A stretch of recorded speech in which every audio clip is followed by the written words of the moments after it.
harusi mambo ni mengi. Akaniambia mwenyewe akaniambia bwana kama uko busy basi bwana. Ungeenda na gari. Sielewi hapa. Kwani tu wanalazimisha ile kutoa kile mnajua uko busy na mimi niko busy huko. Wewe ulikuwa busy na nini? Kuna gigi. Unajua gigi gani? Kuna gigi. Hakuwa na gigi ile siku tumekaa tunaongea wewe nenda kama sasa lini umempigia simu? Alikuwa game huyo alikuwa amekaa game tu pale. Sio nimekaa lini umempigia simu? Yaani umempigia. Sasa ulishinda kumtumia hata hela pikipiki aje basi kama ulishinda kwa jamani kule yenyewe alikuwa busy. Ameenda kama yaani kule alafu Arusha wamekuja Arusha Ijumaa usiku. Jumamosi Arusha. Wao kwa alipo hivi wana alikuja kuongea hata kula ubwa hapo. Hani una lolote. Wewe una lolote. Hapo kwa mkaidi namna hiyo. Hata mbona wale sielewi nani?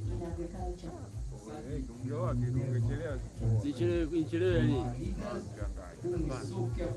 Jamani au machete mjenda kuyafuata ni koma. Hebu nenda mix tu hapo mama. Pandisha hiyo kuna tatu kama. Basi hapo.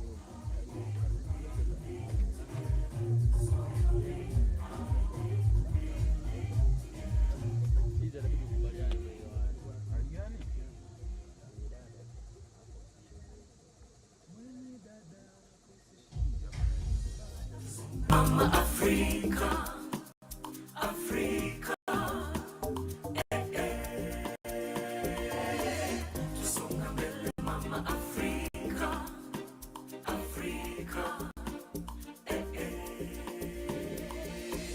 Since 2017, YouLead Summit has been the climax event and convening platform for different stakeholders to debate, assess, and deliberate on the most pressing issues affecting young people. The YouLead Summit 2022 was held from the 12th to the 16th December 2022 at the EAC headquarters in Arusha, Tanzania, and MS Training Center for Development Cooperation under the theme Digital Access and Future of Work. Day 1 hosted the Under 40 Political Leaders Forum, which examined the policy and institutional environment and the state of youth participation in political governance, explored factors that help or hold back youth from becoming leaders, and advanced new thinking on what it will take for Africa's youth to become the leadership for the Africa we want.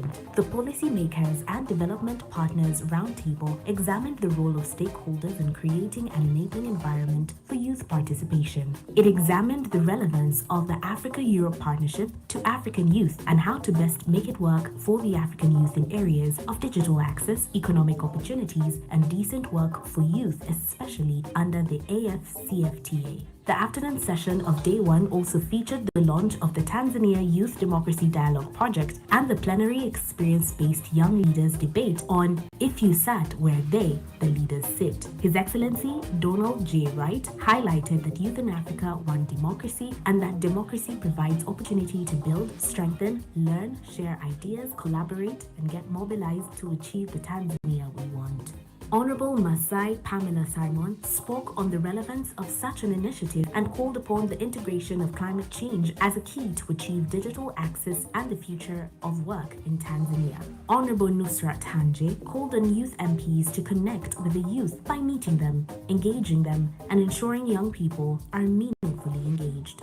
The plenary session provided the opportunity for delegates to outline their priorities if they were the leaders in certain elected positions. The day ended with an inspirational fireside chat between delegates and Dr. Susan Nasuzi Mwanga, the first female head of Department of Political Science at Makerere University and Executive Director of the Julius Nyerere Leadership Center, and His Excellency Fatoumata Tambajang, former Vice President of the Republic of the Gambia.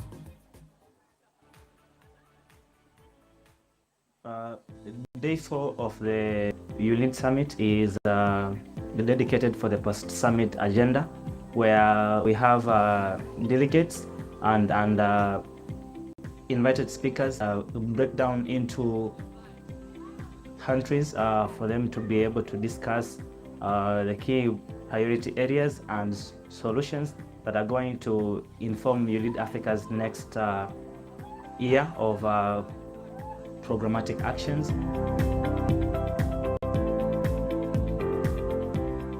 We need a review of university courses to meet the marketplace demand, we want the concept in our university to be very practical. There should be access to reliable funding so that young entrepreneurs can kickstart their ideas, and those who have started can also can scale their businesses. So East African heads of state need to pay much attention on ensuring that meaningful representation spaces are created for youth. As youth, as we prepare to be in politics, we should have political tolerance in terms of our political agenda. Healthy people budget improvement that will help us to introduce and come up with innovative systems that promotes alternative energy sources, and that includes funding sources for young innovators in different areas and different regions of East Africa and Africa at large. African problems are political problems. If we need to solve our problems as Africans, we need political solutions.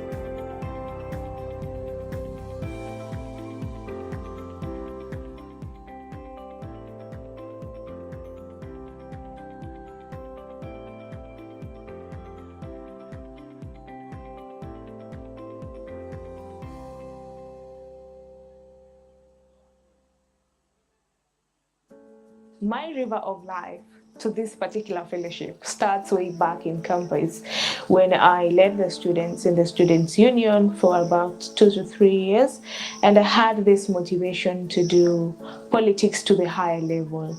So I delved into trainings that were training people on how to be good political leaders, especially women, and I got a lot of insights to understand how the system works and how my country understands and takes women in politics and how it treats women as well. Later on, when I delved into YouLead Summit as well, I found the link on the group to apply for Lead Her. This motivated me to just still delve into women in Africa and trainings in Africa as well, to come back and bring that to my community. The reason I applied for this fellowship is because of my interests. I'm interested in public management, in leadership, in being a leader that makes an impact, and a positive impact at that. And immediately I saw the advert, I just thought, wow, what a good thing it is to be in a space of female leaders and female leaders with a positive impact. It was such a good opportunity, and I said, why not? I need to connect and network with like-minded people. So I gave it a shot, and I'm so privileged that I was actually shortlisted.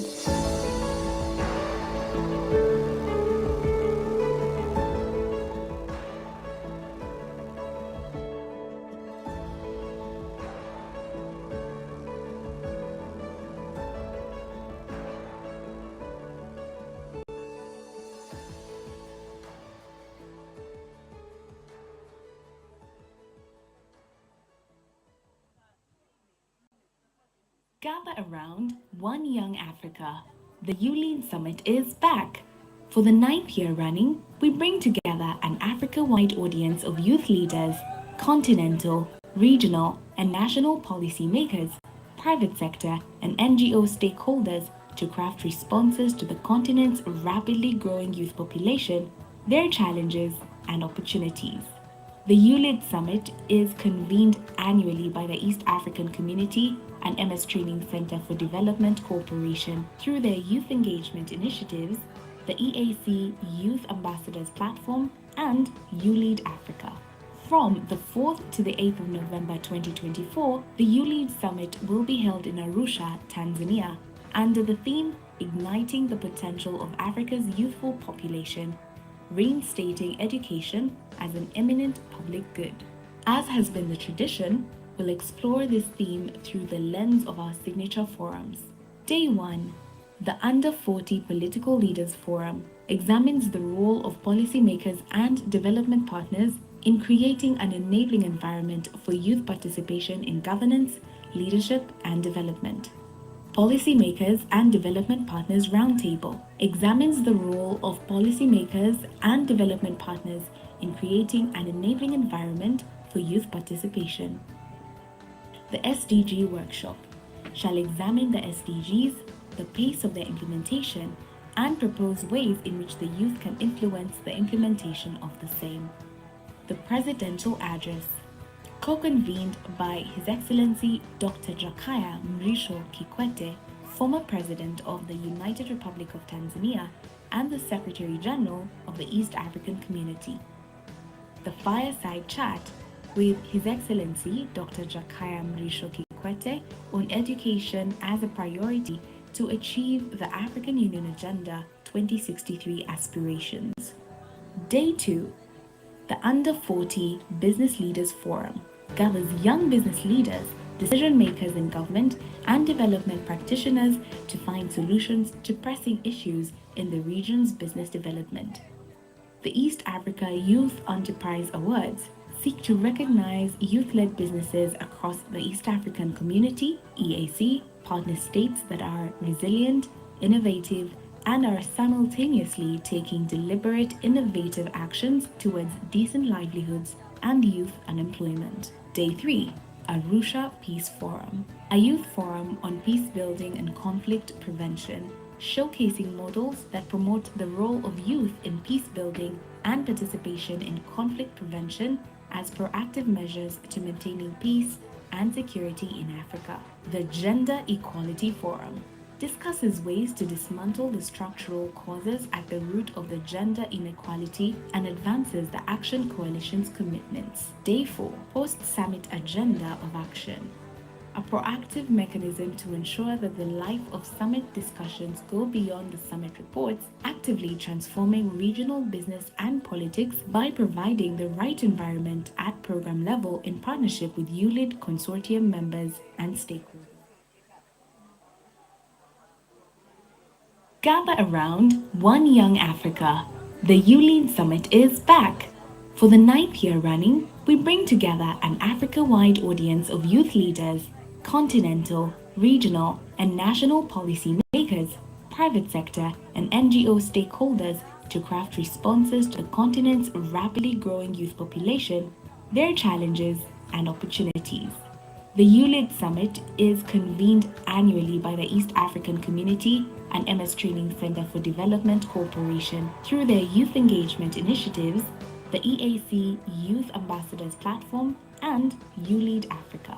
From the 4th to the 8th of November 2024, the YouLead Summit will be held in Arusha, Tanzania, under the theme Igniting the Potential of Africa's Youthful Population, reinstating education as an eminent public good.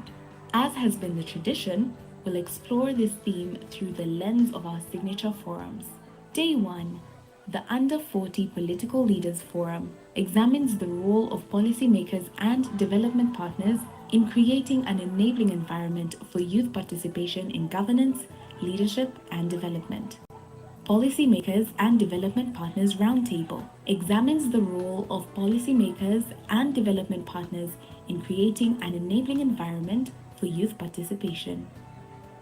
The SDG workshop shall examine the SDGs, the pace of their implementation, and propose ways in which the youth can influence the implementation of the same.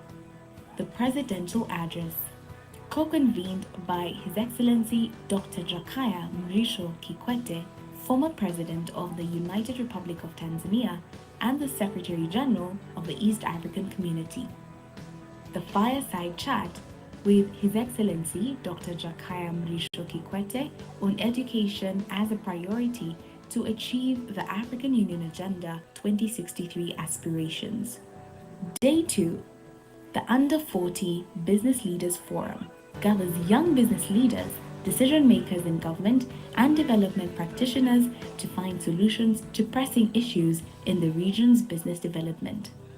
The East Africa Youth Enterprise Awards seek to recognize youth-led businesses across the East African Community, EAC, partner states that are resilient, innovative, and are simultaneously taking deliberate, innovative actions towards decent livelihoods and youth unemployment. Day 3, Arusha Peace Forum, a youth forum on peace building and conflict prevention, showcasing models that promote the role of youth in peace building and participation in conflict prevention as proactive measures to maintaining peace and security in Africa. The Gender Equality Forum discusses ways to dismantle the structural causes at the root of the gender inequality and advances the Action Coalition's commitments. Day 4, Post-Summit Agenda of Action. A proactive mechanism to ensure that the life of summit discussions go beyond the summit reports, actively transforming regional business and politics by providing the right environment at program level in partnership with YouLead consortium members and stakeholders.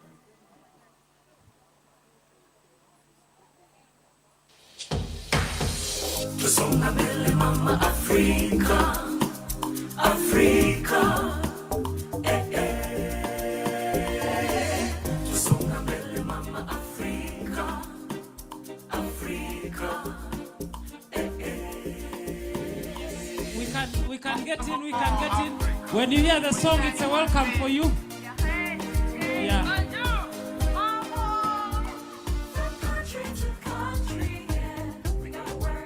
Let us come to the venue, to the tent, and we dance from inside. Come, come, come, come.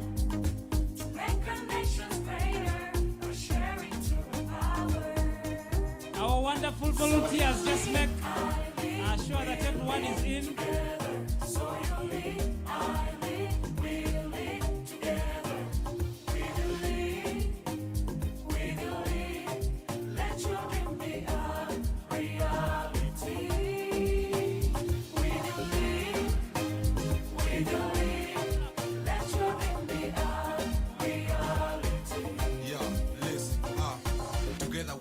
Young men and women, with the pillars, with the future, here we are. Let's join together with ability to change communities, with love, with peace, to respond to our need, to call for unity.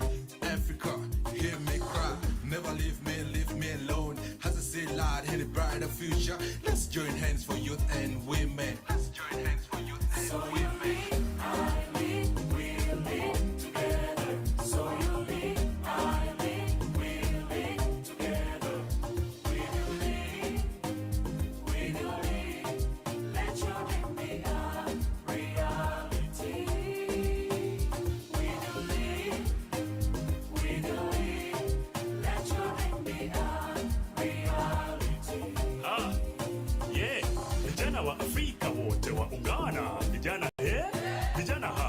Mashariki, magharibi, kaskazini na kusini, hata na kati, twaja pamoja ili tufanye nini?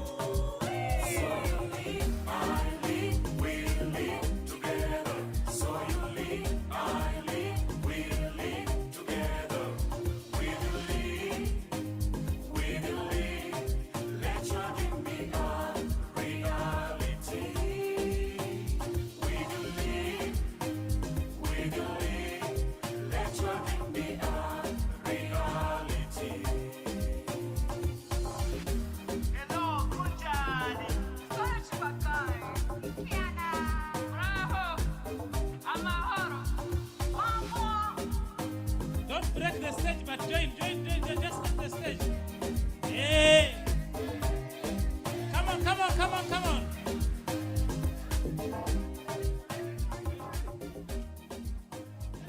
Yeah, replay the song, Mr. DJ. We are here. Come on, everybody, arise. Day 2 has started. Everybody arise. Day 2 has started. Africa.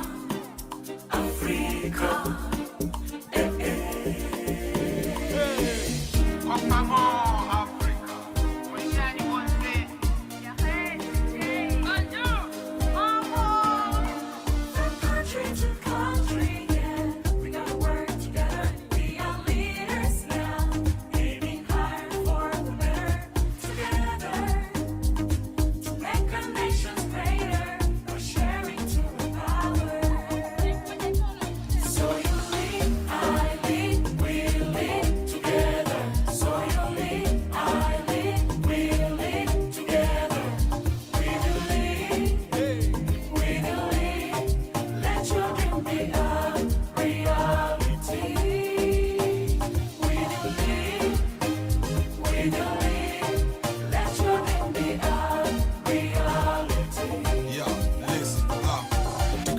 entrepreneurship, young men and women, with the pillars, with the future, here we are, let's join together, with ability to change communities, with love, with peace, to respond to our need, to call for unity. Africa, hear me cry, never leave me alone, as I say loud in a brighter future, let's join hands for youth and women, let's join hands for youth and women.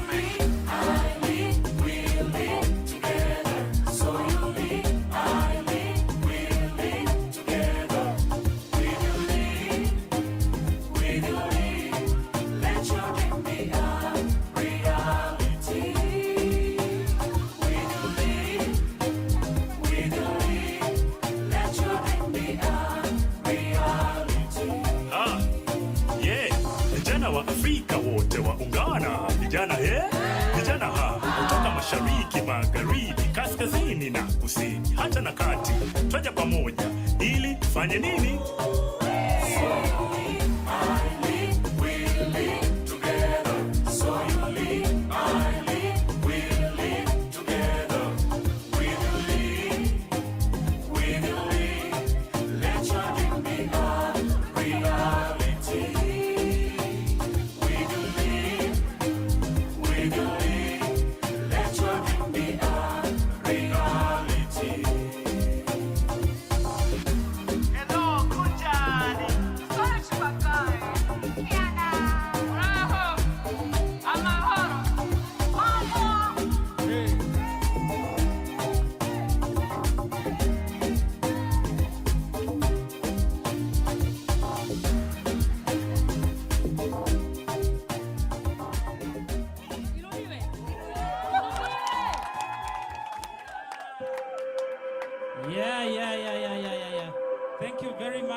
We can take our seats. I don't know whether Kapwani Kavunike is in the house.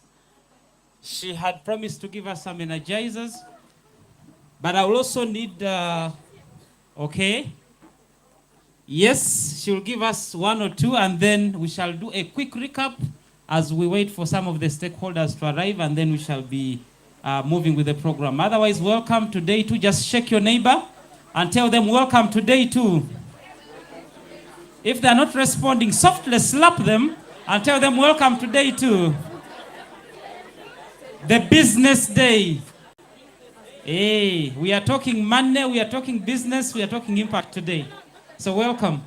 Kapwani, Kavunike, introduce yourself, what you do, and then take us for the next 5 minutes.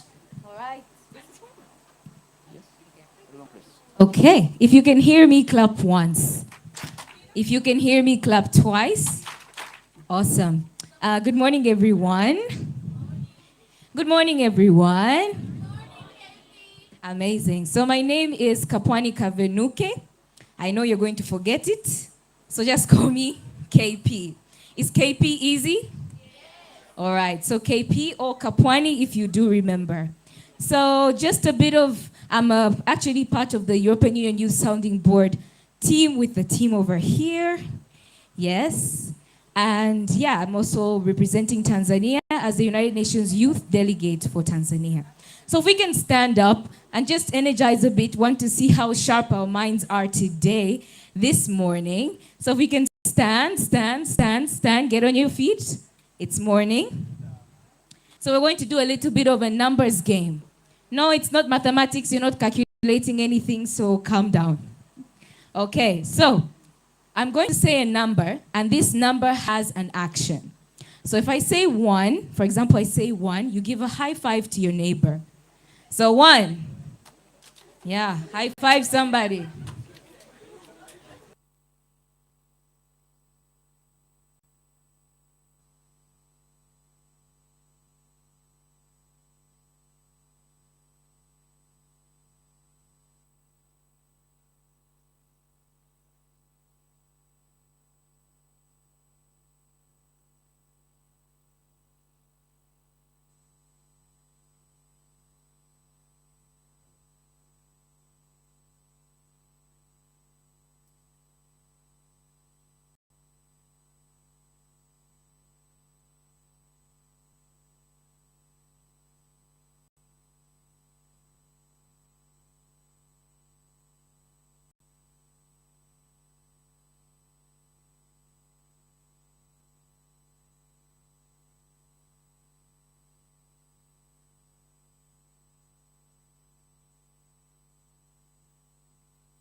Is it back? Oh, thank God. My voice was going. Thank you. 1, 2, 3, 4, 5, 4. Hey. Okay, 2. Whoever high-fived, you are judges now. I saw you. 1. You should sit, actually. Those who messed up, sit, 1, 5. Oh, if you turned around, sit down. You know yourself.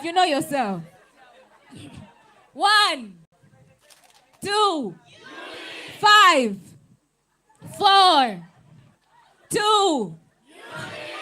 Whoever high-fived, sit down. Okay. 1, 5, 3, 2. Perfect.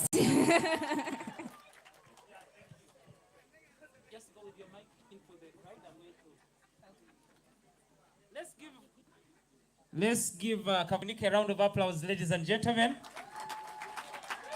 So I have still asked her to stay with the mic. She's just going to be within, and we just need quick 3 or 4 people very quickly to just give us their learning. It's like a learning log of what they picked yesterday. Just 3 or 4, and then I'll invite the next speaker. So if you're ready, you have been burning to share what you learned, and with our online audience, with the people that are here, very quickly in 2 minutes, and then we shall proceed. If we do not have, then we proceed. You want to share? The mic is just right there. Raise your hand. Oh, here. Yes, you tell us your name and possibly your country, and then you tell us your learning very quickly from yesterday, and then we shall jump into today. Good morning, ladies and gentlemen. My name is Arnold Gekonge, and I'm from Kenya. Yesterday, I learned quite a lot, and it was a packed program, and we stayed late into the evening. But key to mention is that we should pay attention to sustainability in our programs from the roundtable that we had on the panel. But we also learned from the youth leaders who are representing various countries from across Africa on the stage on some of the challenges that are facing other countries. Some countries, probably other people have done and used certain strategies that we can also employ in our contexts and get some best practices. And also, one of the panelists mentioned something very important, that youth often face challenges when looking for funding. And one of the hindrances is the stringent reporting guidelines that they should look into finding another way of making it easier or capacity building youth organizations to be able to do that. Amazing. But also I got to interact with many people from many countries and made friends. Including connecting with me on LinkedIn at 5 a.m. this morning. Yes, we connected with Arnold. Yes, 2 more. Very quickly, thank you, Arnold. Oh, did you? Okay. Yes, we have a brother there. We also need a sister, yes, over there. Very Thank quickly. you so much. Good morning, everyone. My name is Sarah Kembo. I'm from Uganda, representing some organization called Vijana Corps, and another one called Women on Environment Mission. So I'm an activist. I'm very glad to be here, and I would like to share what I learned yesterday from our leaders, especially the first session. We are supposed to be visionary leaders. Be an example. Before you make an impact, first make it yourself. For example, you are supposed to lead the youth, but you are not doing what you're supposed to do as a leader. And you don't expect youth to connect when you're not connecting to them. So as a leader, you are supposed to be wide. You don't specify in one direction. You are a leader to everyone, to every youth, whether opposite or you are supposed to represent everyone. So when you are a leader, whether the opposition side there is a youth session, you have to attend. You don't give side. So I found it as a challenge why some of the youth leaders are saying the youth are ununited. Okay. Youth leaders, you are supposed to attend all the sessions that youth they are giving out the ideas or their challenges they are facing. So you are supposed to be there. Give them their ideas. They may think what they are doing is right. When you are there as a leader, you are there to direct and give them the motivation. We can do it. Thank you so much. Thank you, thank you, thank you. Yes, our brother there. Yes. Okay, the other one first. Very quickly, we are finishing. We need to go to the next. Okay, my name is James Sylvester. I'm representing East Africa Youth Ambassadors as well as the UNFCC. And what I've learned yesterday is we need to take up space and cementing ourselves rather than staying and waiting for the chances to come. Because success is a representation of dedication, resilience, and perseverance. Thank you. Thank you. Yes, and then that brother will be the very last. The people at the back, we shall come back later in the next sessions. Yes. My name is Kajage Laurian, a youth sounding board from the European Union. Yesterday, first, I learned a little bit of French. But secondly, is one key takeaway is even though ChatGPT and all this modernization is coming, hard work is inevitable as youth. We should put on the effort and the work. But I had one realization from the last speeches is as men, we should not be part of the problem. Thank you. Okay. We should be the solution and not the problem. Lastly. Good morning, everyone. My name is Kibwana Garama from Tanzania. Yesterday, I learned a lot of things, but two remarkable things were from two people. First one, from our chief guest of honor, that for African youth to develop, we need three important things: nation, institution, and people. And the second thing is nothing really, just get better. We have to work hard, that's all. You can't escape working hard. Thank you very much. Thank you, Kavunike. Let's give them a round of applause. That was so cold. Brekti is coming. Please clap for her and the rest that spoke to us. Thank you very much and welcome to day 2, our online audience as well. This is the day that we discuss business, youth in business, trade and enterprise, and capitalizing on education to empower African youth innovators as contributors in making the AFCTA magic happen. Our speakers are already in the house. Of course, our very lovely executive director, but just before I invite her in the next second, I want to remind us that we are on social media, and we are encouraging you to use YouLead 2024, hashtag YouLead24, as well as tagging at One Young World. When you do that, the posts and messages that you're putting will be amplified. And of course, also tagging your friends and tagging your own institutions so that the message can go out there as much as possible. We will still continue to have our interpretation for those that connect with French on channel 2. And then when we have a French speaker, you connect on channel 1. Otherwise, it is now a great time for us to applaud and be happy to welcome our Executive Director, Dr. Anna Haule, to open day 2. Join me.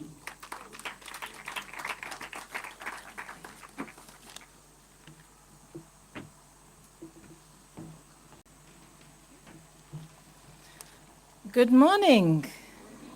How are you today? You're feeling good? Yeah. Have you got energy? Yeah. I only hear the one person here. I'm very, because I'm very old, I can't hear very well. So, are you all feeling good today? Yeah. Right. I'm happy to be here again with you. And I think yesterday we learned so much, isn't it? We learned so much from the different panels that we had, and we learned so much from the speakers in the evening. So just remember that you are here because you are the change that we want to see in the world.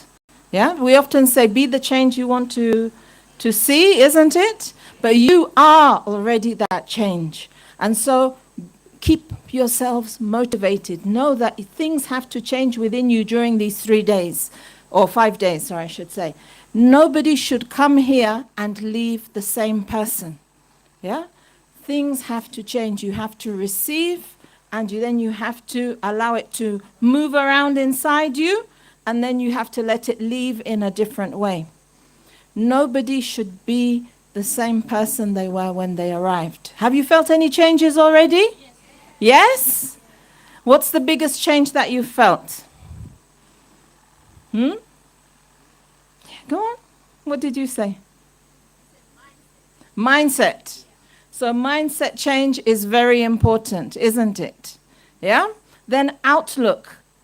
You know, what you think, and then I think another important change that has to happen is leadership.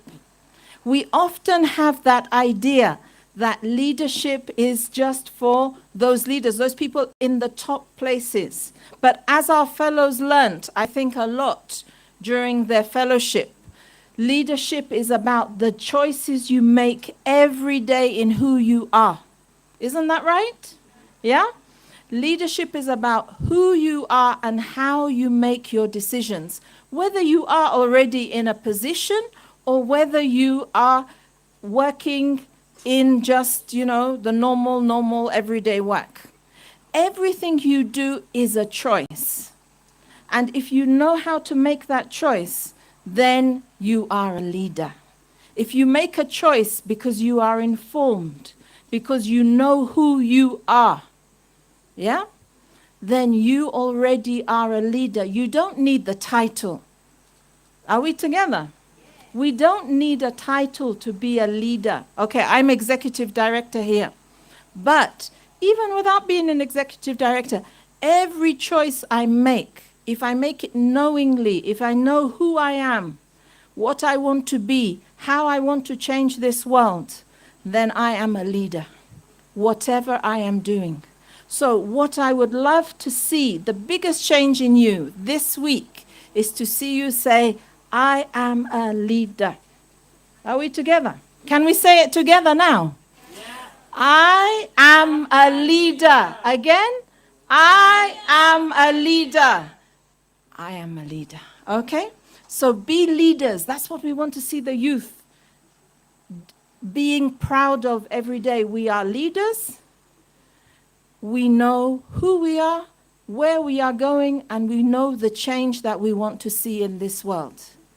Are we together then? Yeah. Have a great day. Enjoy everything. Tomorrow I'll be back and I'll be asking you again, what did you learn from yesterday? Okay? Be the leaders that you want to see in the world, not just be the change. We have two phrases now. Be the change that you want to see, isn't it? Be the leaders that you want to see in this world. Okay, have a great day, and I'm with you again for most of the day, I hope. Okay? Enjoy. Thank you.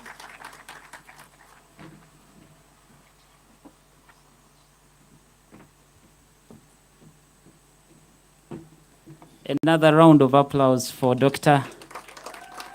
Yeah, Doctor, we love you so much. Thank you for the inspiration. I would summarize the wonderful message that come as you are, but don't leave as you came. So make sure that there is a change in you and for others as you live. Ladies and gentlemen, I don't see the Principal Political Affairs Officer. If he's around, he needs to be welcomed here, but we shall proceed. We are privileged to have a key opening remark from Mr. Adrien Njau, who is the Acting Executive Director of East African Business Council, represented by a wonderful gentleman that has been at it for some time, Mr. Moses Kanyesye, who is a youth and women in trade expert for the East African Business Council. Let's receive him as he gives the opening remark.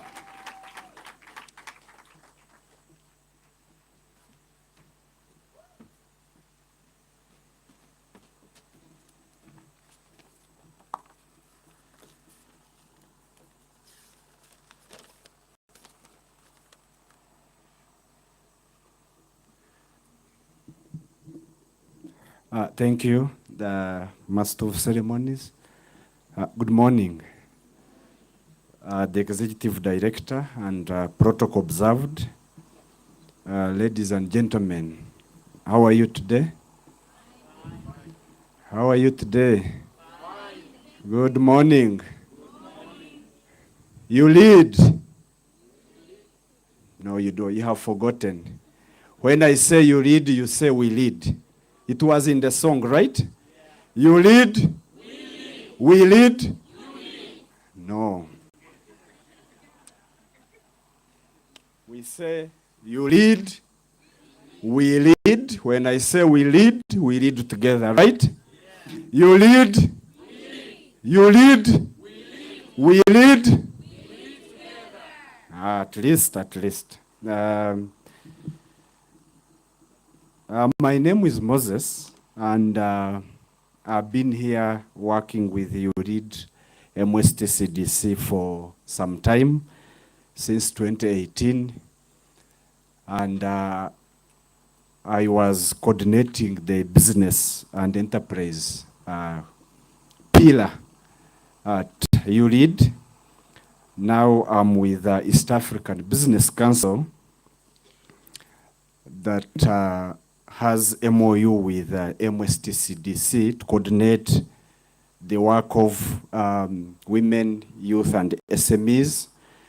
But also I was privileged to be a boot camp faculty lead for this 5th boot camp at MSTCDC. So I'm happy to see most of my students that I was with for the last 1 week, yesterday graduating. But for this time, I'm here to represent Njau Adrian, who is the acting executive director of Business Council, who wished to be here, but he's in Kampala for EABC Secretary General breakfast meeting that brings together private sector and key stakeholders to see how EAC policies can work better for private sector. I'm to speak about capitalizing on education to empower African youth innovators as contributors making the CFTA magic. And in our boot camp, CFTA was the major topic, specifically the protocol on women and youth in trade. Why was it negotiated? Why was it so important? From other protocols, protocol on trade in goods, trade in services, digital trade, why this protocol and why is it important to you? On CFTA, it's a market of 55 countries. You have a market of 55 countries.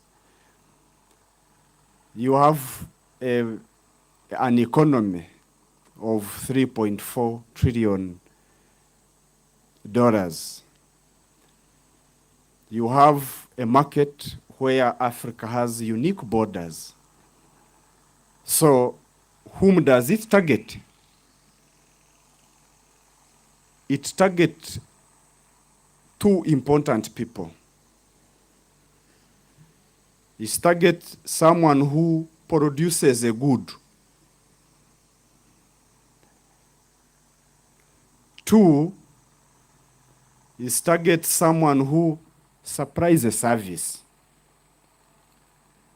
So if you are not among those two categories, it's not for you.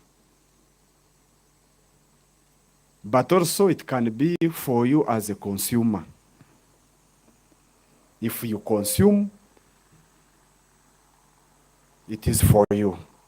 So for young entrepreneurs, business people, business community, you need to produce, add value, trade across borders. If you are a youth and you can produce and provide a service, then it is for you. We are here speaking, but someone in Europe is watching us through digital tools. Someone is providing a service, right? I heard MC saying hashtag. Someone is providing a service. Now imagine your service is consumed by 2 billion people. That's how you make business. But for this topic, we want to look at the education, capitalizing education to empower youth innovators. And when we are talking about education, we are looking at prioritizing STEM skills for youth and economic prosperity. STEM is science, technology, engineering, and mathematics. We look at them as enablers of high economic growth.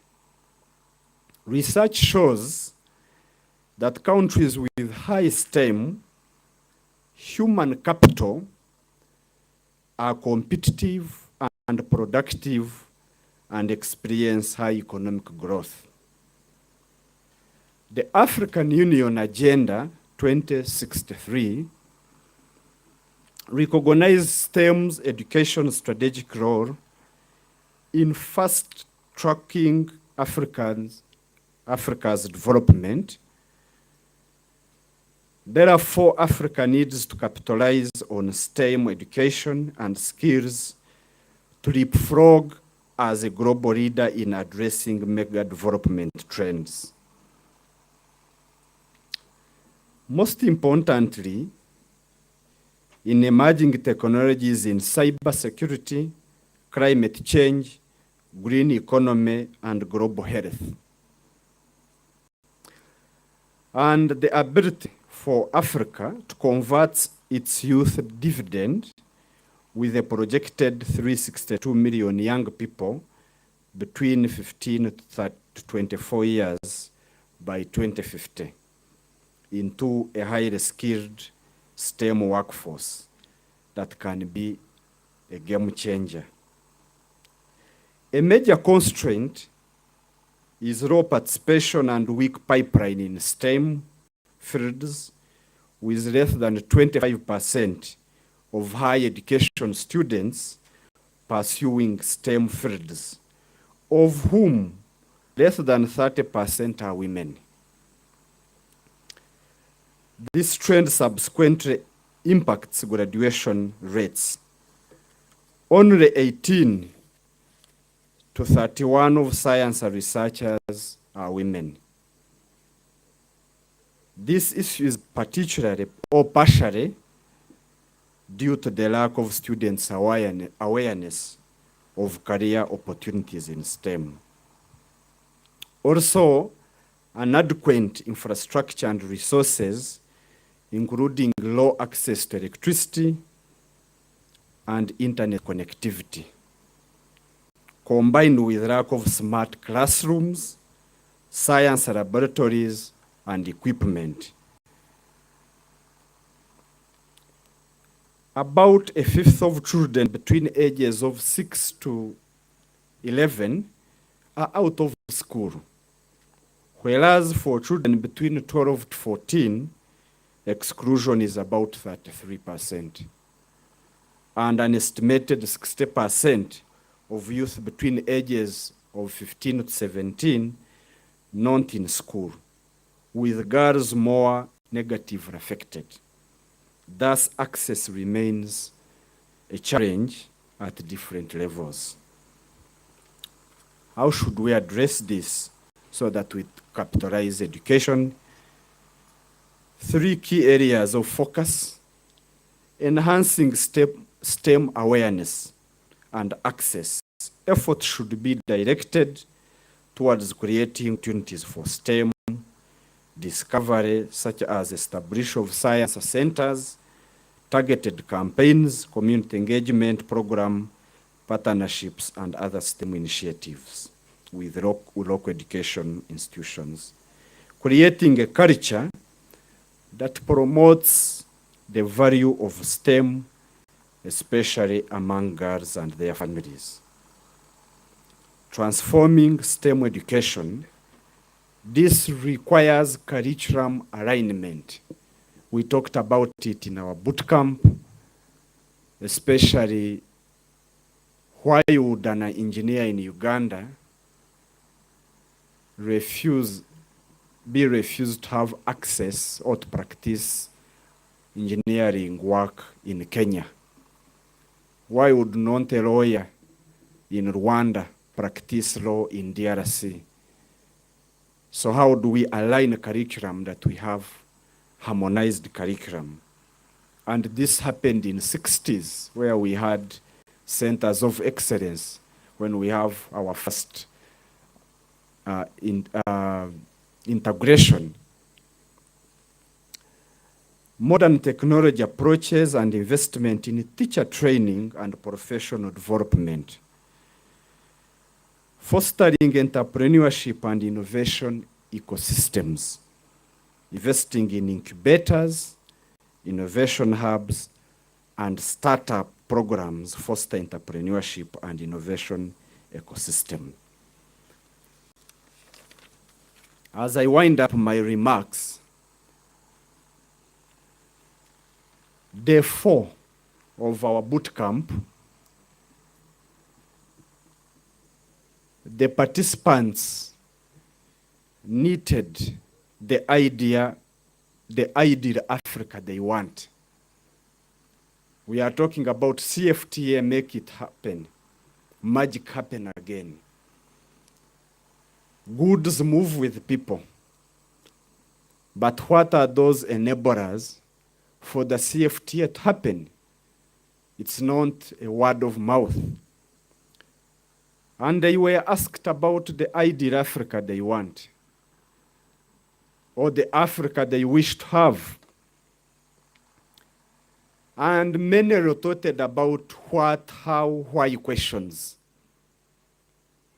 For the policymakers in the room, these are a few questions as we move towards realizing the CFTA. 1, who would lose if Africa is free, visa free? Who would lose? Let's ask our questions. Let's ask our leaders, our policymakers. Who would lose if Africa is visa free? Some of you were stranded at airports because you don't have visa. From African country, you are coming to African country, but you are required to have a visa. Why? Do you have some experiences? Am I talking to some people? So who would lose if Africa is visa free? Who would lose if we are connected, if we have a harmonized airspace? Why would one travel to Spain, Italy first before arriving to North African countries? Why would one first go to Turkey, Dubai, when you are going to West African countries, Guinea-Bissau? Who would lose if Africa adopt and harmonize one currency? Why would I need a dollar to trade in Kenya from Uganda? Why do I need to exchange a rate? Why can't we have a common currency? Who would lose if we have an African passport and proud to be an African? Who would lose if we have a common identity, a common language? Those are enablers. Who would lose if we have a startup fund for innovators, for entrepreneurs. Who would lose if we have a common security force to have peace in all corners of Africa? Those were questions from the participants. And to me, those are the questions, once answered correctly, we realize one Africa and one Africa dream. I empower you, the youth, especially where I sit at the Business Council, that you take up opportunities that have been put forward. The Continental Free Trade Area, especially the Protocol on Women and Youth, empowers you to be on specific committees, especially the National Monitoring Committees on NTBs. Take the initiative and be part of that. Access to data and information, research, read.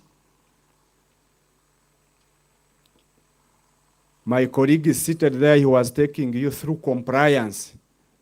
How do you make sure that you comply before you export your products? With those many remarks, I thank you for coming, and I thank you for listening to me. Thank you.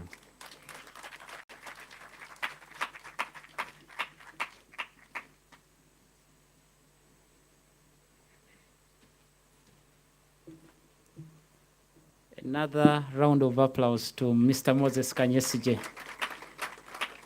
Thank you so much, Moses, for inspiring us and also share with us who were not at the boot camp to have a feel of how the boot camp was. We are extremely happy about it. Ladies and gentlemen, and those that are joining us online, day 2 is the day for business. And we have our signature engagement that happens on day 2, and it's called the Under 40 Business Leaders Forum.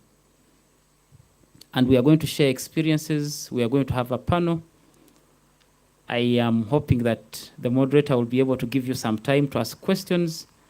Not so many, but at least 1, 2, 3 questions, so that you can be able to gain as much as possible from this engagement. So I would want to welcome the panel, and then we'll welcome the moderator so that we can have this session. Join me to welcome Mr. Niyonkuru Jean Petit from Burundi Business Incubator. Yeah, let's welcome him. Please. Mr. Niyonkuru, you're very welcome. Next is Mr. Adomako Desmond, who is the CEO Desmaco Farms, actually. Desmaco Farms. Yes. Desmond, you're welcome. We also have Mr. Andrew Julian Mahiga. Mr. Andrew Julian Mahiga is the Country Director, Tanzania Department for Business and Trade, United Kingdom. You're very welcome. We have Mr. Ibrahim Nzutu. Yes, Mr. Ibrahim Nzutu is the Head of Business Advisory at NBC Limited. I'm sure at some point he will tell us what NBC is in full. Mr. Ibrahim, you're welcome. We have a wonderful lady, Miss Eve Rebecca Layero, who is the EAC Youth Fellow.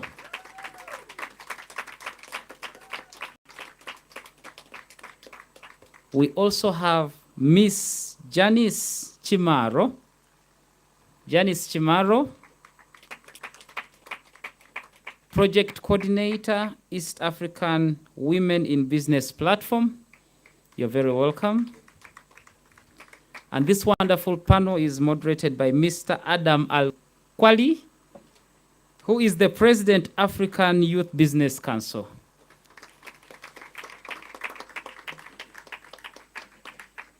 Since Mr. Adam Al-Kwali is president, I will be happy to call him Your Excellency.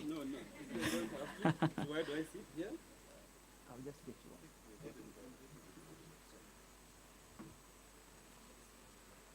I hope I'll be visible to the audience.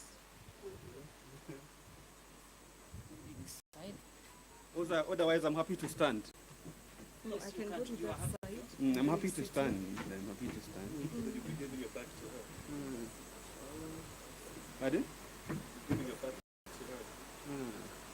If I stand, right? What do you think? No, I just sit there and then you sit here. Oh, yes, they will. Oh, okay. I think it's okay. It's okay Yes, like that's that. That's okay.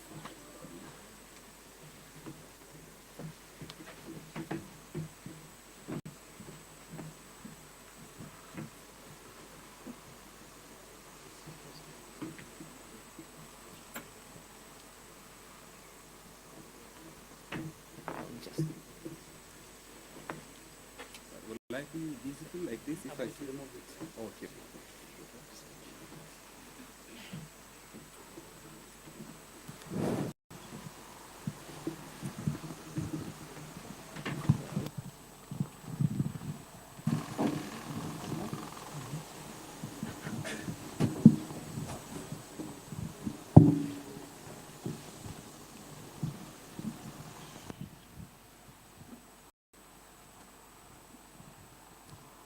Good to go? Okay. Good morning, YouLead delegates. You're welcome to the second day of the YouLead Summit. As the moderator has said, usually YouLead Summits have this signature. Yesterday was the political forum, and today is the business forum. And usually when we come to these business forums, what we do is we discuss Africa's trade agenda vis-a-vis young people and young entrepreneurs. In other words, how can we make the business environment favorable for young Africans and young entrepreneurs to trade across the continent in the spirit of Africa's integration? So our discussion today is going to center around how young people, young entrepreneurs from across the continent will be able to take maximum advantage of the Africa Continental Free Trade Area. But before then, I would like to know how many of us here know about the Africa Continental Free Trade Area, otherwise called AFCFTA. How many? Please, hands up. Oh, that's not bad. And then how many, who can tell us how many countries have signed the agreement out of the 55 member states of the African Union? What? 54. Excellent. That's good. That's good. And then who can tell us how many have ratified? How many? What? What? 53? I don't think so. Who can try? Maybe if there's someone with the mic, they can help us to take it round. How many? 43? I doubt. Any other answer?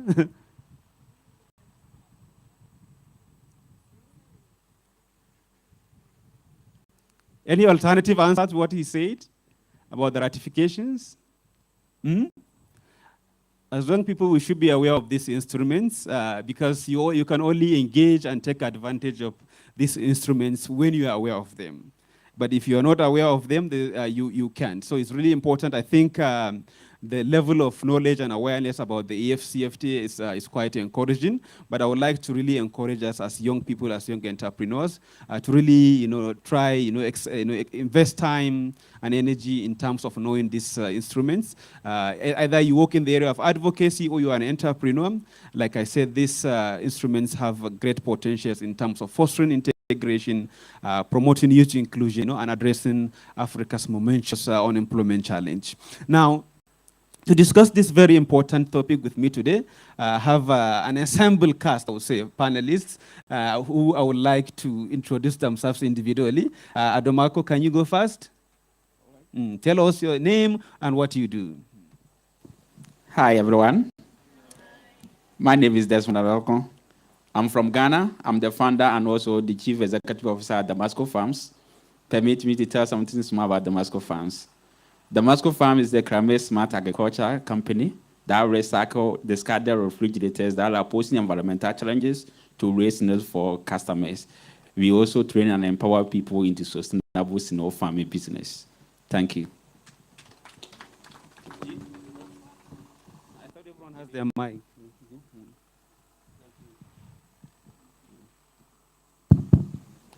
Thank you, Mr. Moderator. Hi, beautiful people. Mine is Nyonguru Jean Petit. I'm from Burundi, and I'm in charge of communication at Burundi Business Incubator. I really like the intervention of His Excellency. May God bless you.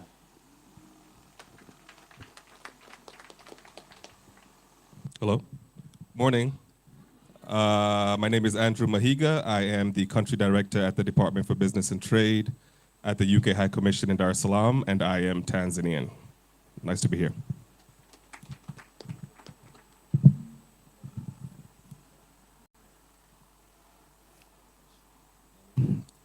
Am I audible? Yeah. My name is Ibrahim Zutu. I'm the head of business advisory of NBC. I think I was told to explain a bit about NBC.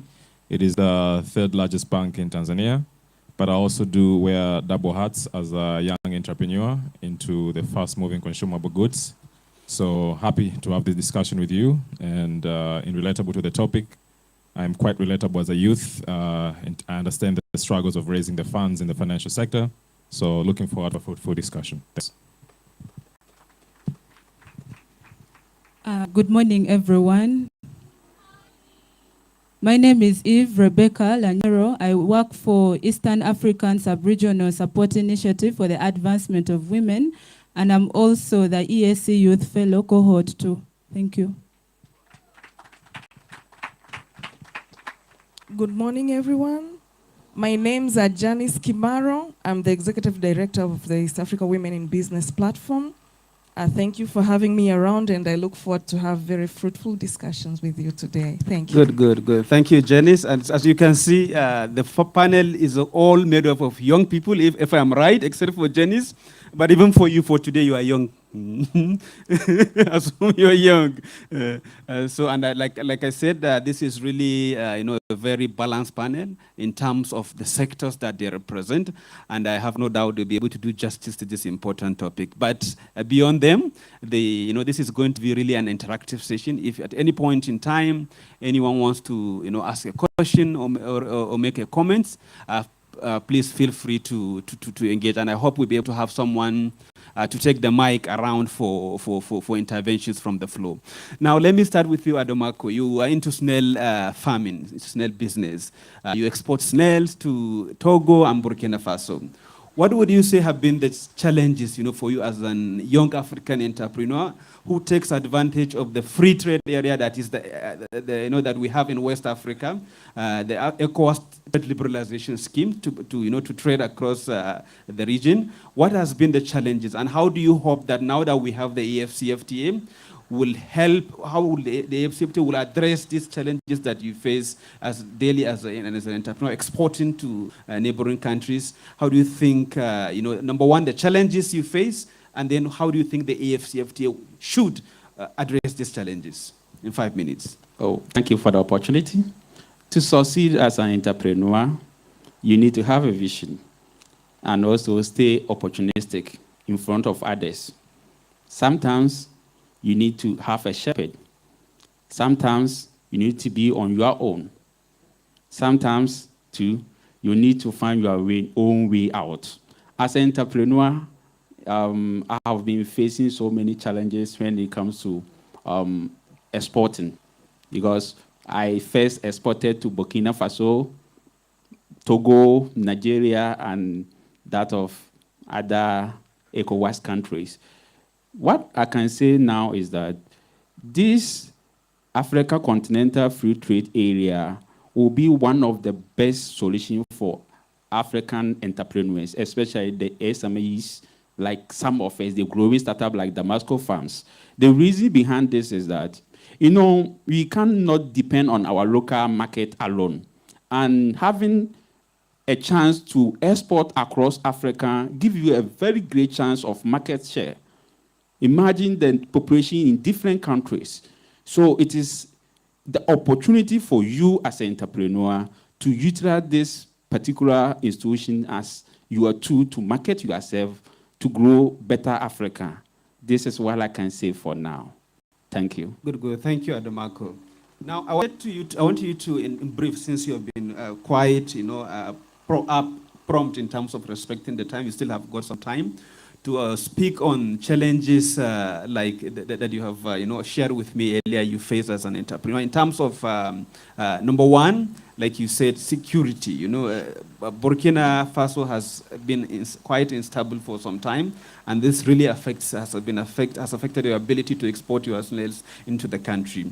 And also, like you said, this issue of multiple currencies that we deal with on the continent, really hindered, business, particularly the businesses of young entrepreneurs who do not have huge capitals and connections in terms of, this fact that young entrepreneurs would always have to need, these foreign currencies, these so-called foreign currencies.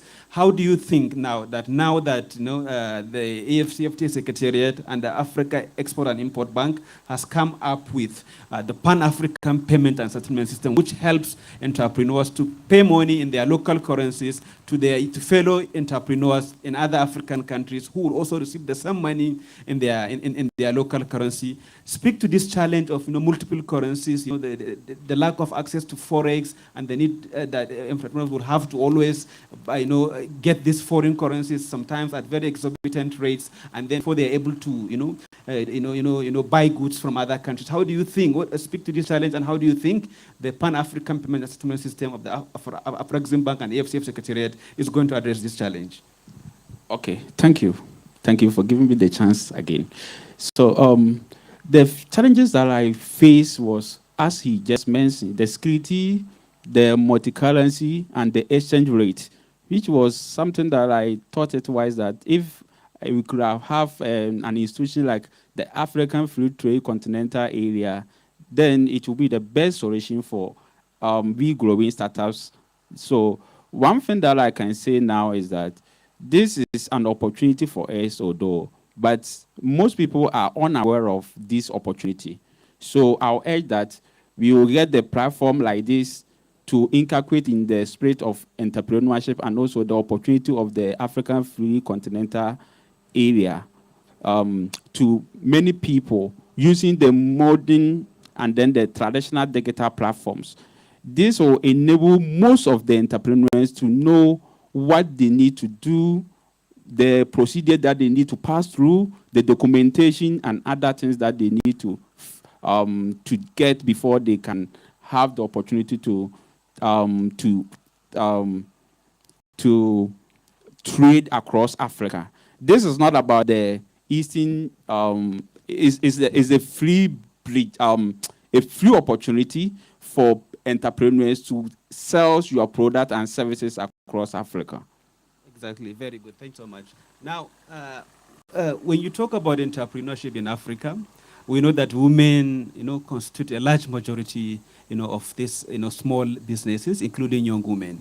Indeed, we call them the backbone of even the entrepreneurship community on the continent. And these women engage in trades, in businesses, either locally or across borders.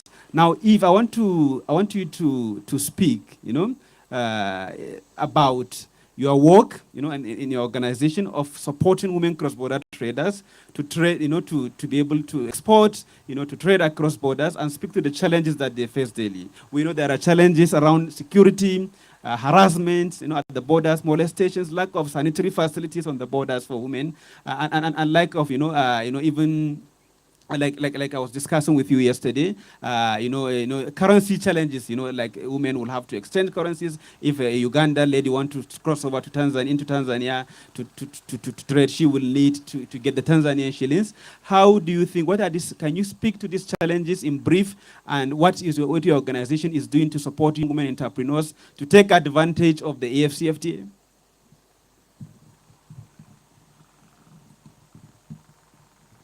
Thank you so much. Once again, I work for Eastern African Sub-Regional Support Initiative for the Advancement of Women, that is EAC.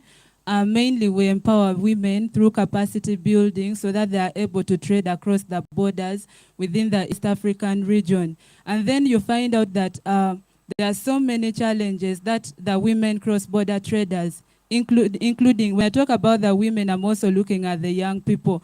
So you find out that there are so many challenges that these women face in the course of doing business.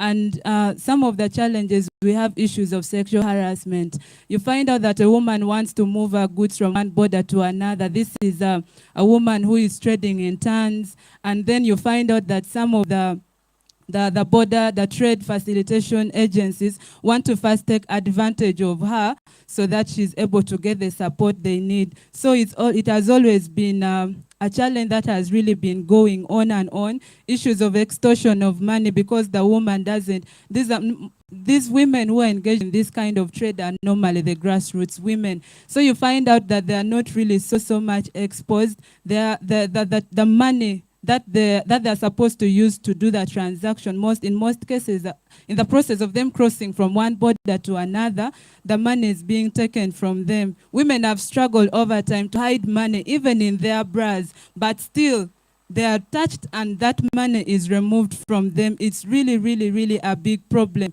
Issues of infrastructure, market issues. You know, cross-border trade, you're shifting your goods from one border to another. But then you find that the market facilities are not in good shape for the women to trade effectively. We have the issues of the bureaucratic tendencies. You're overly delayed over simple things that can be sorted out, but they kind of try to tighten up things so that you're unable to cross wherever you're going in time. Storage facilities. There are really so many problems. Access to credit. Some borders do not have banking facilities or microfinance institutions that can enable them access credit. They end up in the hands of money lenders with exorbitant high interest rates. Interest rates of 20%. You as a businesswoman, what are you going to get? Do you think you're going to profit from the business? So for me, I'm looking at establishing, the market or the infrastructures, for example, the market facilities across the borders, so that women or the young people are able to transact across the borders. The issues of digital skills gap. We are entering the bigger market after, you talked about it, with the after framework that has come in place. That means that we are going to the larger market. And how can we get to the larger market when we have inadequacies in the digital technology? It's a very, very big problem that needs to be addressed. Capacity building trainings have to be organized so that the young people, the women, are fully equipped so that they are able to exploit the benefits that the African Continental Free Trade Area is bringing. And digital trade is one of the protocol under after. So we really need to leverage on some of these platforms so that they are able to reach the wider market, so that they are able to trade their goods online, because technology is going so fast, and if you don't catch up with technology, I really don't think you're going to benefit from some of these benefits that is coming with the African Continental Free Trade Area. Thank you so much, Eve. That's really brilliant. Women cross-border traders, like I said, are the backbone of trade on the continent. And indeed, we must find ways to support them to ensure that they're able to thrive in their businesses. The barriers, the non-tariff barriers, that hinder this kind of business are so enormous, are so traumatizing, are so inhibiting. But there's no better person to speak to these barriers, I believe, than Janice, who is the Executive Director of the East African Women in Business Platform. Janice, you heard what Eve has said. Your work is focused around entrepreneurs, generally women entrepreneurs in the region. These challenges she has itemized. To what extent, has your platform, tried to address this challenge? And how do you think the AFCFTA, particularly the Women and Youth Protocol of the AFCFTA, will address these challenges that women entrepreneurs generally face, but also women in cross-border trade? Thank you very much, moderator. I think from their platform, from the East Africa Women in Business platform, we try to do a lot of advocacy. We try to do a lot of capacity building, and then sensitize the women and youth across the region on the existing mechanisms, on the existing initiatives that have been set at the EAC level to sort of like facilitate ease movement of goods across the region. There are so many initiatives that are existing in place. How many of you are aware of the simplified trade regime that is used across the EAC region? Very few. So we have that, whereby we have that initiative set by the EAC, the East Africa community, that sort of facilitate ease movement of goods that are traded across the border that are under $2,000 for those goods to be exempted from import duties. But it's so unfortunate that we have such kind of initiatives, but very few cross-border traders are aware of it, like especially the women and youth. So we, as a platform, we do a lot of advocacy. What has worked at EAC level, and now we are going to the African level, to the AFCFTA. What are the lessons that are withdrawn from trading across the EAC that we need to sort of like do better when we have a bigger market in like African market? With the Women and Youth Protocol, it's there to sort of like give out these initiatives that are also existing at the EAC level to the African level. But we need to sort of like do a lot of sensitization. We need to do a lot of capacity building. Now we have the Guided Trade Initiative that is one of the initiatives set by the AFCFTA as pilot phase of the AFCFTA. Yes. Is Tanzania part of the Guided Trade Initiative? Yes, it is. So can you give us an experience in terms of your members who might have exported to other parts of the continent on that initiative? Yeah, people have been facing challenges, and it's so unfortunate. The partner states have sort of like adopted this, but you find even official government, the customs people, the immigration, they're not aware of it. We have airlines that are sort of like supporting the shipping of airlines and other logistic companies that are supporting this initiative. But you find that people, when they're reaching to the other part where they're exporting the goods to, they face a lot of barriers. Clearing goods for them, it may take a number of days before their goods get cleared by the customs officials because of lack of awareness of the GTI. So we need to sort of like do a lot of sensitization. We need to do a lot of advocacy on what is working and what is not working. We need to sort of like work on NTBs. We need to have an NTB, like a non-tariff barrier reporting mechanism. But I think we have the tradebarriers.org, right? Is it working? It is working, but we have barrier like NTBs that are repetitively, but we need to do a lot of monitoring on the NTBs to ensure that we do easy facilitation of like cross-border trade. Yes. Exactly, very good. Like she said, the Guided Trade Initiative was an initiative by the AFCFTA Secretariat to say that since not all countries have signed and ratified the agreement, let's test this agreement with a few countries that have developed the capacity and the readiness and established the right infrastructure for countries to trade. So I know initially it was like 8 countries, and the second phase, those were, I think Kenya was involved in the first, Ghana first phase, and I think Tunisia, Cameroon, but then a few more countries have been added. So it's good that you, if you're an entrepreneur here, that you find out, you go and do some research to find out if your country is among those countries who are already trading on the AFCFTA, so that you begin to take advantage of it. But like she said, indeed, the non-tariff barriers, those challenges at the borders are really, really crippling for women entrepreneurs and entrepreneurs generally. And we really hope that, policy makers at your level too, because these agreements are continental agreements, but they are meant to be implemented at national level. So as young entrepreneurs,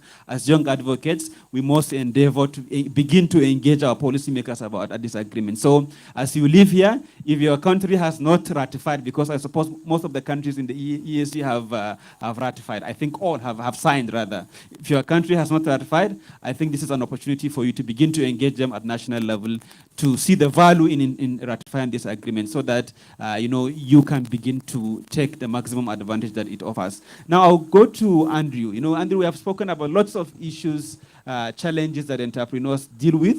You are the kind of work you do is supporting entrepreneurs to, you work for FCDO, which is the UK foreign government agency, to support, British or other UK entrepreneurs to invest in Tanzania. But also you try to support Tanzanian entrepreneurs to also export to the UK. Now, the topic of discussion today is AFCFTA. So what we are talking about is how can we support young entrepreneurs to be able to take advantage of the AFCFTA? What do you think are the gaps based on your work with young entrepreneurs that young entrepreneurs must, what advice do you have, like strategies, insights that you think would be useful to young entrepreneurs who would want to, export to the African market? Thank you, moderator. So before I answer that, I want to give some context because the AFCFTA has been around, but in the larger scheme of things, it's relatively new. Let's not forget that there have been sort of regional, like EAC, COMESA, SADC. There have been regional bodies where people have been trading under for quite a while. And not to mention, there's also bilateral trade agreements between the UK and other countries, Tanzania, Kenya. So this is happening in the midst of all these other things happening. So we have to really understand context and see, what agreement or what union works better for small entrepreneurs, larger companies and whatnot. But I think the gaps I'm seeing when it comes to enterprises, entrepreneurs trying to export their products or services to the UK and many other countries is, one is why you want to export there.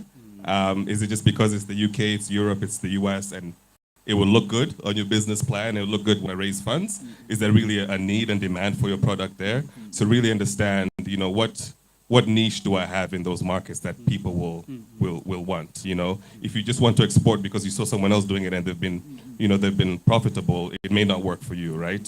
So find a niche, start small, identify a market that there'll be a long-term demand for your product, and cater your product or service to that market, right? And some advice I would give is don't even look that far yet. Look at neighboring countries. Look at, if I'm Tanzanian, I want to export to my neighbors in Kenya and Uganda, Rwanda, Burundi, what opportunities are there.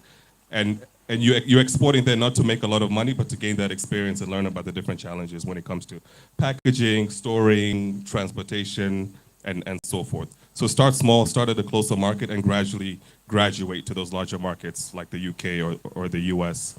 And then another thing is also I find especially, up and coming, startups, entrepreneurs, maybe their first year or 2 years, they really try to do everything on their own and they get overwhelmed and sometimes they don't even take off. The business fails before it even starts.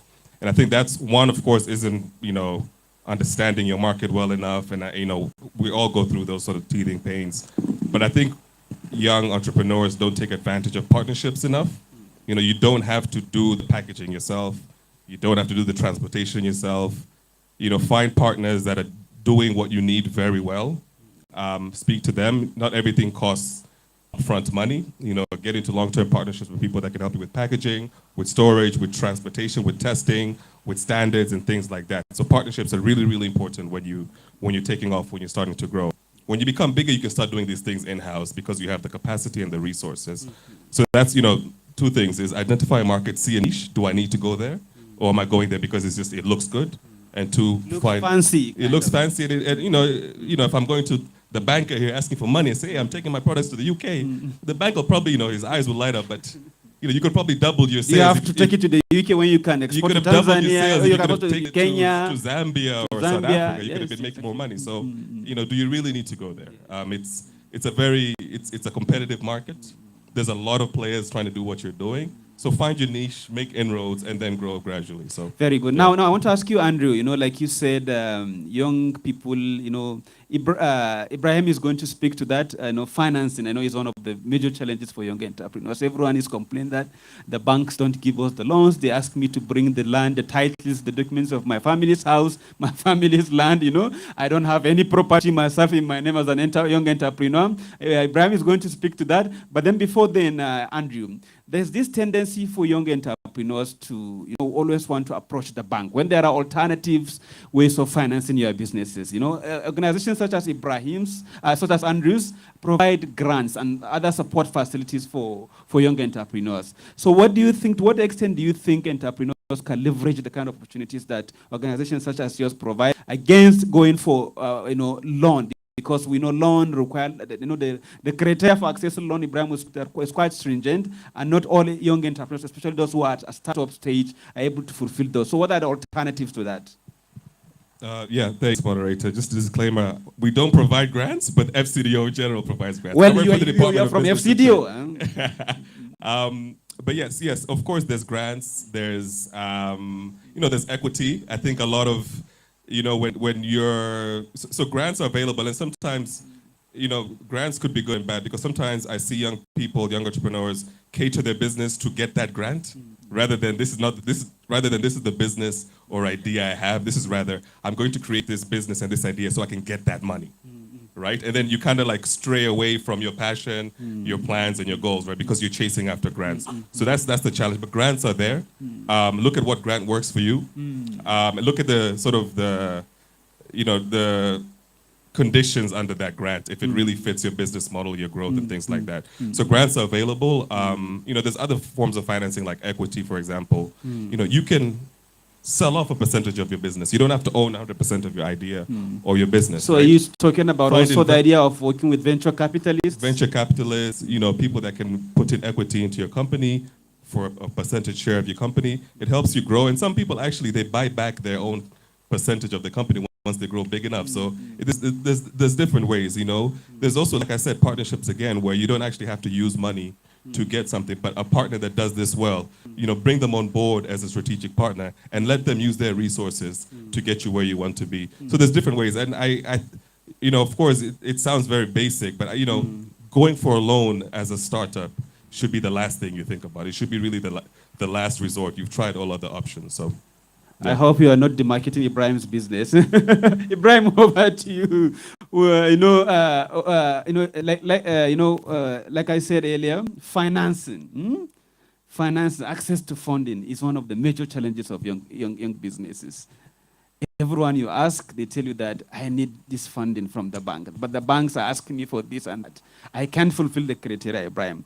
What do you think? What is your bank, for example, you know, doing to help support, you know, young SMEs, you know, young business owners in Tanzania to be able to access the AFCFT market? I know there are many, you know, since the AFCFT has come into place, I know there's also this fund that has been set up by the AFCFT. I think UBA and Equity Bank were involved. They are going to provide a facility of around 5 billion, I think, USD to young entrepreneurs across the continent to trade under the AFCFT, to build their export readiness capacity, you know, to support them generally to export. For you, for your bank, what are the facilities that are available? And what do you think, generally speaking, should be done to make this idea of collateral very, you know, very, you know, achievable? Because as it is now, many of the criteria that the banks put in place are so stringent that the young entrepreneurs can just not you know, be able to meet them. Thank you. Yeah, thank you, moderator. So I think it's very spot on. Number one problem for SMEs is to raise capital, to raise fund. And this is underpinned predominantly by a lack of collateral, as you have put it. So I think I'll respond that first to what NBC specifically does, and overall, you know, financial sector, how are they supporting SME, and maybe touch a bit of sovereign help, how the governments they're helping us. And maybe in this one, I'll go beyond Tanzania to give a view of what the neighboring countries, what are the support that are out there. So understanding the challenges of collateral, for example, at NBC, you know, we do have products that they have lesser requirements, so to say, to cater for the group of youth and women. For example, in agro, you know, we've done a lot of lending to young entrepreneurs in that space through the Farmers Association. For example, in in coffee. We've lent more than $20 million to this group.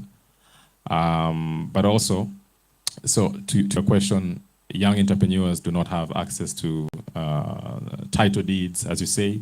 So we do have flexible terms. For instance, we have a dedicated product called Kwanasi. In English, that's like grow with us. So, we don't demand title deeds. If you have sort of a sales agreement, for example, of a small property, we can accommodate for that.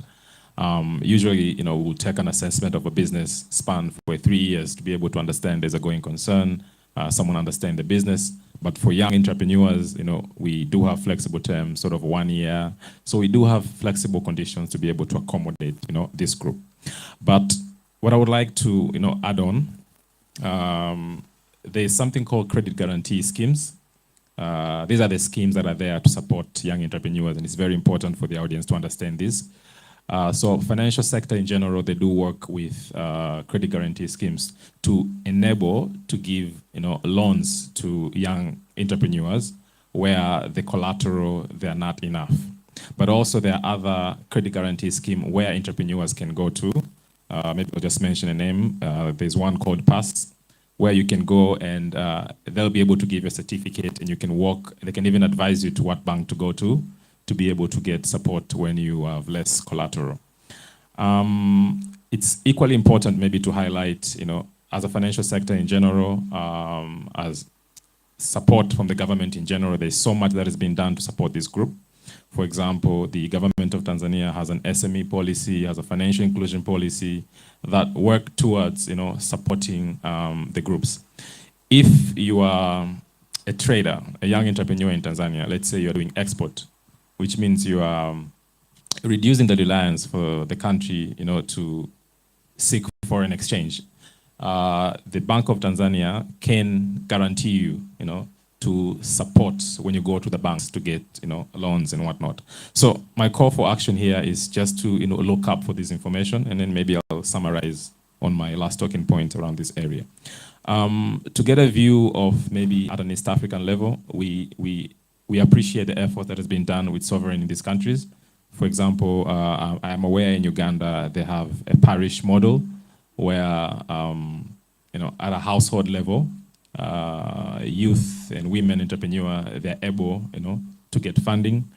Also in Kenya, I'm aware, there's a deliberate action around the government procurement plan. I think about 30% of it to support women and youth. You mean a quota, right? Dedicated.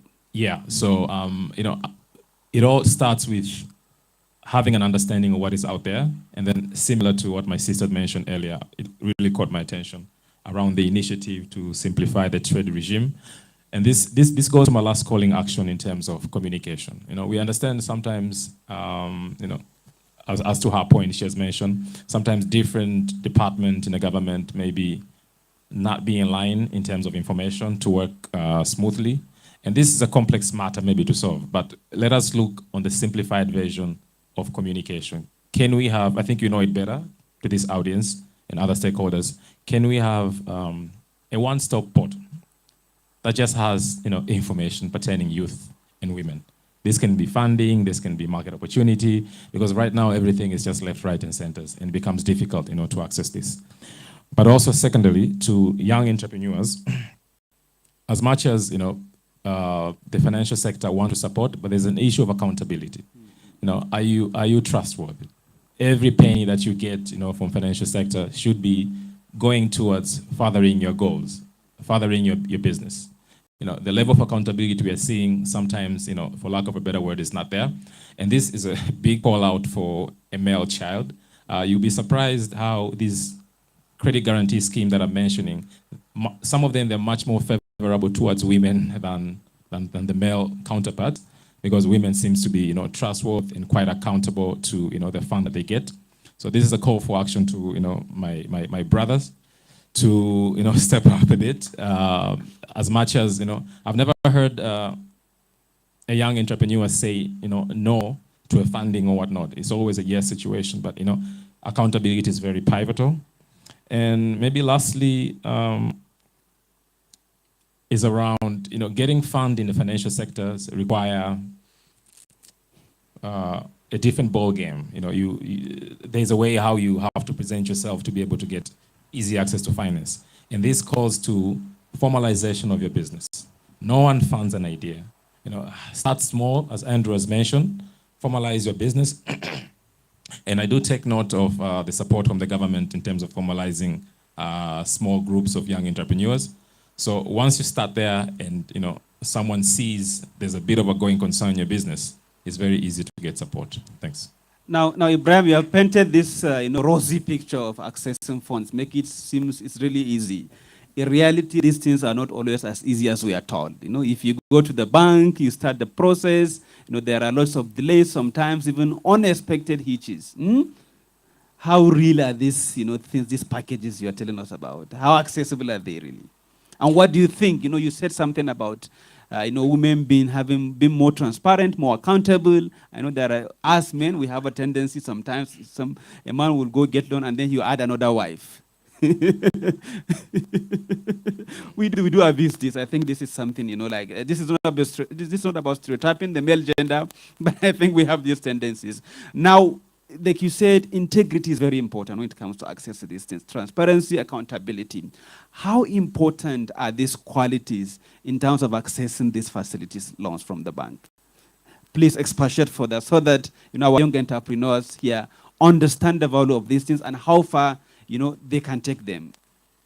Yeah, thank you.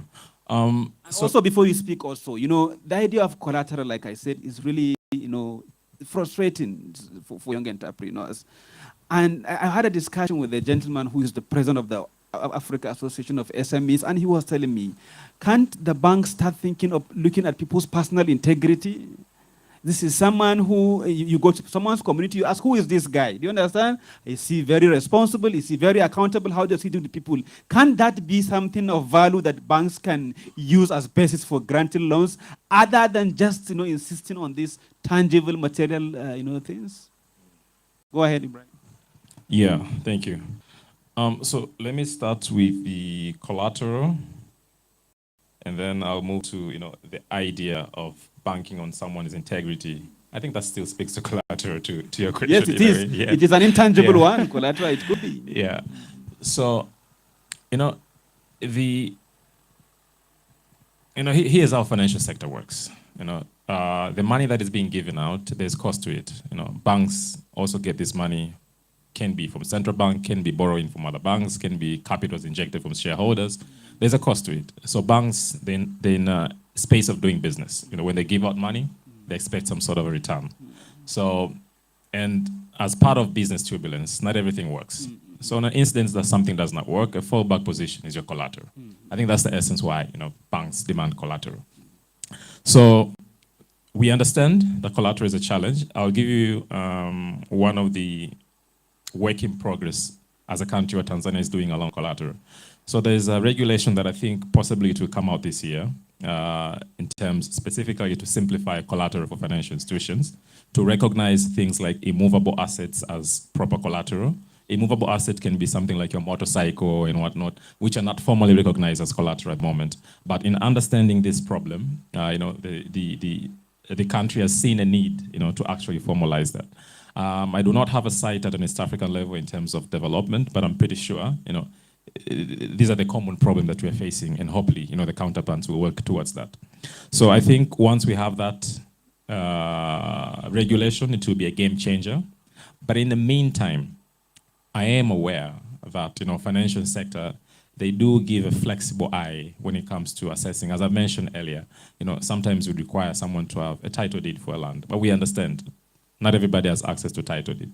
So we look at, you know, are there cash flows that can be able to back us? There are those incidents that we give lighter requirement so as to be able to support this group. To your second thing, in terms of goodwill, actually, you know, I think you mentioned about integrity, yes. How that is very important for the group, and how that can help or demolish, you know, the dreams of a young entrepreneur. So I think you're aware of, if you're not aware now, I might mention a bit around something called Credit Reference Bureau. So Credit Reference Bureau, these are the platform where they assess individual credit worthiness. All your records or in terms of how you're performing, in simple terms, repaying your financial obligation or loans. These records becomes available in Credit Reference Bureau. And then banks and financial sectors, before they give you this facility, they go to this Credit Reference Bureau to check, Mr. Andrew, what is his integrity in terms of repaying our loans? And then there's a risk rating there. If you are higher risk, forget about getting finance from the financial institution. So let us not be thrown away by, is it cheap thrills that calls Andrew? Let us not be thrown away by, let us look at the big picture. Let's honor our responsibility, because that might have a long-term effect in your aspiration in terms of getting funding. So the more transparent you are today, the more accountable you are today, it gives you a better chance to continuously being able to get funding from the financial sector. Good. Andrew, you want to come in? Go ahead. Yeah, quickly. I think what he mentioned about the new regulation that come out will be a real game changer, because if you have a border, you have a smartphone, you have a TV at home, some of these things cannot be used as collateral. Then the second thing about this credit rating, it's it's going to be increasingly important, especially in this digital age that we're living in. I mean, in the West, people get loans for houses and cars and whatever just from their credit rating. They don't actually have to put any collateral. They look at their credit history. You're graded really good, you get that loan. So Ibrahim, Andrew, I used to think friends who live in the US and Europe are rich. Yeah, it's not their money. One of them told me that you see everything, this phone I have, iPhone latest one, is on credit. Yeah. That's why. Yeah. So it's not that they are really actually able to put down 1,500 USD to buy, but you can literally buy everything on credit. Everything you can buy it on credit. And that's what we like here. And if you look at even our systems, for you to even own a house there, you can spread the cost over 30 years. Here, it is not possible. I think you can go ahead now. Yeah, and just a call to action is, one, it emphasizes the point of formalization, because people cannot track your propensity to borrow and pay back if you're doing it a cash economy. If you're using mobile money, if you're using bank transactions, you're creating a history of your habits and your personality, your financial personality. And that's what's going to work for you when you're going to the bank and you don't have collateral, but at least your credit history is very good. So again, it's sort of like build that character and that history of your financial behavior to access NBC and the products that have. Very good, thank you, Andrew. Now, last but not least, Monsieur Jean Petit from Burundi. Colleagues, we all have to have our interpretation gadgets for those of us who do not speak French, because he's going to speak in French. Now, you've had the conversation that has gone on here, Jean Petit, so far about the AFCFTA, the challenges of young entrepreneurs, trading across borders in Africa, issues to do with gender-specific challenges to this efforts, financing, alternative sources of financing. You work in a business incubator in Burundi. How does your organization, your entity, comes in terms of building the capacity of young youth-led businesses, youth-owned businesses, to be able to access these immense opportunities that we speak about, to be able to navigate this large array of challenges? What is the role of business incubators, so that young people who are here, young entrepreneurs who are here, who also either have running businesses, active businesses, or would want to go into entrepreneurship, would consider working with a business incubator such as yourself, to incubate, ideate, incubate, and grow and scale their businesses? Thank you, Mr. Moderator. I think all the assembly is ready to hear with gadgets. Okay, let's check just a little bit better. Are you ready, guys?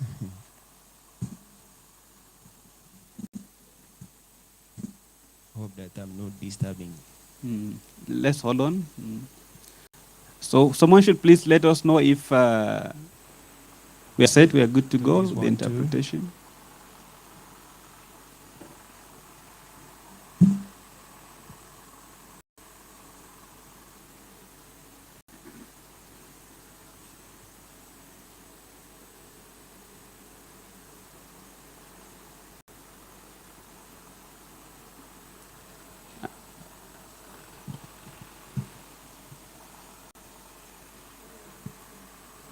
I can speak right now.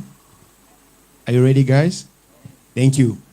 So, j'aurais aimé parler en français pour aider surtout ceux qui avaient des gadgets depuis hier en écoutant juste l'interprétation. Merci à Madame Traoré qui a d'ailleurs proposé à ce qu'on soit à l'aise avec notre langue officielle.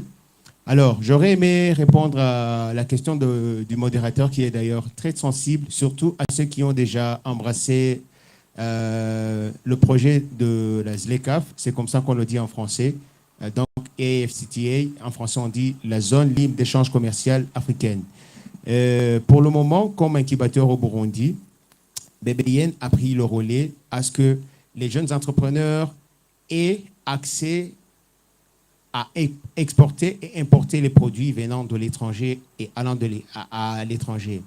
J'aurais aimé d'ailleurs vous informer que même durant la conférence qui vient de se terminer la semaine passée, dont même le président de la République vient d'embrasser la présidence en exercice du COMESA, on a déjà commencé à signer des traités, surtout avec le Congo, qui est d'ailleurs une très grande opportunité pour nous. Mais malheureusement, même s'il y a pas mal d'opportunités pour notre région, surtout est-africaine, on a même des challenges.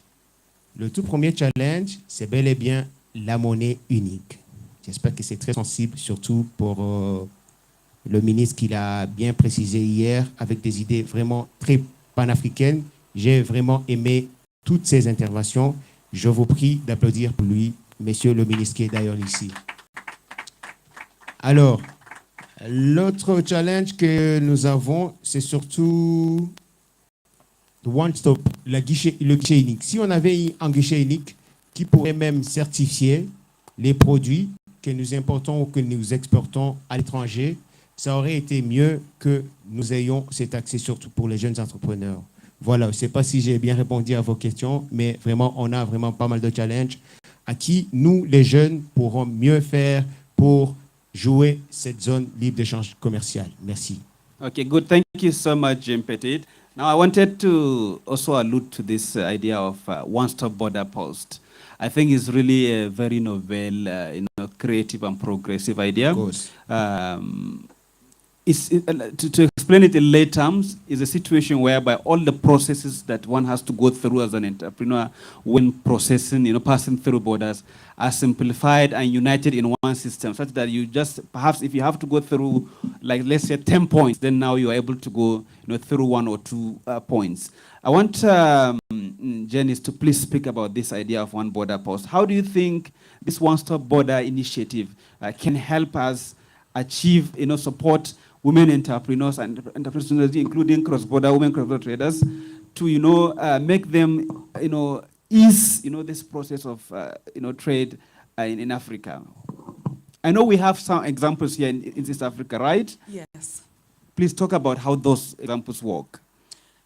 Yeah, we have the one-stop border posts existing, and I think from the experience we have been having, the systems are there, they are working, but technology has been changing. And then you see then the systems are sort of like outdated. Sometimes you go to the border, the systems are not working, and you find like very long queues of people and vehicles trying to cross over. So I think we need to sort of like look at the technology that we're using within the OSBPs. It needs to be constantly updated. And then also the people that are using the systems, they should be very conversant with using the system. Also the issue of backup should be existing, because sometimes you see like the systems are down, then we don't have a backup system to sort of like do the... You mean the manual way of doing things? Yeah, then it sort of like inconveniences the businesses that are doing the cross-border trade. So the issue of technology, the issue of backup, we have an issue of electricity outages within the region. We need to sort of like have existing backup systems in place.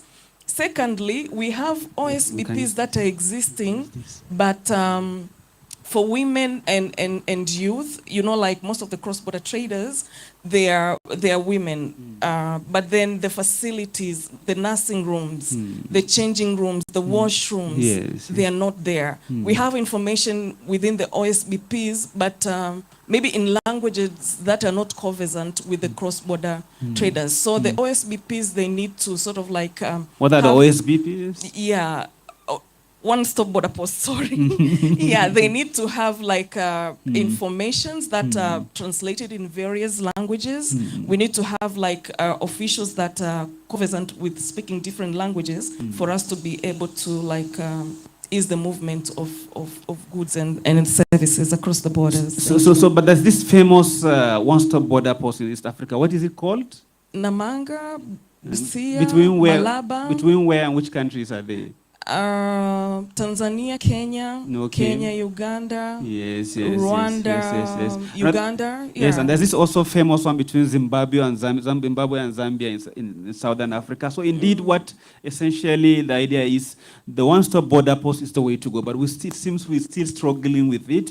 And I think this is also one thing that advocates in our midst and entrepreneurs also can take up, to advocate to the member states of the African Union to really, take up this idea of one border post, because if we are able to get that, I think, well, it will address most of these challenges that Jean Petit has. Do you want to say anything, Jean? Just a question. Is it possible to integrate this one-stop border?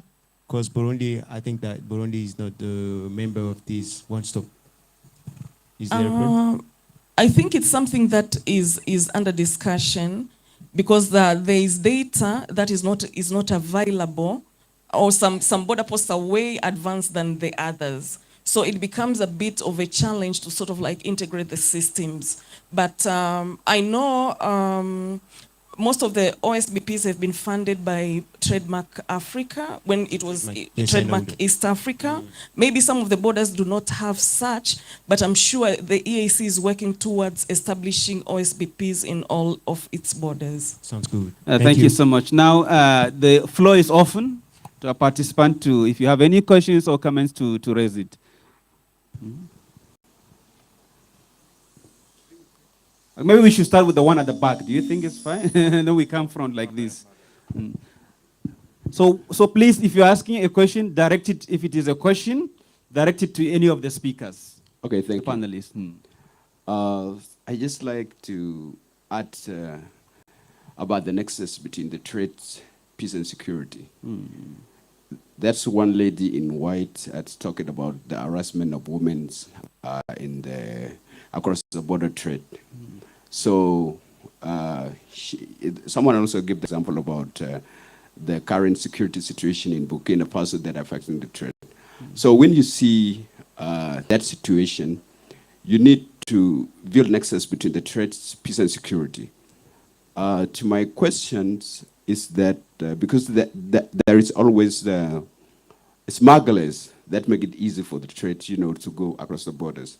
But given the security situation is not favorable to those in the trade space, my question, how can we address as a continent this issue of cross-border smuggling? So who are you directing your question to? Lady with the white. I forgot that. Okay, thank you. Please, we have to be really fast because we haven't got much time. Go straight to your question or comment and direct it to any of the panelists. Okay, hello everyone. My name is San.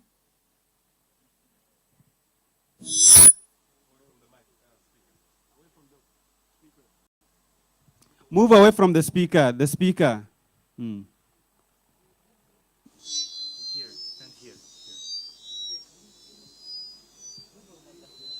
Go that direction. That direction.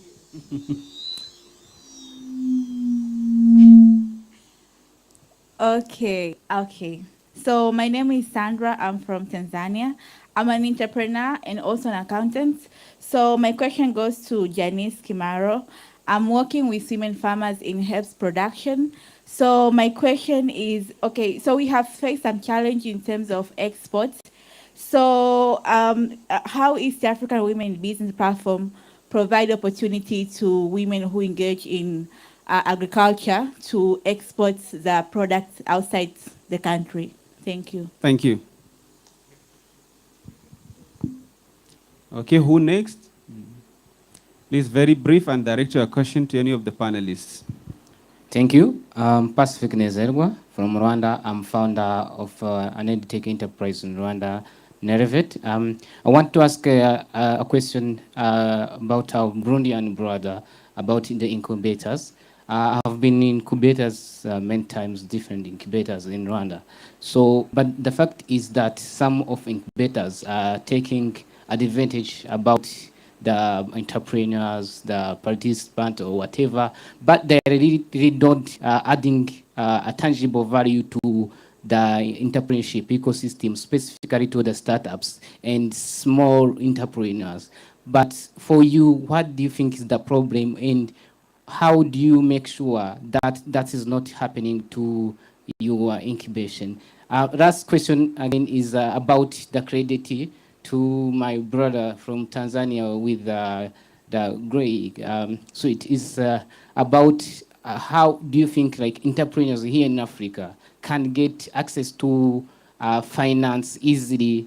You know, many people are starting without collaterals, or even if they have, they are being asked like high return. So what could be the solution, and what could be your recommendation to as small entrepreneurs? Thank you, thank you, thank you. Brilliant question.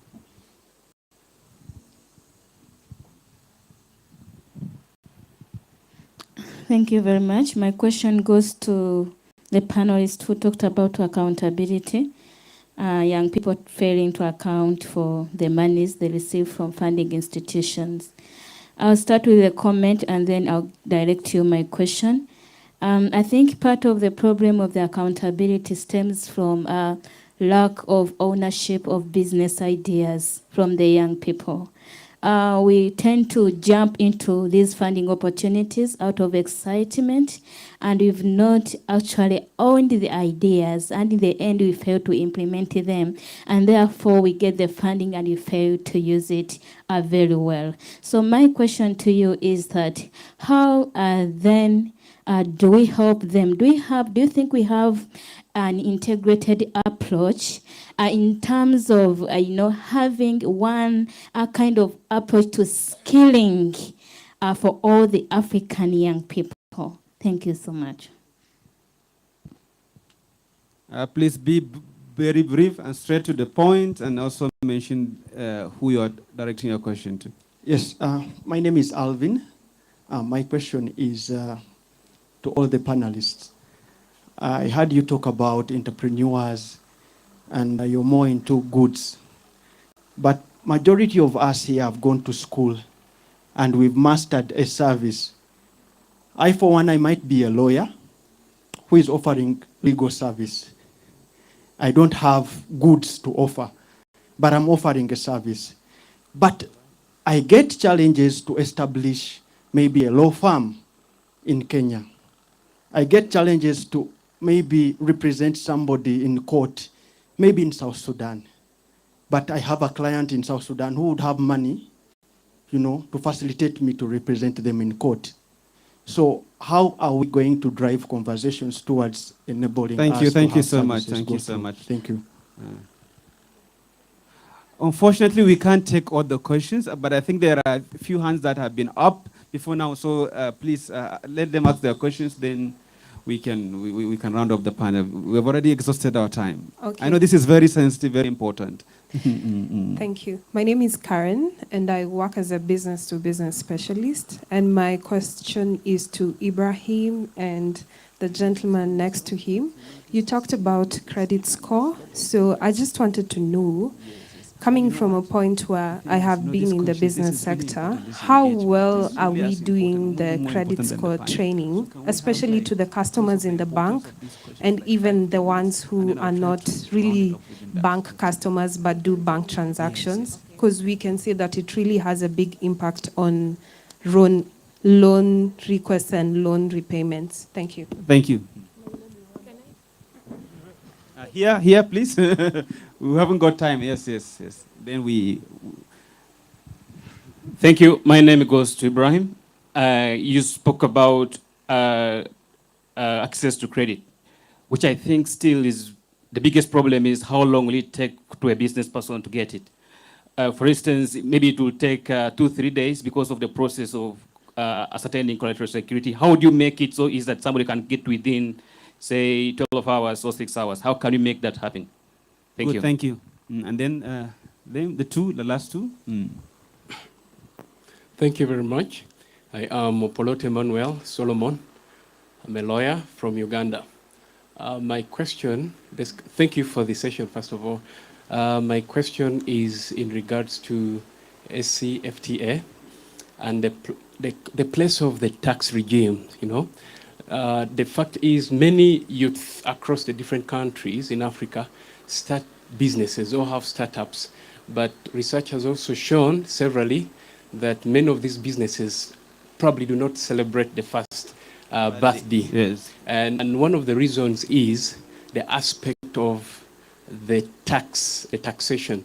I know for a fact, for example, where I come from, I'm sorry for giving context, there are tax holidays given to investors, you know, investors coming into the country. I want to think it's the same in other countries across the continent. Can't we probably choose to advocate, or do you think it is okay? Do you want to answer this question? I think it should be a general... I think Ibrahim is in the best place, or Andrew. Okay, so don't you think it should be in the best place of the African continent or different countries in Africa to look into the direction of giving tax incentive for youth, at least for a specific period of time, yeah, so that as when the businesses have somehow stabilized, they can start paying the taxes. Because Very good. I Thank think you. taxation is one of the reasons why. Thank the you. businesses are Thank you dying. so much. That's a Thank brilliant one.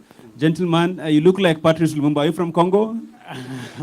Yes, I'm from Democratic Republic of Congo. Oh, I see, I see. Thank you. My name is Richard Chubaka, and I have a simple question to Madam Janice Kimaro.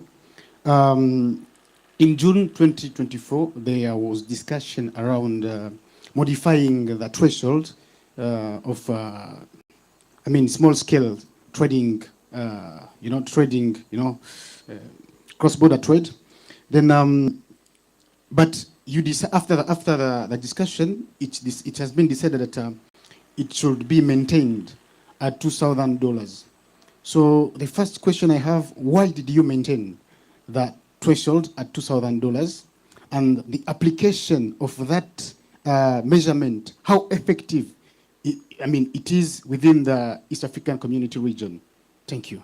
Thank you so much. Thank you so much. I'm sorry, we would really love to take more questions, but we don't have time. In fact, we have even went much beyond our allocated time. What I think should happen is that if you have got any questions, once the panel ends, you can reach out to any of the panelists and then ask questions directly to them. And I think that will also give you more opportunity to even discuss and engage with them in a longer time than you will be able to do on this platform. Now, let me start with you, Ademarco. I don't think there's any question. Was there any question directed at you? Was there? If there's none, since we don't have time, I would just ask you to where's the mic? Do you have a mic close by? To just in 30 seconds, give us your parting shots, last words. Yes, thank you so much.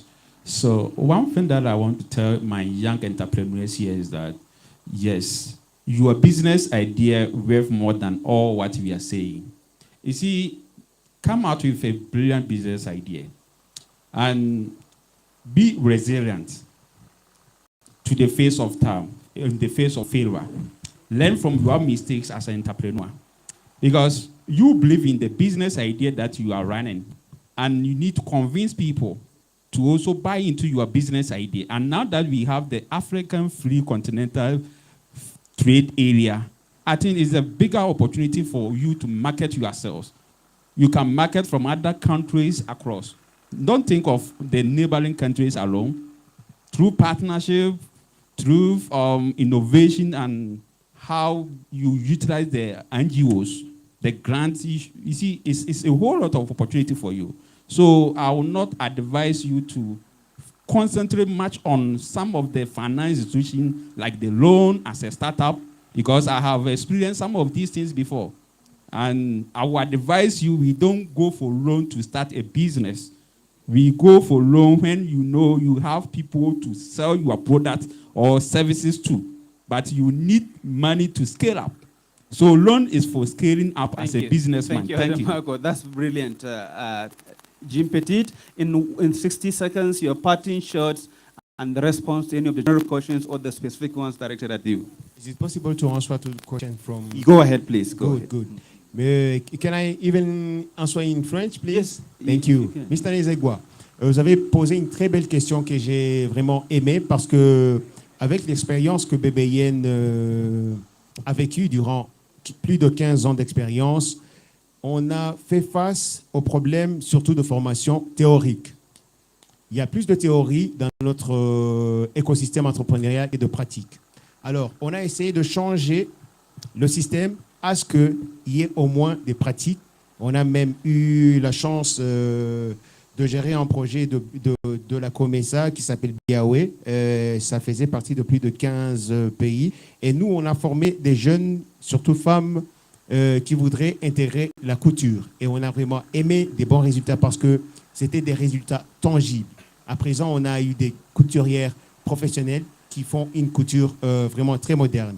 Alors, il y a aussi notre part de questions, plutôt une part de réponse que monsieur vient d'aborder. Il faut que nous ayons cet esprit de tout d'abord commencer sans toutefois avoir des crédits. Parce que à chaque fois qu'on pense que lorsqu'on pourra avoir des crédits, c'est là où on va commencer, c'est là où vous allez chuter. Je vous le recommande, soyez surtout précis et soyez surtout fort avec vos idées. Thank you, Jim Petit. That was an important question that he asked about incubators taking advantage of young entrepreneurs. He said, "How is your own an exception? Do you guys rip off, these entrepreneurs that you're supposed to build up?" Sorry, can you please? I was saying, he asked a question about business incubators such as yourself, Yes. taking advantage, like, I think in a simple way, cheating, cheating the entrepreneurs instead of supporting them and building up. What do you have to say about that in 15 seconds? So, can I please also respond in French? So, à chaque fois qu'on pense qu'on triche en donnant des formations, ayez surtout l'esprit de chercher vous-même. Il y a plusieurs opportunités, surtout pour les digital skills. Madame a déjà abordé, d'ailleurs, une question qui était très sensible. On a vraiment pas mal de problèmes. Mais ayons surtout l'esprit de chercher plus d'opportunités que de challenges. Voilà. Thank you so much. Thank you so much. Andrew, in 60 seconds, response to the questions asked, the general or specific to you, and then your parting shots. I don't think I got a specific question, but there was one about the credit bureau, and I think he's in a better position to answer. But I like the question from the gentleman about exporting services. And I believe FCTA has a protocol on trading services. Protocol on trading so, services, it does. So there's it does. that. But I think, it's not a direct answer, but it's sort of to question, why do you need to set up an office in another country? That's one. 2, can you operate as an independent consultant? 3, can you find partners to do the law work for you so you bring clients and you share sort of retainers and things like that? So again, and I think it's more of a political question why it's easier maybe to export a product or commodity than is for Tanzania to open an office in a law firm and accountancy. So that's one. There was a second point about incentives for SMEs and why the taxation, a lot of SMEs fail within the first year. And I think it's a very important question. And I know for the case of Tanzania, for example, income tax you only pay when you reach a turnover of a certain amount. If you don't reach that amount, you don't pay. So there's one, knowing what the tax laws are in your specific countries, and it's 2, also the tax person understanding your business as well. So there's a lot of relationship building that needs to happen between a startup and the tax bodies that they serve under. But also there's an opportunity to sort of pilot and incubate some of these businesses to let them grow to a level that, and the incubation happens with, what my colleague in Burundi is doing, and other incubation spaces where they shield you and protect you until you reach a certain level. So it's not a direct answer, but there's a lot of understanding your business and understanding the laws that protect your business in that country, Andrew. But also Thank you, the Andrew. tax people. Ibrahim, in 60 seconds. Your responses, pass over the mic, please, Andrew. Your responses to the directed questions directed at you, and then your parting shots. All right, thanks. Quick one, I think there was one from my brother from Rwanda. I think he asked about collateral and high interest rates for the facility from banks. Look, I think my take here, again, is around information. Let us get close to the information of what these banks are offering. I know as a financial sector, maybe we have an obligation to do much advocacy, but there's so much that is happening that youth and women can take advantage of. There's a number of loans that have been offered without having collateral. We call them unsecured lending. There are quite a number of these. Also, there's so much initiative that is being directed into certain sectorial sector. For example, there's quite a bigger motive for a financial sector to support business in agriculture. I'll give a very high level view of this. There are other development partners who are giving loans to financial sector with conditions to lend at a favorable rate for business in this sector. So it's up to us, finding out this information. Like African Development Bank is really supporting financial sector in Tanzania to support agriculture at an affordable rate. And there's also, not to sound very complex or get much into details, there are incentive at the moment in Tanzania for banks to support agri-sector. So all pointers are pointing towards, giving that support. To your question, I think let's just stay up to date in terms of what the information that is out there, in terms of collateral and in terms of the interest rate. I think I'll keep it like that for now. And there was a question around Credit Reference Bureau. I think it's a very, very good question. I think we have a journey to take, as a country, in terms of advocating that Credit Reference Bureau is there and it can demolish your future in a matter of a second. But then again, the issue of repaying our dues comes to integrity. Whether Credit Bureau is there or is not there, you should pay your dues. But I do concur with her in terms of, a journey needs to be there in terms of an advocacy, because there are different parties that are engaged into this credit scoring. There's a responsibility for banks. As a bank, we are submitting this information somewhere in terms of your performance. If we don't do our part very well, you will be impacted. You might be rated higher, while it's not your fault, someone has not submitted the information. So banks have a role to play, but also, we end user for this particular data. I think it's important to understand what are the metrics, what are the numbers behind into our scoring. So I'll package that as, every stakeholder engaged in this process has a role to play in terms of advocacy. I think Andrew did touch base on the tax. There was one guy who mentioned about turnaround time. When you go and ask for loans, it takes longer and whatnot, and something like that. I think what I would say here, it's, situation will differ from one financial sector to another. I think it's all a matter of process improvement in terms of, which one is faster, which one is not. I think a call for action, I would say, financial sector need to invest more in automation to make sure that, we shorten up this process. We as NBC, we have embarked in this automation. For example, if we onboard you, it's an automated thing. Now the government has really supported us in terms of KYC, simplifying, the ID that I use to onboard clients. So if you open an account with us, it will be instant. An automation, you have an account. When you go to a process of a loan application, now depend on the type of a loan. Some we have worked towards automation, some we are doing still process improvement to make sure the TAT is okay. Thank you so much, Ibrahim. That's brilliant. Even 60 seconds, responses and final parting shots. Thank you so much, my colleague from South Sudan, for that question.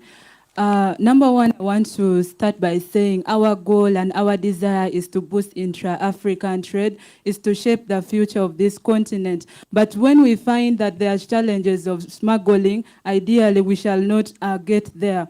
So for me, I think what can be done, the member states of the different countries should come and should have an harmonized kind of trade policy whereby all member states are speaking the same language. We need to collaborate because smuggling, curbing smuggling is not a one country's or a one member's effort. But we really need to coordinate, we really need to collaborate, we really need to come together jointly as member states of the African continent so that we are able to work together to curb smuggling. So for me, that is what I think can be done regarding smuggling. And then my last word is African Continental Free Trade Area has the potential, a huge potential for the young people, for the women, and then for us to really benefit from it, we really need information. We have to really look out for information. We really need to interest ourselves in reading materials so that we know what the protocol is all about, because we are going to miss out.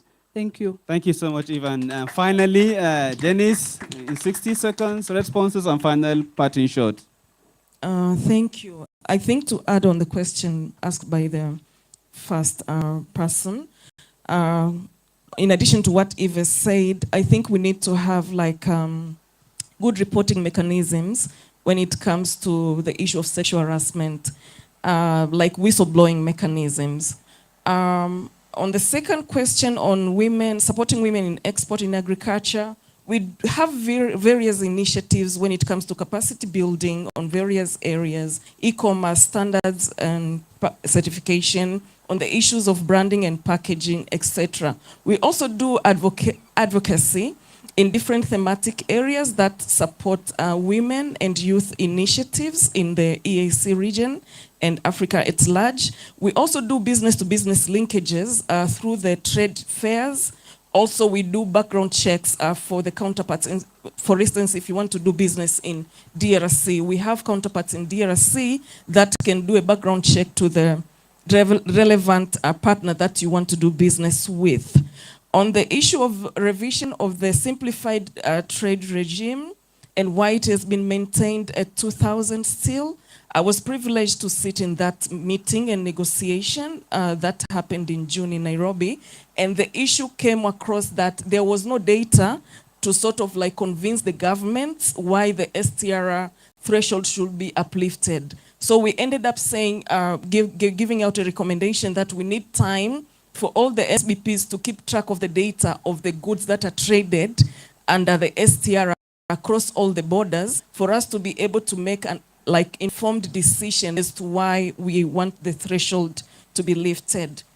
On my closing remarks, I would want to urge the youth out here to sort of like read a lot. There is a lot of information that is existing for you to be able to do like the trade in goods and services across the borders. Take time to read for you to be able to make informed decisions.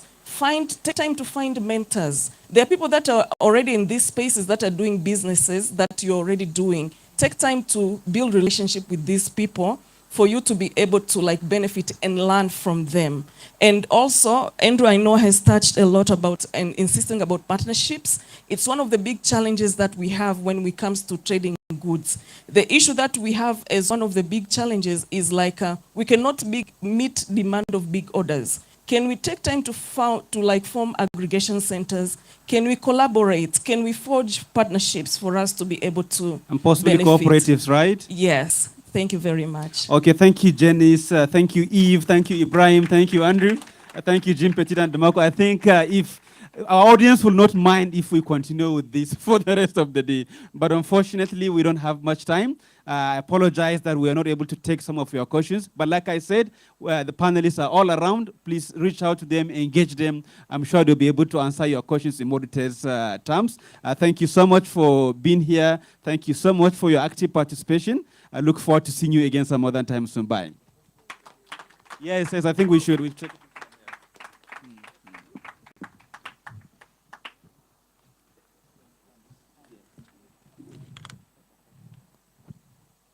Thank you very much. The panel and the moderator will take a photo. I hope our experts in photography, sometimes you call them the paparazzi. Yes, I think they will find a way to do it. Yes. Kenneth, are we okay? Or you need 30 seconds? Okay. But as that happens, let's applaud them again and receive. Thank you very much, Adam, for leading the panel. And thank you, panelists, for sharing your wisdom with all of us. Yes, Okay, Adam, you need now to be there. We have a camera very far, but it pulls you. Yes, it will pull you all the way from behind. There you are. Yeah. Yeah. Exactly. Okay.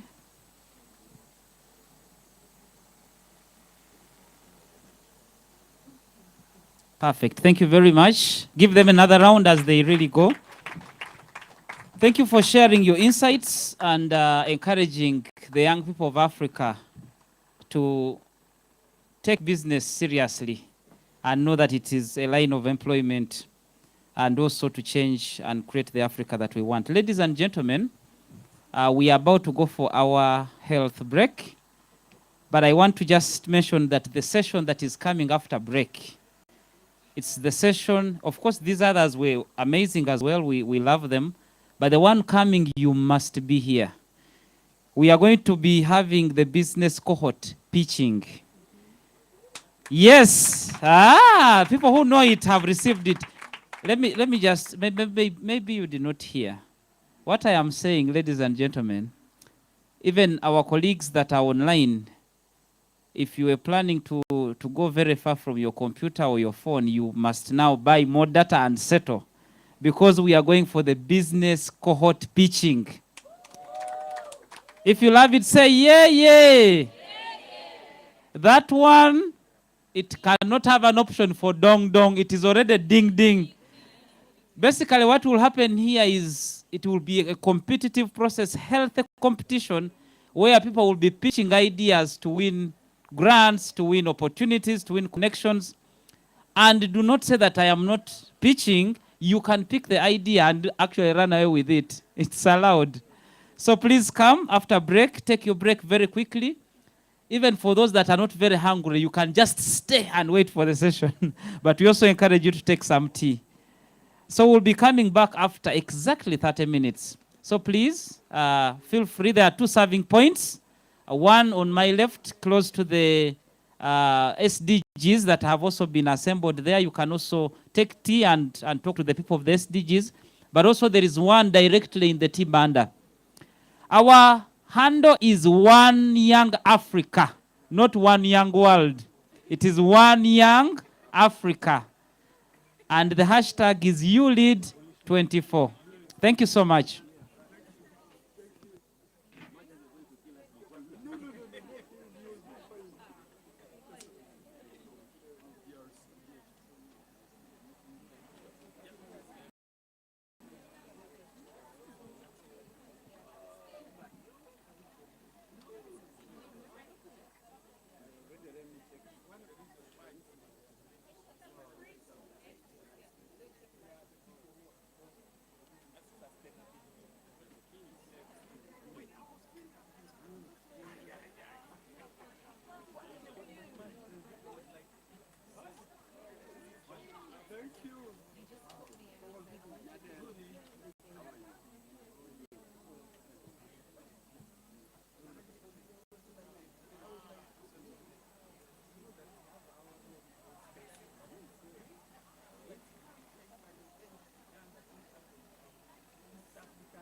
Tusonga mbele mama Afrika, Afrika,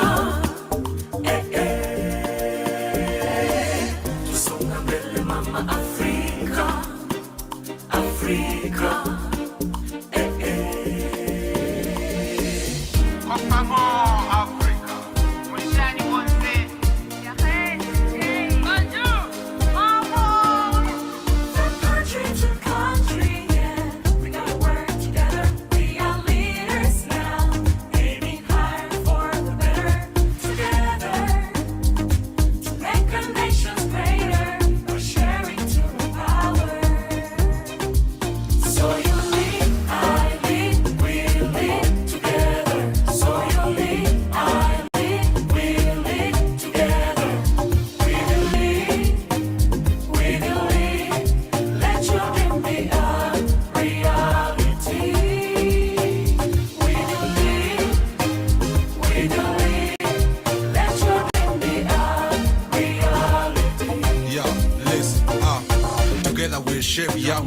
women, with the pillars, with the future. Here we are, let's join together. With ability to change communities, with love, with peace, to respond to our need, to call for unity. Africa, hear me cry, never leave me alone. As I see light in a brighter future, let's join hands for youth and women. Let's join hands for youth and women. I lead, we lead together. So you lead, I lead, we lead together. We do lead, let your dream be a reality. We do lead, let your dream be a reality. Yeah, vijana wa Afrika wote waungana, vijana vijana kutoka mashariki, magharibi, kaskazini na kusini, hata na kati, twaja pamoja ili tufanye nini?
Being part of the fellowship, I am excited. It's your time to say, who am I? We need to have a peace and security environment. The start of our meetup here in Arusha has been equally very good. This is the first day. This is a platform for me to be more empowered, to learn more. I've got a chance to get introduced to, climate action and justice. Everyone comes with their own story, experience, and I get to interact with them. I get to tap into these experiences, I get to tap into this knowledge, and this is actually adding on to the information or the bank of knowledge that I have. So this is a very good platform for me to grow as a person.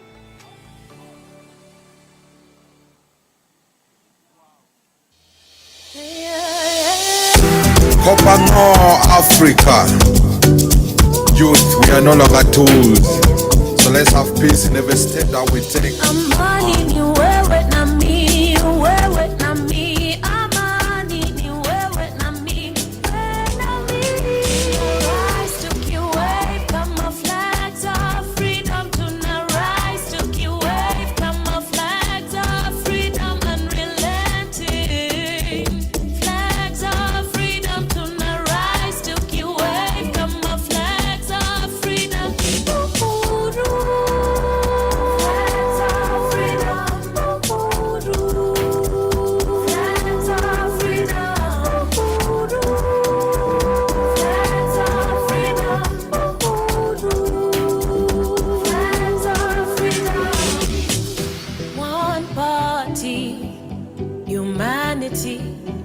Showing up to maintain our sanity, adapting to love in this reality.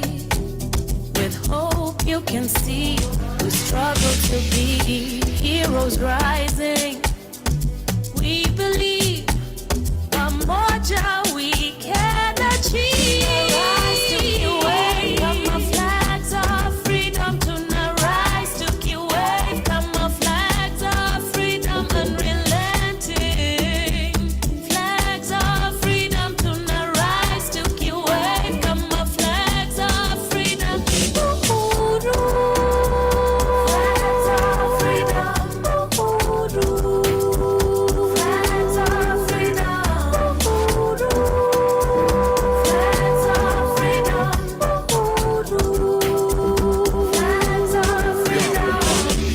kings and queen, vijana Paul is the key. Opponents wanna feel real, twin jalopy.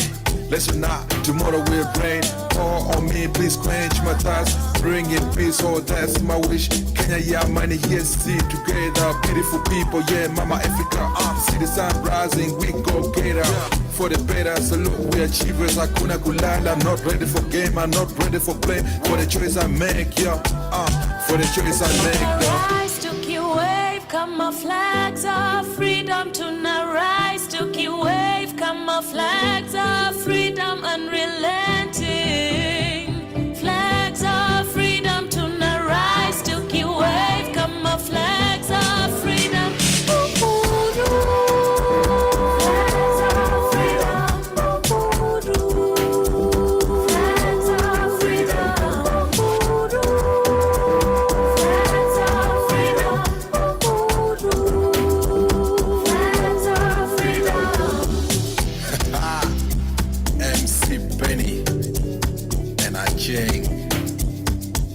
Peace to the world.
Shape young men and women with the pillars, with the future. Here we are, let's join together with ability to change communities, with love, with peace, to respond to our need, to call for unity. Africa, hear me cry, never leave me alone. As I say loud in a brighter future, let's join hands for youth and women. Let's join hands for youth and women.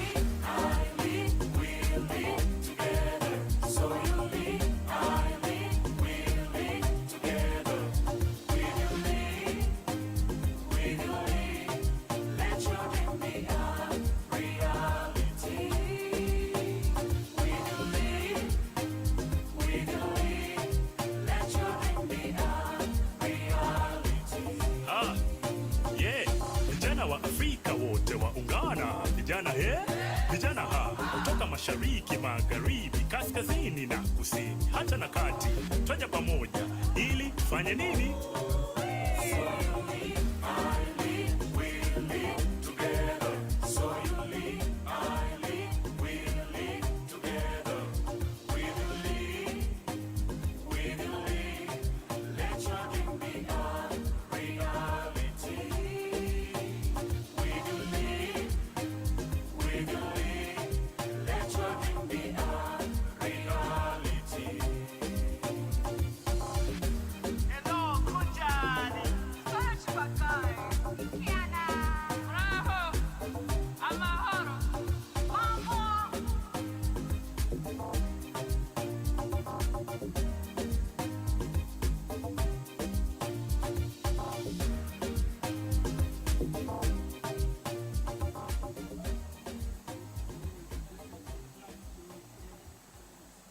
Describe the EAC Youth Fellowship as life-changing. Transformative. Is a networking opportunity. Justice and gender. These two actually is what I want to do. So you realize that most of the marginalized group in the rural areas are not able to get the knowledge I want to expand my network on the regional community, because I know that among us, the majority of people will be the leader of our different countries in 10 years, 20 years, and we need to know each other for now.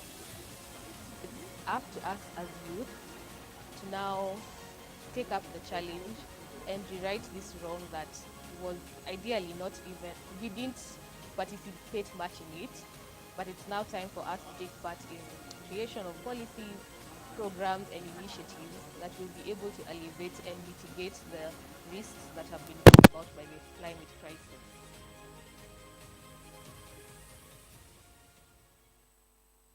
What makes me incredibly optimistic this morning, and that is why we are all gathered here, is that we have agreed to the common agenda, and that is to make Africa great.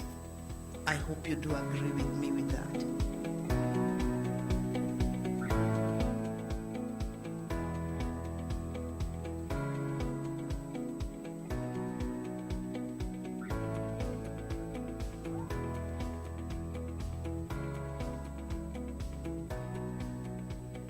I'd like to take this opportunity as patron of this summit to thank His Excellency President Ruto, President of the Republic of Kenya, for agreeing that his great country plays host to the 7th YouLead Summit. Youth have spoken and we have carefully listened, and it is why, for the first time since 2017, we are hosting YouLead Summit outside the United Republic of Tanzania. The EAC has set a very high standard for other regional economic communities to reach out to the youth, and so today you have converted me, so wherever I go, I'll try to encourage even our colleagues in SADC to launch an initiative similar to this one. Good or less good or bad, what goes on in Africa has repercussions in Europe. And conversely, what goes on in Europe has an impact in Africa, as we clearly see with the war of aggression by Russia against Ukraine. We thus have a mutual interest in seeing each other prosper, be at peace, and fulfill our potential. The East African community must embrace youth as champions of African solutions to African problems. Our youth must be champions of East African and indeed African integration. Our youth must be the champions of climate change adaptation. Our youth must be the champions of peace and security in our region.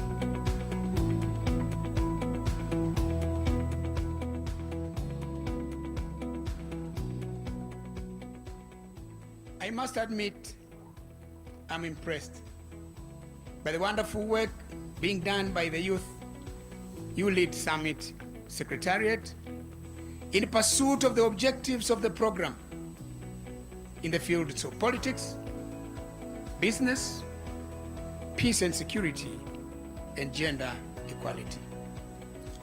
They have made me feel happy and proud to be your patron. Ladies and gentlemen, I commend the Secretariat for choosing a very pertinent theme for this year's summit: youth empowerment through capacity building, revitalizing youth voice and agency towards the Africa we want.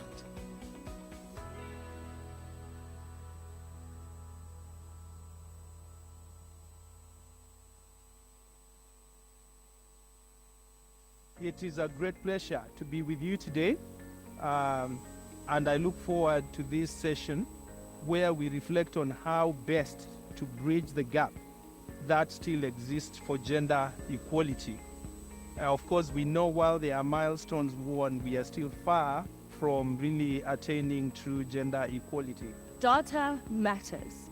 In the context of generation equality, it is important that young women's voices are seen, recorded, documented, and then provisionally implemented. That's why research also matters. From what I know, that there's already a manifesto document that highlights that young women's voices are going to be heard and documented, but it's up to the government to make sure that there is a reporting on that. Under-reporting data research, we still need to invest in this to be able to find solutions for even women at the grassroots level, even women who are still ashamed of reporting because of the stigma around violence against women. So there's still more to be done. And so I do recognize the point of underreporting of data. I do recognize the point of underrepresentation of views. But I think that we do need a forum at least that allows for us to report the underreporting of data, that allows for us to understand that this is still a continuing problem.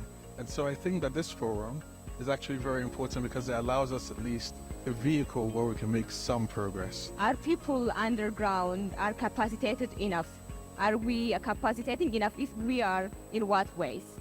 And after all, we are talking about sustainability, which include all parts of the community and all members of the community, including women. Then what's going on under the ground? At the global level, women have to celebrate the fact that the UN, the global government, African Union, the continental government is cognizant of inequalities existing in the continent.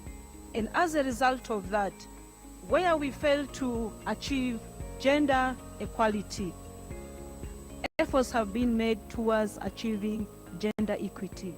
That's a thumb up. At Plan International, we are proud to be co-conveners of the Gender Equality Forum together with MS Training Center of Development Cooperation, YouLead Secretariat, the East Africa Community Secretariat, the Office of the African Union Chairperson, Person's Youth Envoy.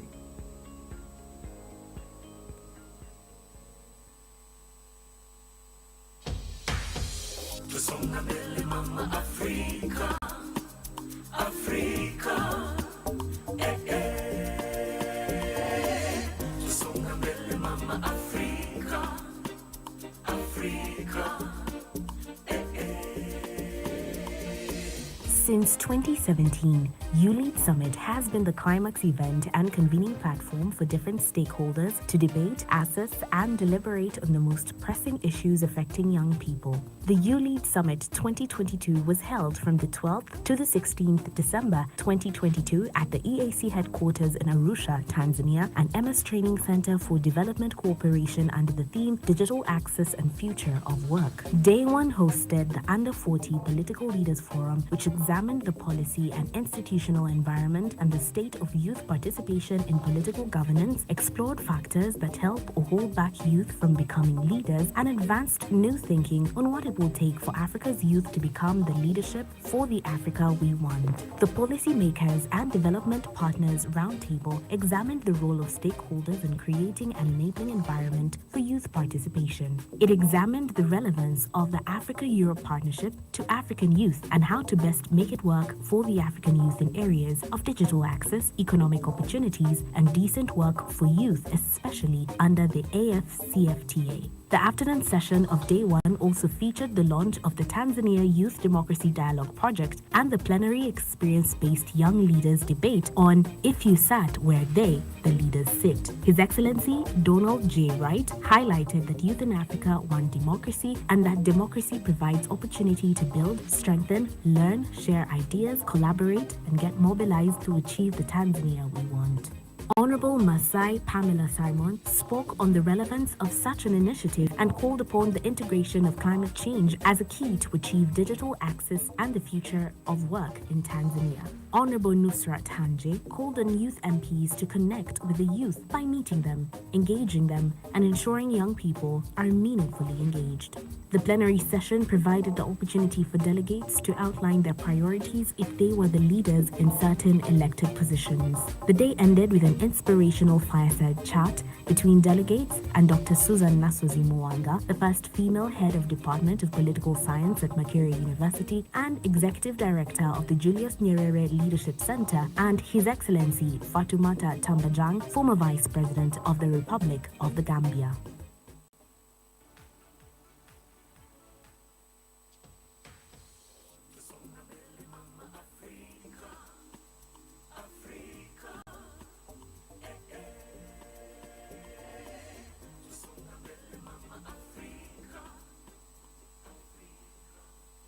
On day 2, the Under 40 Business Leaders Forum explored making the AFCFTA promises to African youth a reality, opening markets and opportunities for women, youth, and SMEs. It also served as the last mile for YouLead's ongoing process of collaboration with the AFCFTA Secretariat, United Nations Economic Commission for Africa, on consultation and collecting of youth and women views and contributions for AFCFTA Protocol on Youth and Women in Trade.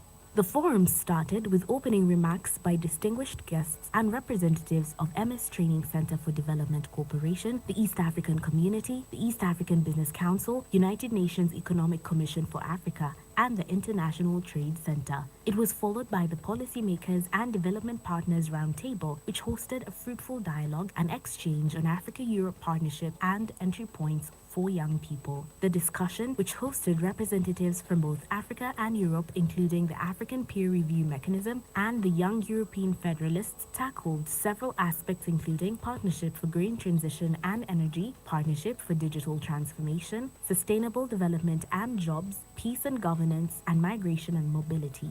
The afternoon session of the Under 40 Business Leaders Forum provided an opportunity for delegates and distinguished guests to discuss YouLead's work on youth in business, trade and enterprise, and the entry points and opportunities for women and youth in trade entrepreneurs in the AFCFTA Women and Youth in Trade Protocol. This was followed by the EAC Youth Enterprise Accelerator Awards, EAC YEA, for cross-border trade innovation. The session featured presentations by 4 applicants of the EAC YEA 2022 who were given the opportunity to present their business idea proposals and invite startup investment from the partners attending the summit. The problem is there's a lack of equitable financial inclusion for young people in Africa. And also, the root cause is financial illiteracy. Many of us know how to make money. The truth is, I don't have to teach you how to make your money. The issue is, how do you manage it? And what's our solution? We'd like to empower young people to make informed financial decisions through financial literacy programs. So there's a prepaid debit card we've created to grant users access to financial services and also to enable them practice good personal financial habits as they learn. My name is Kevin Yonghuru. As said, I'm the founder and the CEO of Spota Company. And Spota Company is an agribusiness company processing the sweet potatoes. 64% of population in Burundi affected by malnutrition. And you guess what? Most of factors which are there, we recognize one factor, and that is the one we wanted to work on. That factor is related to the increase in price of sugar. As you know, that sugar is mostly used in preparing porridge and bakery products, as you know. But in Burundi, you realize that along 7 months out of 12 months along the year, we have shortage of industrial sugar. Along the year, we harvest around 746 tons of sweet potato. That's why on that opportunity, we came up with different products so that we help the population of Burundi to be able to access to the highly nutritious porridge that doesn't require the sugar. Even if there is no sugar, they can still use this porridge.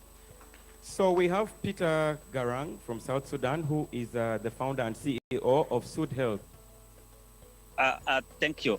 My name is Peter Garang, the founder and team lead for Sud Health, a company that is currently under prototype. I just want us to take 1 second to think about losing a sister, a mother, a wife, because of something that you and I can prevent. That is what exactly happens in South Sudan, where 1,150 lives are lost during delivery. My team and I came up with the Sud Health Tech that ensure the provision of health services through telemedicine, and that will act as an alternative healthcare services during health emergencies and beyond. The forum was closed with remarks by His Excellency Albert M. Muchanga, Commissioner for Economic Development, Trade, Industry, Mining at the African Union, which marked the launch of the African Youth Business Council, AFYBC, a continental apex body for the youth-led private sector entities, institutions, and associations in Africa, advocating for a youth-friendly business policy environment in general and making AFCFTA promises to African youth a reality in particular.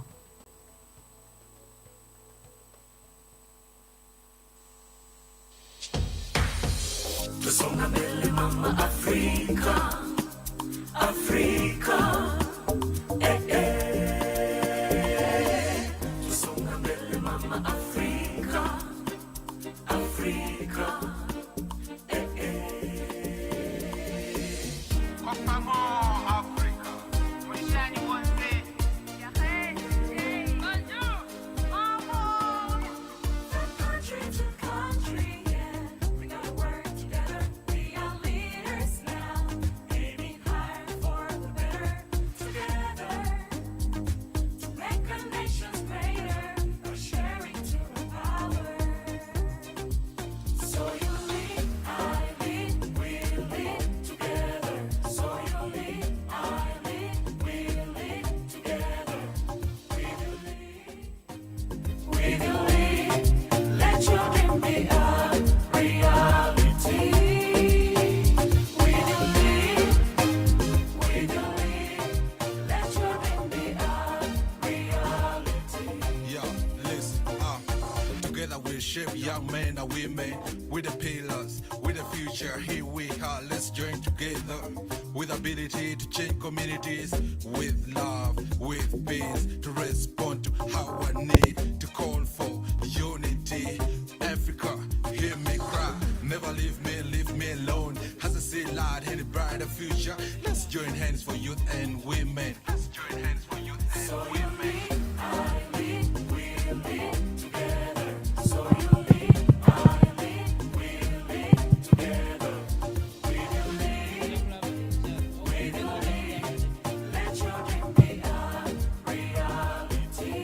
Yes, ladies and gentlemen, you need to come back.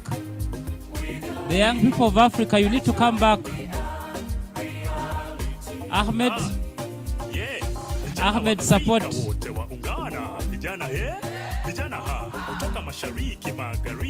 Let us all come back.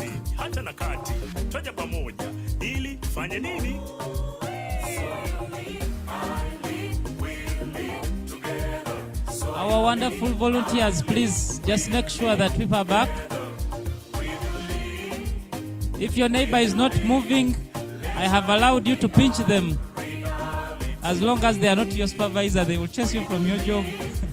But just make sure your neighbor comes. Yes.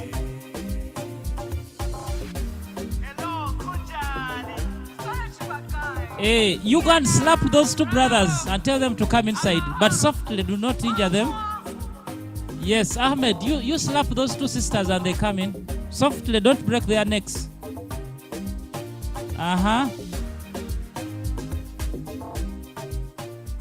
The people at the SDG information desk, please come. Stuart, you can, I've allowed you to pinch. Africa. Youth, we are no longer tools. So let's have peace in every step that we take.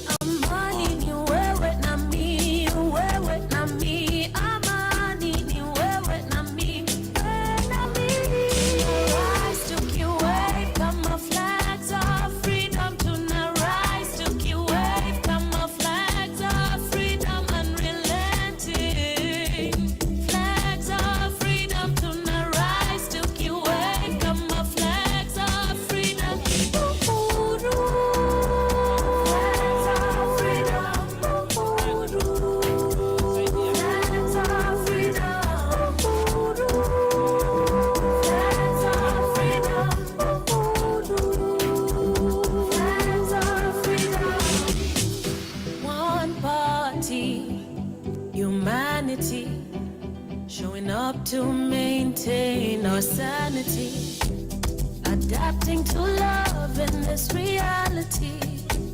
With hope you can see, we struggle to be heroes rising, We believe pamoja we can achieve. Rise to kiwave, kama flags of freedom tuna rise to kiwave, kama flags of freedom unrelenting.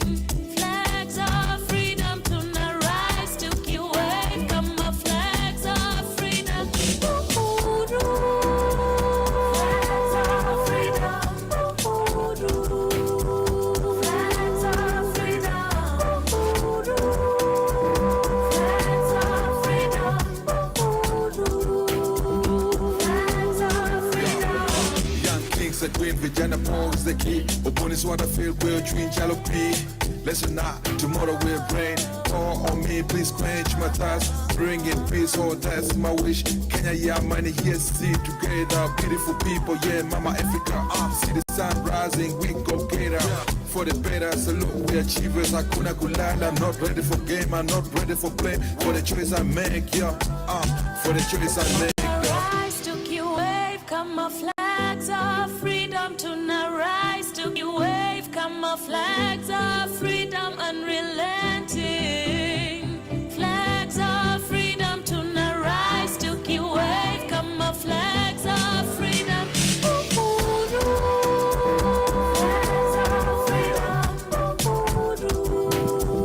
Flags of freedom. Hello. Hey, hi, good afternoon. Hi, everyone. Hello, hello. What's going on? Hello. The tension should go down. The pitching will be okay. The judges will be friendly. So my students don't panic, right? So we are going to start this session where we are. Is this opposition? All right. We are going to have our boot campers, the business cohort, that will be showing us their business ideas, pitching ideas. So let me hand this session to Collins to take us through the session.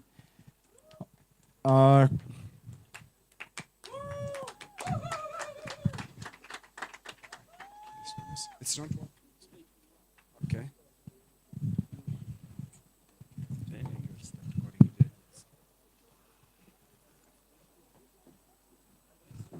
Testing, yes. Good morning, ladies and gentlemen. Good afternoon, ladies and gentlemen. Oh, that is not a good afternoon that has had tea and nice snacks. Good afternoon, ladies and gentlemen. Much better, much better. A very warm welcome to you all to our business pitching flight. All protocol are observed. We're going to go directly into pitching because we know in business time is money, right? So we're going to go directly into our pitching session. On this business pitch flight, we're going to travel across the different EAC countries, and we want us to experience these countries through the entrepreneurs who are bravely going to be presenting their solutions this afternoon. On this flight, I am as introduced, Collins Kimaro, and I'm pleased to be your pitch pilot for the next 1 hour and a half or so. And the only rule I have for our flight to arrive safely is your engagement. That is the only safety rule for our flight this afternoon, for us to engage. And I want to explain what do I mean by engage. But first of all, let me take this opportunity to welcome our judges to the front. If you are a judge, please come to the front. Your seats are reserved here. Mr. Ibrahim Nzutu, Mr. Kelvin Ninyonkuru, Mr. Reiki Liho, Mr. David Yasaya, as well as Ms. Vivian Goi Karibuni to the front. Let's clap for them as they're coming. Clap for them as they come.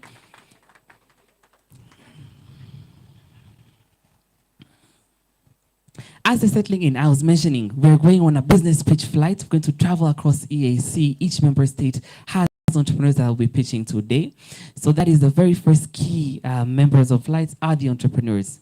These entrepreneurs are EAC Youth Fellowship Cohort 2 members, mostly coming from the business side. They're clapping for themselves. Good. Clap for yourselves and the rest will follow. Make the change there. They will have 3 minutes to pitch. Each entrepreneur will have 3 minutes to pitch. Then we'll have 2 minutes for Q&A from the judges, and then we'll also allow the audience to participate in the questions. The EAC is a diverse language group community, so we will have some pitches in French as well. So just a quick reminder, if you don't have your headsets, please do get your headsets so you're able to follow along with the pitches. So entrepreneurs have 3 minutes to pitch, 2 minutes then for our judges. Judges, a very warm welcome to you all. We're so happy and honored to have you.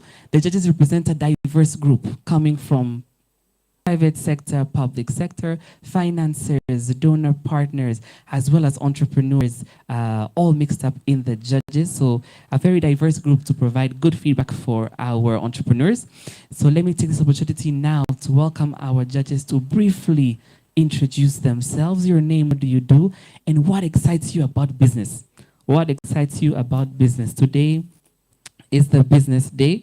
So let me pass the mic, Moses, to pass the mic to the judges so they can briefly introduce themselves. Your name, what do you do, and what excites you about business in the region?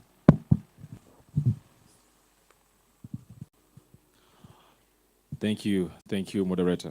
My name is Ibrahim. I'm the head of business advisory for NBC Bank, and also an entrepreneur as a youth in the fast-moving consumables. But also, I do have a stake in a technology firm. I think what fascinates me, to your question around the business, I believe every story matters, and it is our responsibility as financial sector, as business individual, to be able to help, young entrepreneurs' voice to come into reality. And in this analogy, I've said a voice matters. So I believe all these good 14 entrepreneurs, they have their stories. And once you help that story, it makes a whole difference to themselves and to the society at large. Thanks. Thank you very much. Round of applause for Mr. Aaron Zutu, NBC, as well as an entrepreneur. Ms. Vivian Ngoe, karibu. Morning. My name is Vivian. I work with the European Union, specifically in economics and governance. Your question is, what excites me about technology? What excites me about business is actually technology. I can't believe today we have a business model that can bring food through technology, can bring food to my gate. Yeah. A round of applause for Ms. Vivian Ngoe, the European Union delegation to Tanzania and the EAC. Mr. David Yesaya.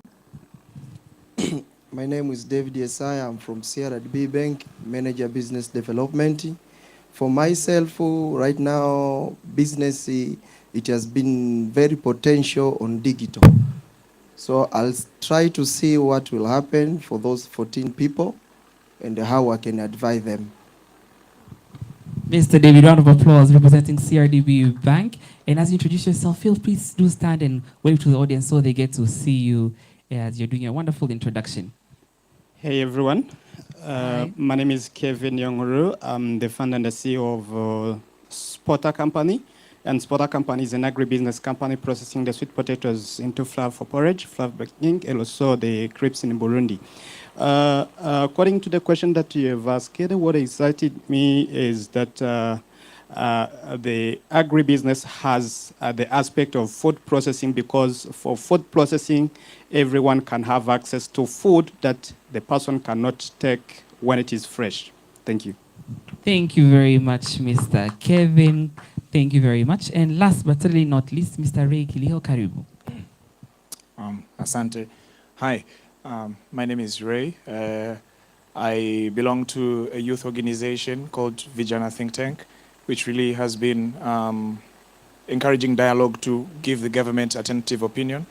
But I also coordinate programs at Office of the Secretary General to the Pan-African Youth Union, which federates national youth coordinating mechanisms across African member states.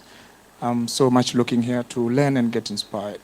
Fantastic, and we are all looking to get inspired with a round of applause for our judges. If you haven't seen you, please stand Ibrahim, Vivian, David, just stand so they can get to see you. They said we need to see their beautiful faces. We need to see their beautiful faces and their suits and karibuni sana. So we've met the entrepreneurs briefly, and you're going to hear more about the entrepreneurs as they come to do their pitches. We've met the judges, and now there's a very key stakeholder as part of our flight, which is you, the audience. You, the audience, are not just the bystanders in our session. We really need you to be engaged. The first way you're going to be engaged is you're going to help us pick the order of the entrepreneurs to pitch. So far they're all prepared. They do not know who is starting, who is going last.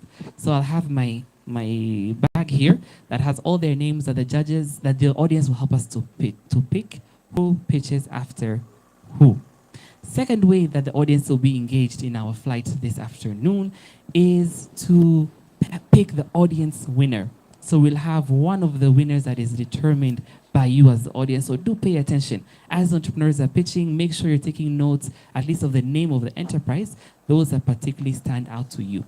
And the audience winner, the question we're posing to you is, building what was discussed this morning about the AFCFTA, which business do you think will most likely succeed across the continent? So thanks to this framework of the FCFTA, which business will you bet? If you had $100,000 and you're willing to risk your money, you'd put in this business because you know this one will definitely win. Last way to engage the audience is to support the entrepreneurs. Pitching is difficult in itself. Trying to share your passion and your solution in a short amount of time is difficult, let alone pitching at YouLead Africa Summit in front of all this huge audience and the cameras and their members even joining online and their dignitaries in the room, etc., etc. So I need you to really encourage entrepreneurs for what they're doing today. Let me do a test. I want to hear your encouragement of the entrepreneurs. Let me hear the encouragement for the entrepreneurs. Yes, that is what we expect to hear after every pitch. To support our entrepreneurs. I have also mentioned our timekeeper, which is very important for our session today, Brian. Brian will have a sign to show the entrepreneurs. When you have 30 seconds left, he will put up the 30-second sign so you get to see.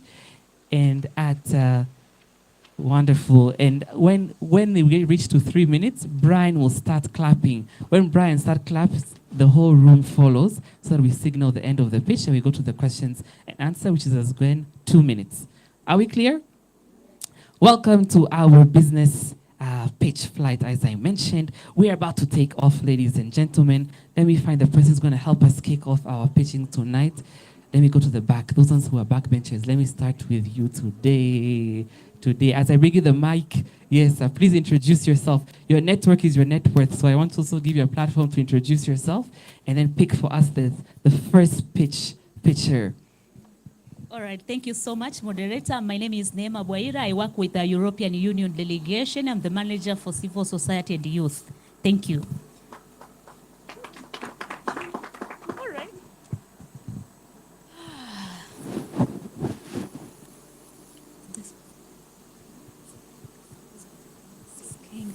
Okay, the first person is Zodiac Skincare from South Sudan.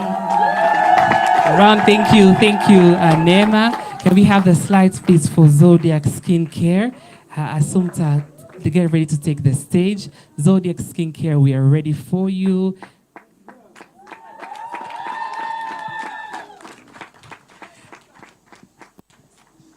As you're pitching, if you need to change your slides, just snap, and the wonderful communications team will help us to change the slides in the back. 3 minutes, ready, set, pitch. Good morning. My name is Assunta Akon, an EAC Fellow from South Sudan. I am the founder of Zodiac Skincare.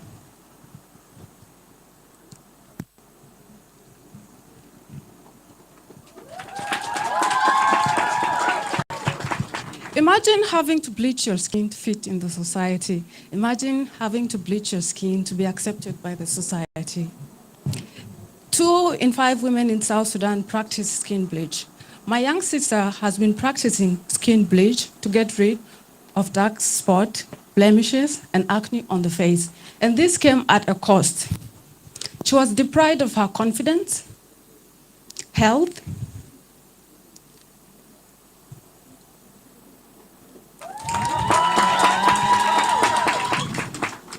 and interaction. At Zodiac Skincare, we have started creating skincare products that are 100% natural and sustainably sourced. Did you know that 60% of the skincare products that are on the market are contain synthetic ingredients with an average of 2.4 non-natural ingredients per an item? Surprising, right?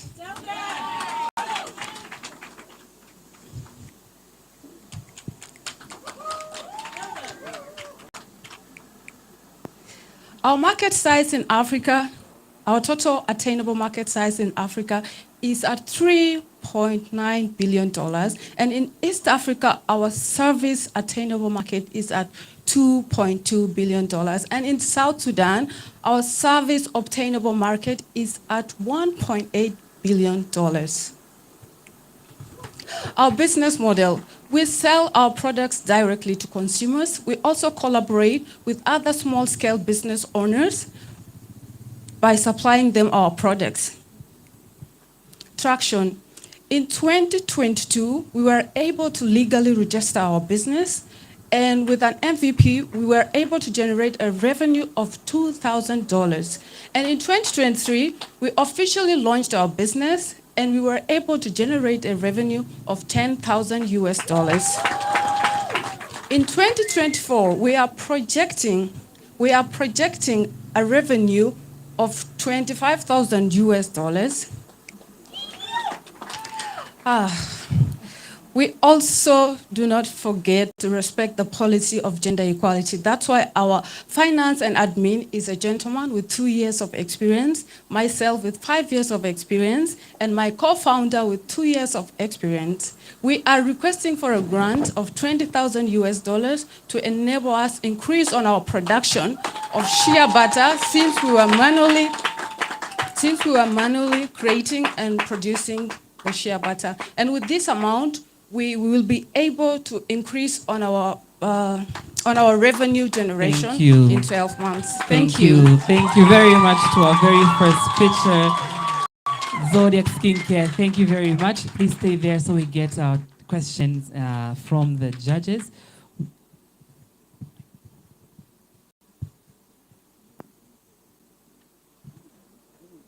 Any questions from the judges? Any comments?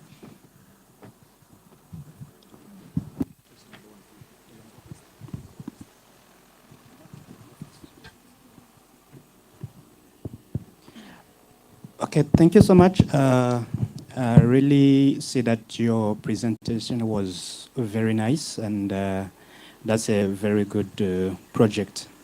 But looking at the aspect of your team, I've seen that you are a team of 3. The key persons that you have in your team, you are 3. And among these 3, I've seen that you have the finance and administration. But for the co-founder and the founder, you did not mention what exactly you are doing apart from being the co-founder or the founder. What exactly are you doing apart from having the finance and administration officer? Thank you. Thank you for that question. I do a lot in our business. And what I do is I connect and network with other small business owners to gain more knowledge on the business that I am doing. And I also generally manage the business, and I am the general advisor in my business.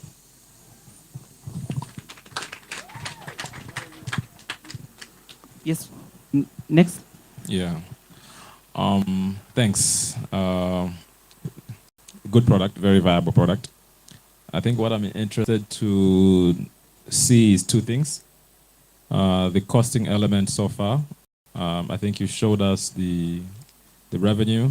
I think is 500% growth over 1 year from 2000 to 10. So, okay. I would appreciate to see the costing structure. How is it? Just roughly, not into details maybe. But secondly, I was keen to understand, the nature of material. But you did mention about shea butter along the process. Are you sourcing this in Sudan, or because I think abundantly of it's coming from West Africa, if I'm not mistaken. But do you have the raw materials in Sudan? Yeah. So just two aspects: the raw material and the costing element. How is it? Okay. The shea butter we are creating is from a shea tree, and we have so many shea trees in South Sudan, but they are not basically in Juba where I make the creation of the product. They come from different states, and yeah, we transport them to our state of where we make them from. Yeah. Cost of? The cost aspect. For example, year one, operational cost, how are you? Maybe do you spend for raw material and everything, maybe annually, maybe $4,000. Let's say for year two, except year one. Year two that you made $10,000. What is the costing aspect? The expense to travel, raw material, to buy and whatnot. Yeah. How is it? Okay, what makes our cost very high, or it's the process of transporting the product from a different state, and we have issues of insecurities that really make it hard for us to be able to bring them to the area of production of the product, and that's where we spend more. Thank you very much. We'll take one quick question or comment from the audience. One quick question or comment from the audience, if there is any. If there is not, thank you.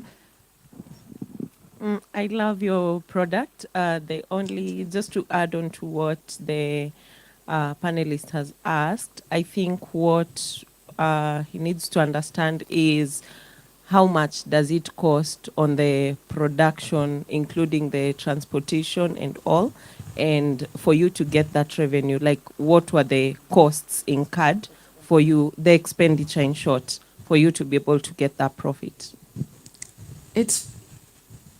Okay, thank you for the question. Roughly in South Sudanese pounds is 10 million, and in US dollars it can be around 5,000 US dollars. Yeah. Round of applause for Zodiac Skincare, our first pitch. Thank you very much. Thank you very much. The flight is going from South Sudan. Where are we going next? Where are we going next? This row. Please introduce yourself, your name, what do you do, and pick us our next picture. Good afternoon, everyone. My name is Kibora Garama. I'm working with Forum on Climate Change Tanzania. I'm program officer.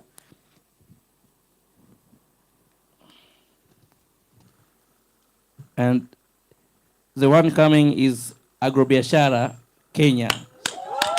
Thank you. Agrobiashara is next.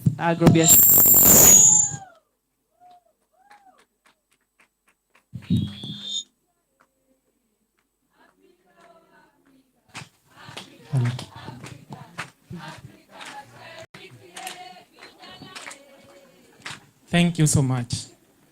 My name is Simon Wandera. I'm the founder of Agrobiashara.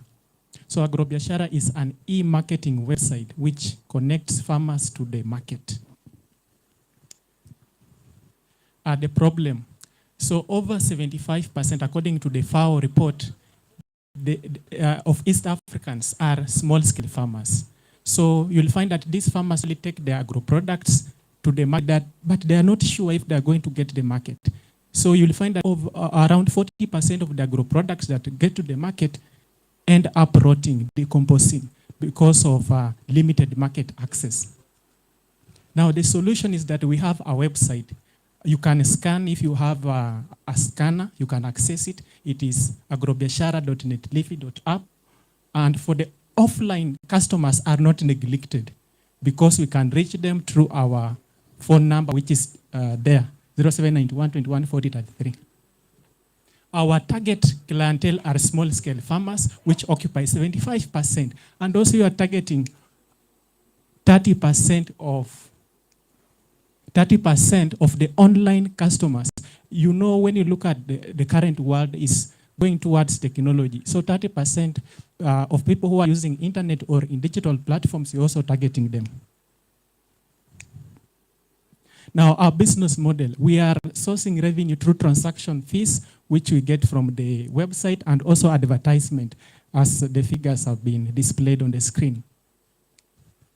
Traction, we launched the website in 2022. In 2023, we reached 200 active users. Then in 2024, we are really working to make sure that we expand the regional markets. When you check the website, you can see that we are already incorporated DRC, we have Tanzania, we have Kenya. So people are uploading their agro products.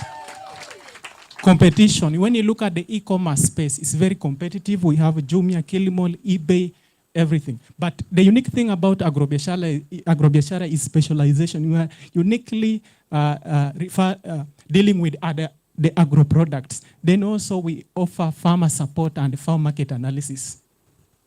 The team, I am the founder of agrobiashara, a graduate Bachelor of Education Science, teacher of biology and chemistry, 3 years experience in biology management and scientific innovation. We also have Ruth Nafula, operation manager, 2 years experience in business management, and also Brian Kariuki, a website designer, who has a diploma in website and graphic design, 3 years experience in website designing. Our future, when you look at the current one, as I told you, it is technology oriented. So we have a growth potential.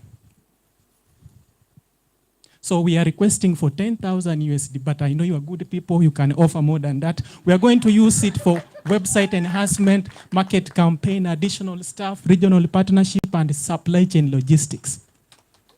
Thank you so much. Now you can reach us through the website, phone number, and also social media platform. Thank you so much. Thank you very much. Thank you very much, agrobiashara. Over to you, judges.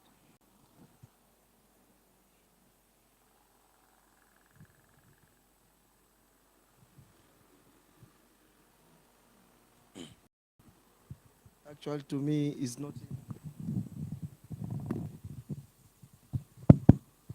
Okay, actually, to me, I have no any question, but I've learned something from you, and congratulations for what you have reached, because you have said on some certain parameter you have touched on the technology, I mean environmental sustainability, you are operational wise, but what I want to hear from you, what is the main challenge regarding the government from your country? What do you want the institution to support you? Okay, thank you so much for that question. What I want from my government is to make sure that farmers can access internet and electricity. Thank you. Hi. So congrats for the work. Just curious, why is this business important to you? Okay, thank you. This business is important because we are looking at the world trend. It's going towards technology. That's why we are coming up with startups and innovation that are technology oriented. Thank you.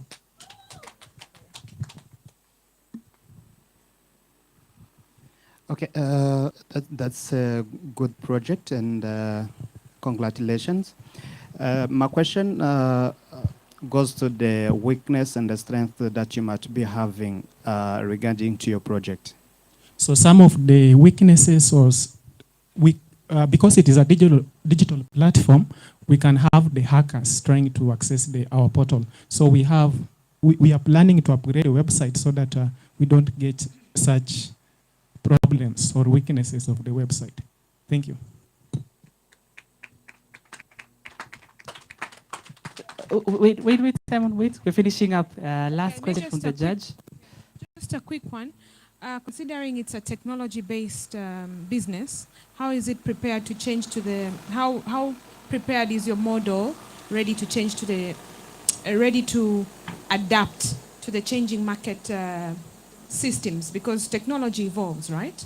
But also my second one, just to piggyback on that one, is I see you've done Jumia, but in Tanzania there are also similar companies doing that. I don't know how much research you've done within the region to actually assess your competitors within the countries. So now when you look at Jumia and Kilimall, they are generalizing, but we are, as the agrobiashara, we are specifically looking at the problem and addressing it. That's the different thing about agrobiashara. You know, when you become specific to a subject, you become an expert. We'll take the last comments from the audience. Last comment from the audience. We had had a lady speaking. Let me go to Miss Gentleman. Thank you. That's a very good innovation. My question is in terms of marketing. What are your marketing strategies? Because I can see you are looking for funds for that, especially targeting the clientele that are not tech savvy.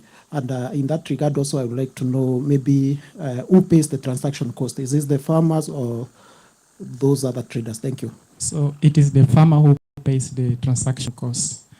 Then coming to market strategy, maybe kindly repeat that part. Question is, how do you market to your target customers? Okay. How do you reach them?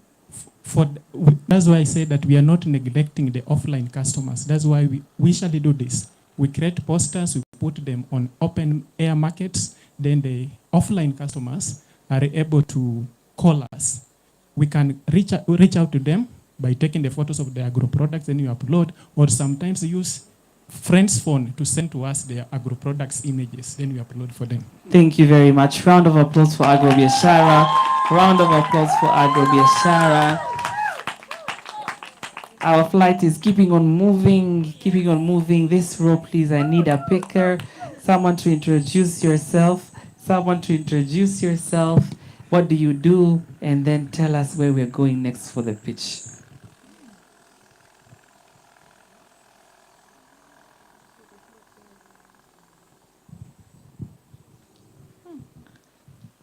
Good afternoon. My name is Helen Sisia. I am a member of the Youth Sounding Board to the European Union delegation in Tanzania.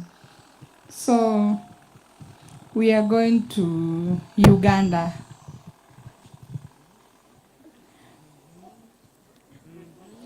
Gordon's Agriculture Organization. Gordon's Agriculture Organization, 3 minutes to pitch. Thank you, Ms. Sisia. 3 minutes to pitch.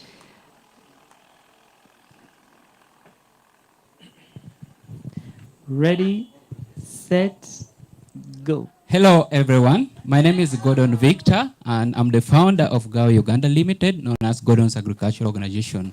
We are farmers' best choice. We provide small-scale farmers in northern Uganda with the resources they need to tackle climate change and succeed.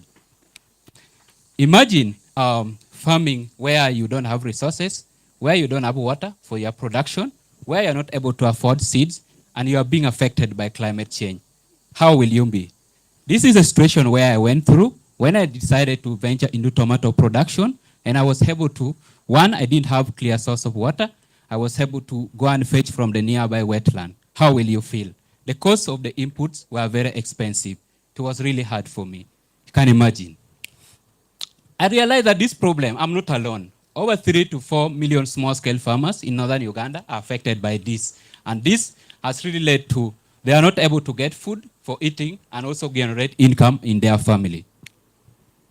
Out of this, we realize that 70% of them lack consistent irrigation water, and they are not able to access resistant seeds that are able to plant within their local condition, and they also have very limited skill on sustainable agricultural practices. Here is where we come. We came up with solar-powered irrigation solution, which is water, where we're able to provide to these farmers. They're able to run their farm. They're able to work. How do we work? We work with the farmer groups, which are registered. We work with farmer organizations. We work with cooperatives so that we boost their production and they're able to earn income. And how we do this, that they're able to get this only in the season they pay per use. And that means they only pay on the season that they're having the challenge of water.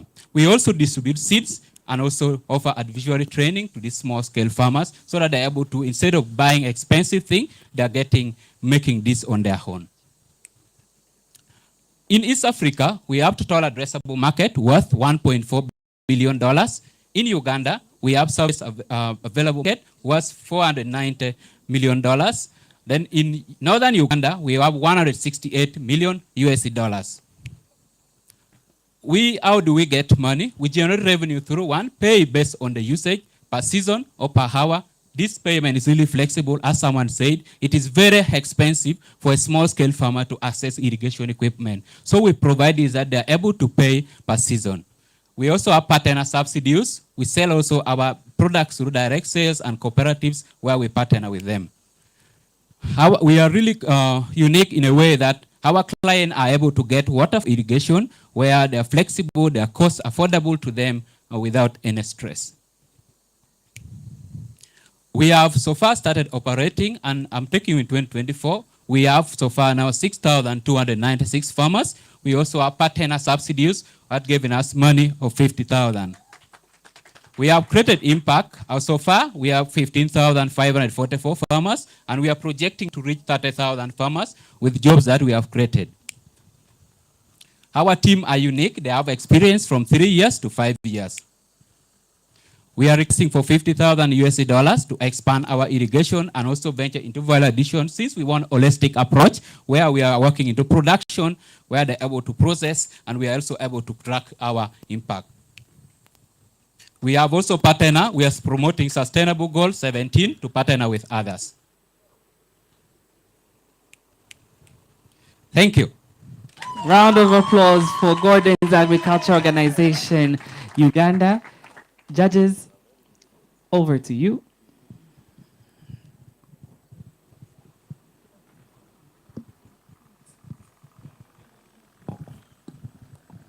Gordon, sorry, I'll take it back a bit just for clarity. Particularly interested in the irrigation part, the solar irrigation part. Yes. So just picture it for me that I clearly get the outcome of this. So you have the irrigation, whatever, instrument, machines and whatnot, that has like water into it, and you lend this to customers, or how does it work? Okay, what we do is we have already registered cooperative. For example, we had the government of Uganda project. It's called the YouGive, where first of all, they are into a cooperative. We have a machine for drilling. Then we have some of the places up shallow. First of all, we started by knowing the data within northern Uganda. Right. Yeah, so we know the depth. When you ask me in this district, I know where, so we have done a lot in that. Then we also have partnership with other solar producers. We are no longer competitive with the solar people who sell solar, but we actually provide market for them. That's why we have many partners. All right, so you go in there, you drill, and you put your equipment that are solar equipped, yes, and irrigation will happen. Yes. All right, I was missing those pieces. Yes. Maybe I give chance to the judges before I give my commentary.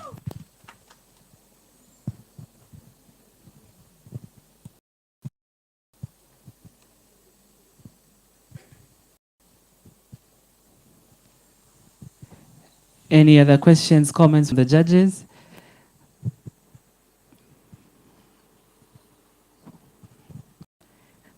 Audience, do we have any reactions? Do we have any reactions for Gordon's Agriculture Organization? If not, then thank you very much for your pitch. We are going to quickly, last question from the judge. Yeah, you've talked about your competitors. What is the opportunities you seeing from these competitors that you've mentioned? Okay, like when we talk, for example, we had one company in Uganda called AgriWorks. What they were doing, they were providing this farmer water as a service, but they were not focusing. That means they were favoring only people who have maybe wetlands, which in Uganda currently wetlands are not allowed to be used. So they were not really solving the problem of the farmers. Then you have national water, where they're only providing water for domestic use. However, they're using chlorine water, which is also acidic to the soil when you overuse them with time. So we realize that we are not really competing with them, but actually we are doing their work. Because currently we are able to work with local government to implement government project called micro irrigation scheme. Thank you very much. So, sorry, I just have one a quick one. So, Yes, Gordon, mine is around. I was trying to digest, the model. Brilliant idea. I think it's viable. It really solves, irrigation issues. A lot of wastage in agriculture process coming from, missing those infrastructures. But I'm interested to understand two things. One, the affordability. Now that you mentioned, this process involves drilling, involves setting up this equipment. Roughly, what are the cost aspect that you're charging your client? Okay. And I'm asking that in line to, as you reply that, in line to understand, your target audience, type of farmers you are looking forward, so I can see the scalability of this and affordability aspect of it. Okay. First of all, the general cost for our products costs $2,500. Out of these $2,500, we are working with registered farmer groups. That means we have a lot of criteria. First of all, maybe some of them have access loan from the bank. Maybe some of them have benefited from government projects. Some of them have been, we also have farmers organization that they are really, some of them do cost sharing. So we are able to do this because, first of all, we are sure of them paying and they're already doing something. For example, like vegetable production, or they're into some value chain. Thank you very much. Round of applause for Gordon from Uganda. We are now going to the next pitch from the back. Yeah, welcome to introduce yourself. What do you do? And help us pick our next destination. Okay, thank you very much. My name is Subi. I'm senior lecturer, but also founder of the microfinance and Subi Insurance in Tanzania. I'm here as participating as try to bring more awareness on the more women in research. And here, is it Milele Lab? Is it Milele? Yeah, Milele Lab DRC. We are going to DRC, on va à DRC pour un pitch en français. Donc, we're going to be having the next pitch in French so we can prepare our translators as well as our headphones to make sure that we do not miss anything from this pitch.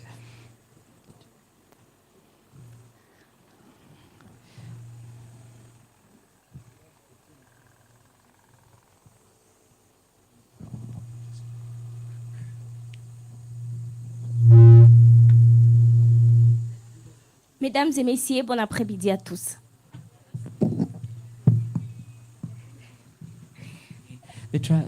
Il demande que tu parles plus lentement afin qu'il puisse traduire bien.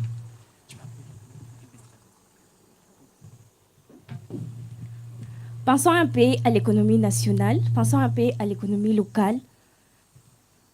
Nous avons remarqué que les éleveurs de notre pays dépendent à 80% des importations étrangères, des importations qui sont vraiment coûteuses, des informations qui engendrent des coûts logistiques qui sont vraiment élevés. Alors que 40 000 tonnes de déchets agricoles non utilisés engendrent de CO2, des émissions qui contribuent au changement climatique, qui contribuent au changement de l'environnement. C'est pourquoi je suis la CEO de YouLead Lab, une entreprise spécialisée dans la fabrication des aliments pour volailles, plus particulièrement pour les poules et les renards. Nous transformons les déchets agricoles en ressources précieuses pour l'alimentation de poules et de volailles. Nous commercialisons nos produits sous la marque Mazao. Nous commercialisons également nos produits dans des sacs de 50 kg avec comme target, avec comme marque, avec comme slogan aliments riches, aliments essentiels et aliments en forme. Notre market, nous avons un market qui englobe 1000 éleveurs avec une demande mensuelle de plus de 150 000 tonnes d'aliments. Comme je vous l'ai dit tantôt, nous transformons les déchets agricoles en ressources pour l'alimentation de volailles, plus particulièrement pour les poules. Et nous vendons nos produits à des prix vraiment compétitifs pour permettre à tous les éleveurs d'avoir accès aux produits. Nous utilisons également un modèle économique Pay as you go qui permet aux éleveurs qui n'ont pas vraiment beaucoup d'argent de venir prendre le produit et après avoir commercialisé, de venir payer après. En ce qui concerne notre team, notre équipe, je travaille avec 3 grandes personnalités. Je travaille avec Juliette Moïssa, qui est chargée de la comptabilité. Je travaille également avec des grands gentlemen. Je travaille avec Danu Shindi, qui est chargé du partenariat avec les agriculteurs, qui est également chargé du commerce. Je travaille également avec Prépare, qui est responsable de la production. Notre projet FITIR, nous voulons couvrir 5 autres provinces de plus. Nous voulons augmenter notre production. Nous voulons également recycler nous voulons recycler plus de déchets agricoles pour diminuer le réchauffement climatique. Nous voulons également donner d'emploi aux jeunes. Nous voulons augmenter notre appui en agriculteur et cela va occasionner la réduction du chômage. Notre pitch deck présente un projet d'expansion d'un financement de $100,000 qui va nous permettre d'amplifier notre impact, qui va nous permettre également de soutenir les communautés locales. Sur ces, rejoignons-nous pour un avenir meilleur, pour un avenir propice. Investissez dès maintenant. Merci beaucoup. Merci beaucoup. Merci beaucoup, Myriam. Des questions? Any questions from the judge? Any question from the judges? Miss Vivian, karibu. Maybe just to, I didn't hear about your revenue and cost projections, and whether you have had any break evens. Have you gotten some profits in the couple of years that you have worked? Merci pour la question. Nous avons commencé notre entreprise depuis 2020 et nous avons pu dépenser, nous avons pu payer les installations qui nous ont coûté $32,000. Nous avons également pu acheter les déchets agricoles et nous avons pu avoir des partenaires agriculteurs. L'année passée, nous avons eu un bénéfice de $2,396,100.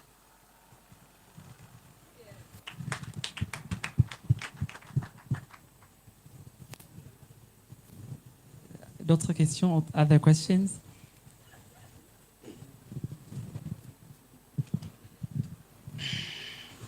Well, I mean, well done. I think it's very clear. Maybe my comment around you, I think this is the first project we are seeing that is a green sort of related initiative.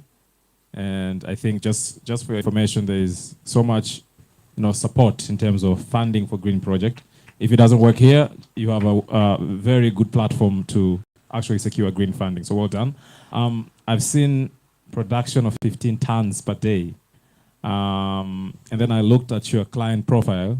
I think you're still talking about farmers, like individual farmers. And then comes my question in terms, because I see an opportunity of B2B client. If you're doing 15 tons per day, and animal feed is quite a huge problem in Africa. There's still a lot of importation. There's quite an opportunity for B2B client. Is your focus specific to deliver jobs to local farmers? Have you identified this group deliberately and not wanting to go into B2B? Merci pour la question. Premièrement, je vise d'aider les communautés locales parce qu'ils souffrent. Ils souffrent et puis je vais leur donner l'emploi.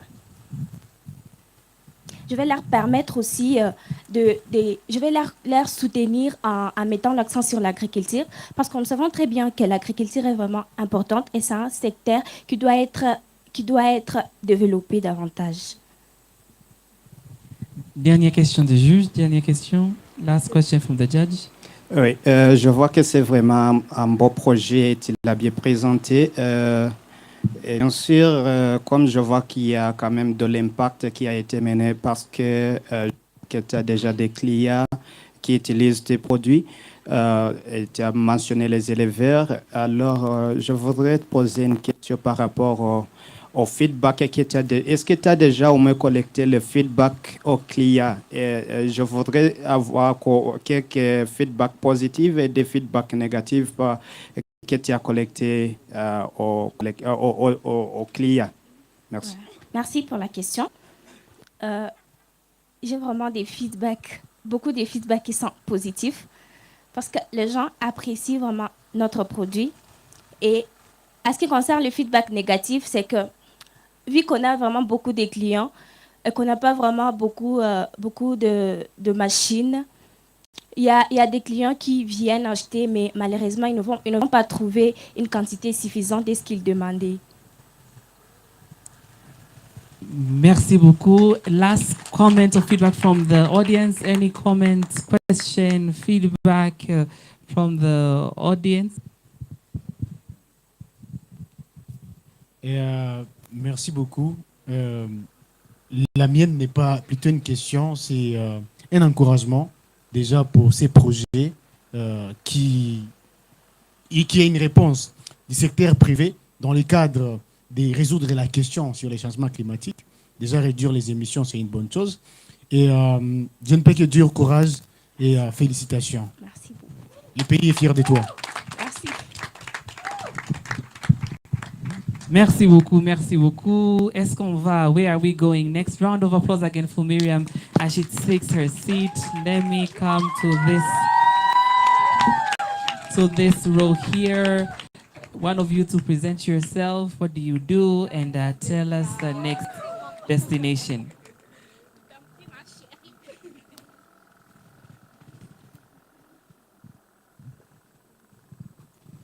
Good afternoon. My name is Elizabeth. I work with an NGO organization called El Mietu. Our next destination is Burundi and its spring communities, Akalain.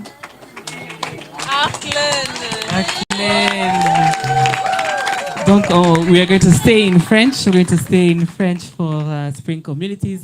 As they put up the slides, just a reminder of our hashtag. Our hashtag is YouLead24. Do be sharing the wonderful happenings of this session online with your friends. Their investors may be on your timeline somewhere. So let's give them as much visibility as possible. Bienvenue, Arlene Piché. Bon après-midi à tout le monde. Je réponds au nom d'Arlene Hachimia Toulaguié. Je représente une entreprise sociale appelée Spring Communities. Grandi dans un environnement qui est tout près du dépotoir, où les déchets plastiques s'accumulent et où toutes les odeurs polluantes sont omniprésentes. Quand on est enfant, on y allait pour pouvoir chercher quelque chose à revendre, mais aussi pour jouer. Il y avait un centre communautaire qui est dans notre quartier. Qui menait différentes conscientisations sur différentes thématiques. C'est là où j'ai été conscientisée sur les impacts négatifs de la pollution plastique.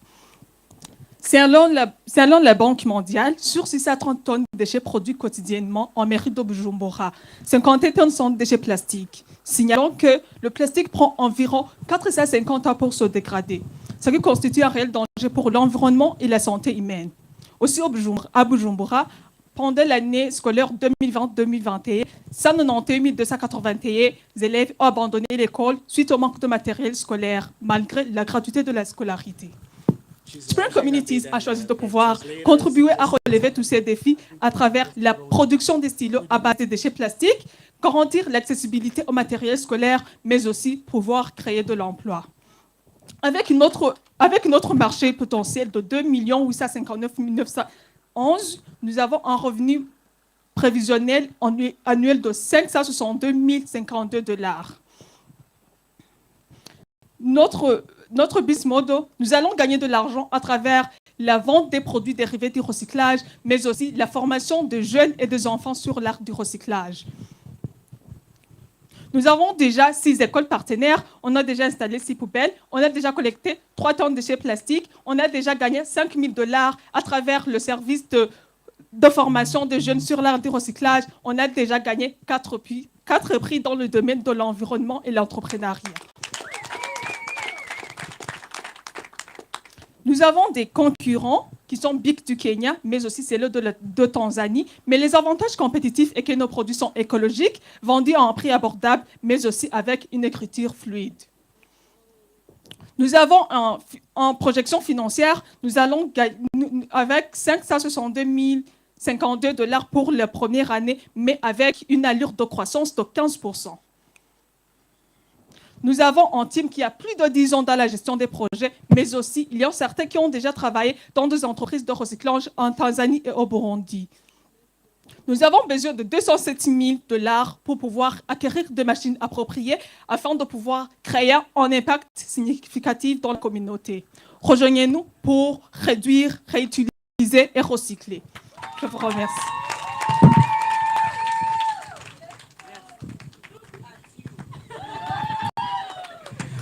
Merci beaucoup, merci beaucoup.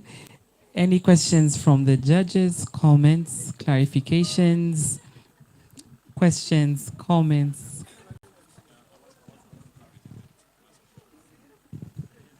I think you'll pardon me. It's a slow afternoon. I tend to ask questions over the presentation matter that I could have missed. Sorry, I'm not so clear a bit. On the, what I understood is that you're recycling plastic.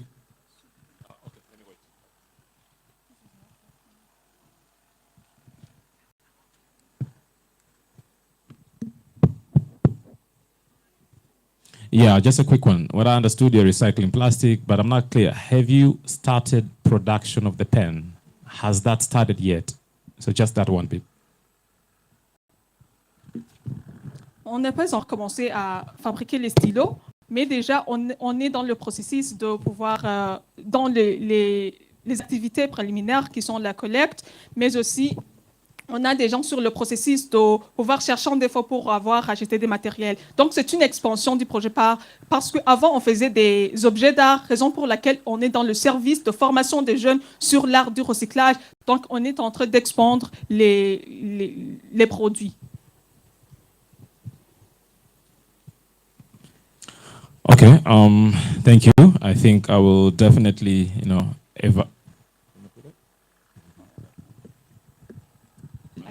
Je traduirai. Continue. Yeah, thank you. I think I will definitely evaluate over what you just said, but also maybe my advice to you, sometimes having a prototype is very, very important. Seeing is believing.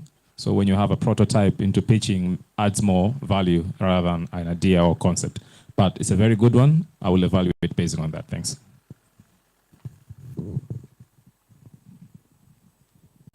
Any other feedback from the judges before we go to our supportive audience? Yeah, maybe mine is just more on the market viability. I think it also aligns well with the prototype. If you're asking, the amount you're asking is quite big, and if you inject this money and then people don't buy the product, has there been an assessment of the market to see how they would respond, or like how, if I went to a shop, why would I choose your product and not a big pen? You get, I know the market is there because every day we use pens, but maybe even you might find in production it costs more to produce a more sustainable or recycled pen. So have you done some analysis, assessment of the market? Maybe there are also other countries that have done similar work.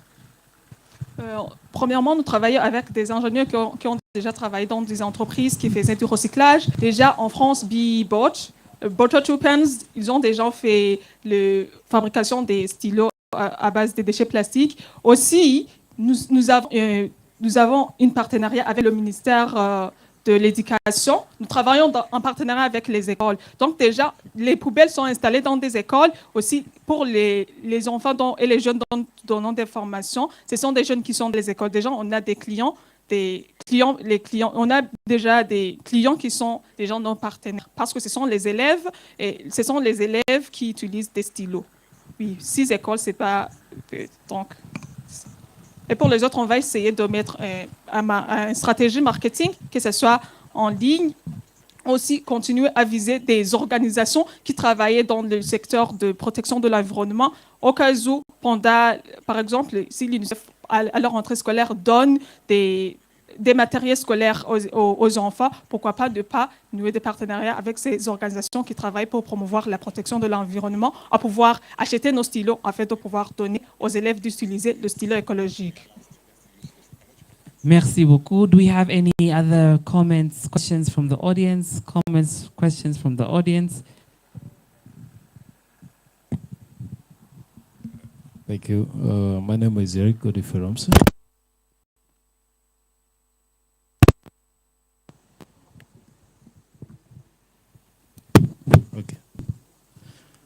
I'm a founder of two entities. One is non-profit called Kijanai Foundation. We are working in Zanzibar at the Makutano Africa. It's a business entity. My question is not a simple question. Just evaluate your projects and your business entity. All the pitches focus on sustainability projects and business. I want to give you advice. You cannot, if you have pen, take your pen. I'll give you the stakeholders in Japan. They're called Borderless Japan.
Testing. There is a recommendation for us to visit Borderless Japan. They support green projects from Japan, sustainability projects. Borderless Japan is a business entity that supports all sustainability businesses. So you see all the pitches focus on sustainability businesses. So go to their website, search for Borderless Japan. They're going to support your business from every stages you're going to build up your business. Thank you Also, for the recommendation. the Mitsubishi Electric Company, they support all the sustainability business. And AI for good, also all these companies in Japan. Yes. Thank you. Be noting down those companies to look at later. Mitsubishi, AI for Good, and Borderless Japan. Thank you very much. Merci beaucoup. Sachant qu'on est déjà partenaire de PNUD et l'ambassade de France sur ce projet. Merci beaucoup, merci beaucoup. Because of, she said that they are already partners of the French embassy in her country. She was adding. Thank you very much. Because of time, we'll have to just take the last two questions from here and here. Akleen, just hold on there.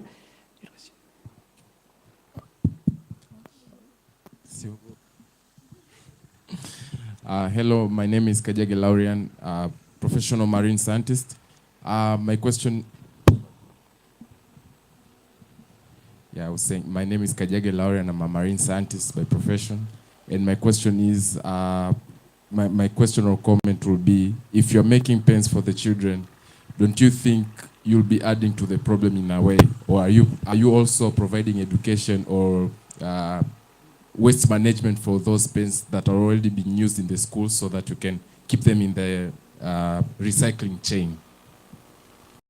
C'est la raison pour laquelle j'ai dit on est déjà en partenariat avec ces écoles. On a déjà installé 6 poubelles dans les écoles pour pouvoir récupérer les stylos déjà utilisés, genre les parties des stylos déjà utilisées. Last question. Hi. So, congratulations for the business and the solutions you're creating. So, mine is not a question, but rather an encouragement that keep doing that, and also in doing so, would be important to explore partners that can subsidize your business. The likes of governments and organizations that are really attached to the cause of sustainability would be your primary target as clients, because sometimes if you position your business directly to consumers, I think the greatest effort you'd have to do is education into why the consumers would have to buy your pen or pencil as opposed to the conventional pencils. So I think you keep doing that, and you could explore primarily organizations and governments for subsidies, because these are the ones addressing the agenda, and that way I think you'll have more turn up. Congrats. Thank you for the recommendation. Round of applause for Spring Communities. We are going on swiftly from this row. I need one of you to introduce yourselves. This is a wonderful networking opportunity. Introduce yourselves and pick for us, where are we going next?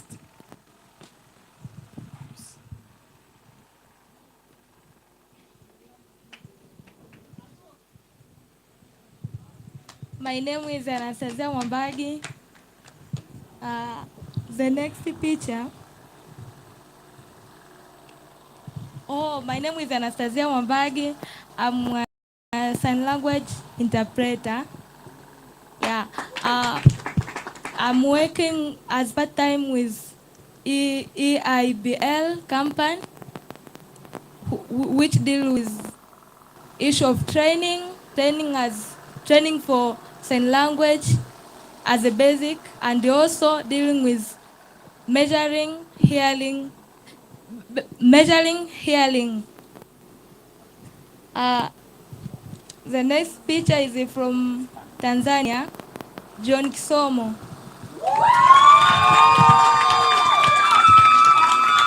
John Kisomo from Tanzania. John Kisomo from Tanzania. 3 minutes to pitch. 3 minutes to pitch, followed by 2 minutes Q&A. Ready, set, pitch. Good afternoon, everyone. My name is YouLead Summit, an EAC Youth Fellows from Tanzania, and the founder of John Kisomo, which means nerd. Okay, so by the show of hands, how many of us have ever experienced extreme academic stress during studying or during exam preparations? Good. And how many of us have even lost classmates due to it? I have. And researchers say that 60% of students and researchers like you and me experience the same problem. And this is why I introduced to you John Kisomo Platform. John Kisomo Platform is our very own African baby that is also an all-in-one learning platform that helps you actually engage with your educational content and your learning materials. How does it do it? We have several features that help you engage with your educational resources. We have flashcard generations, which help you test and improve your memory. We have our learning roadmaps. These are actual customized and tailored pathways that help you go through the essential topics that you have to learn through our platform. But we also have another feature that gives you access to more resources, such as articles related to the specific topic that you're learning. As John Kisomo, we have the potential to access more than 800,000 students and researchers in higher learning institutions, and we believe that we are well positioned to serving this community because statistics also say that digital platforms such as ours have the potential of improving academic performance by 23%. As of now, we have been able to acquire 200 users in the 2 months that we launched our demo, but we aim on gaining more than 1,000 users in the next year. And our revenue model is based on subscription and freemium models whereby users would have to pay to get unlimited access to our features. But we also aim on gaining partnerships with higher learning institutions who will be able to upload their educational content on our platform so that they can be used by students and fellow researchers. Yes, we have competitors within and outside our region, but our uniqueness is that we are able to give you the experience that you won't get from any other competitors because we'll be able to actually engage with your educational content and learning materials.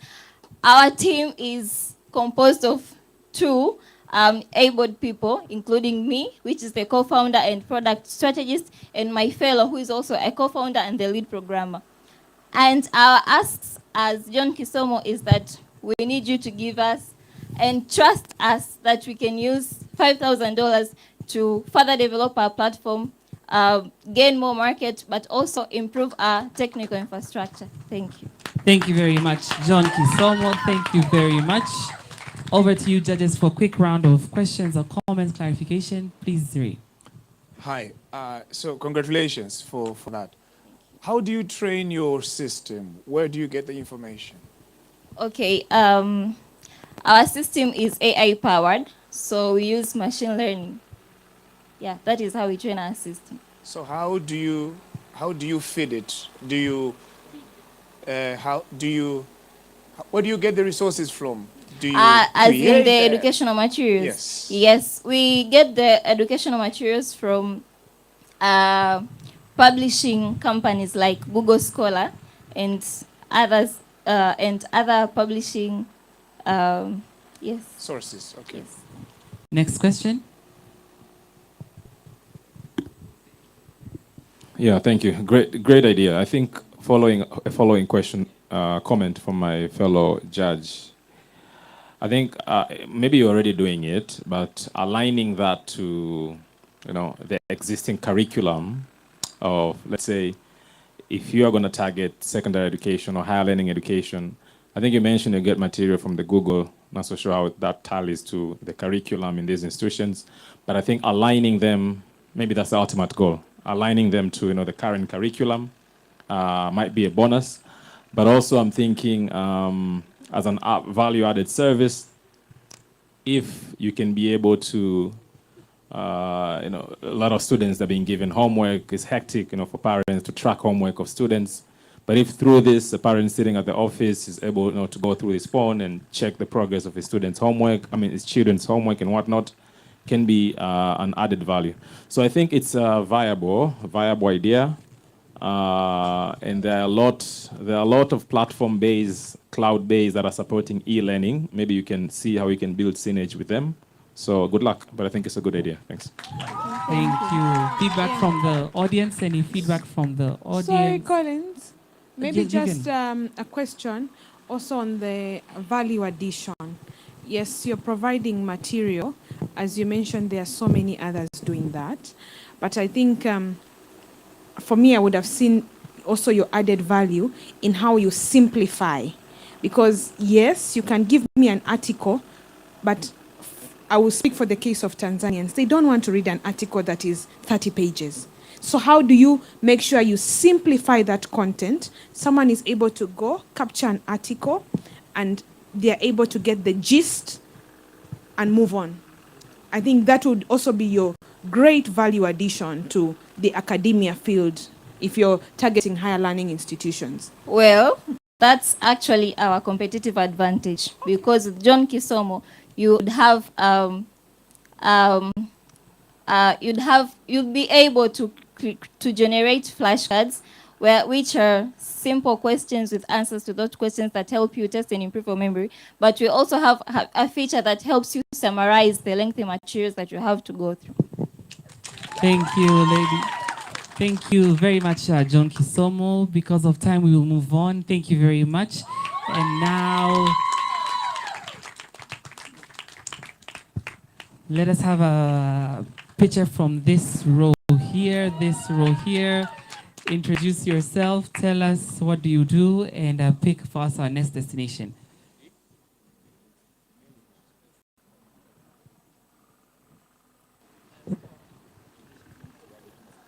Good afternoon. My name is Espoir Ngalukie from DRC. I'm a political actor and a political activist, planning to be an MP of the city of Goma. So, the next is from Uganda. System genius, Robert. Thank you very much. STEM genius, take to the stage. 3 minutes to pitch. 3 minutes to pitch.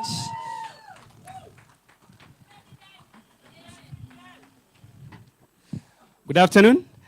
As already introduced, my name is Robert, co-founder and CEO of STEM Genius. So if you can access my screen, I can't see mine here. There's a girl there, a nice girl. Her name is Clara. So Clara goes to school, but she comes back the same way she went. It's not happening to Clara alone. It's happening to quite a millions of children across Africa. According to the World Bank, it shows that learning is not happening in Africa. For example, 9 out of 10 kids do not have basic math skills by the age of 10 due to crowded classrooms, outdated curricula, then shortage of science teachers. That's why we're coming in, STEM Genius, providing interactive simulation software that allows kids to interact with science through play. We provide some bit of AI to provide adaptive and personalized learning for all. A little bit more about our product, Genius Math gamified platform, as I said already, targeting kids in primary, then science simulation lab to allow kids interact with science and understand how it affects the world around us, supplemented by coding and robotics to prepare kids for careers and tech. After all, we know that the fourth industrial revolution is already on. Opportunity is quite there for us to create impact, standing at 3.8 trillion total available market in Africa and obtainable market, available market at 729 and 57 billion obtainable market. So kids like Clara, we take kids focus just a process of learning with providing them with a wide range of activities, STEM activities. So kids like Clara will have to go through process of orientation, a little bit of product design and development that ends with assessment. So we work directly with private sector with parents, then B2B, private schools, corporations, develop partners for partnerships, then B2G to support public schools. That's with government. So over the last 2 years, we've been able to educate up to 1,500 learners organically, and we intend to educate up to 1 million kids next year if we launch our platform. And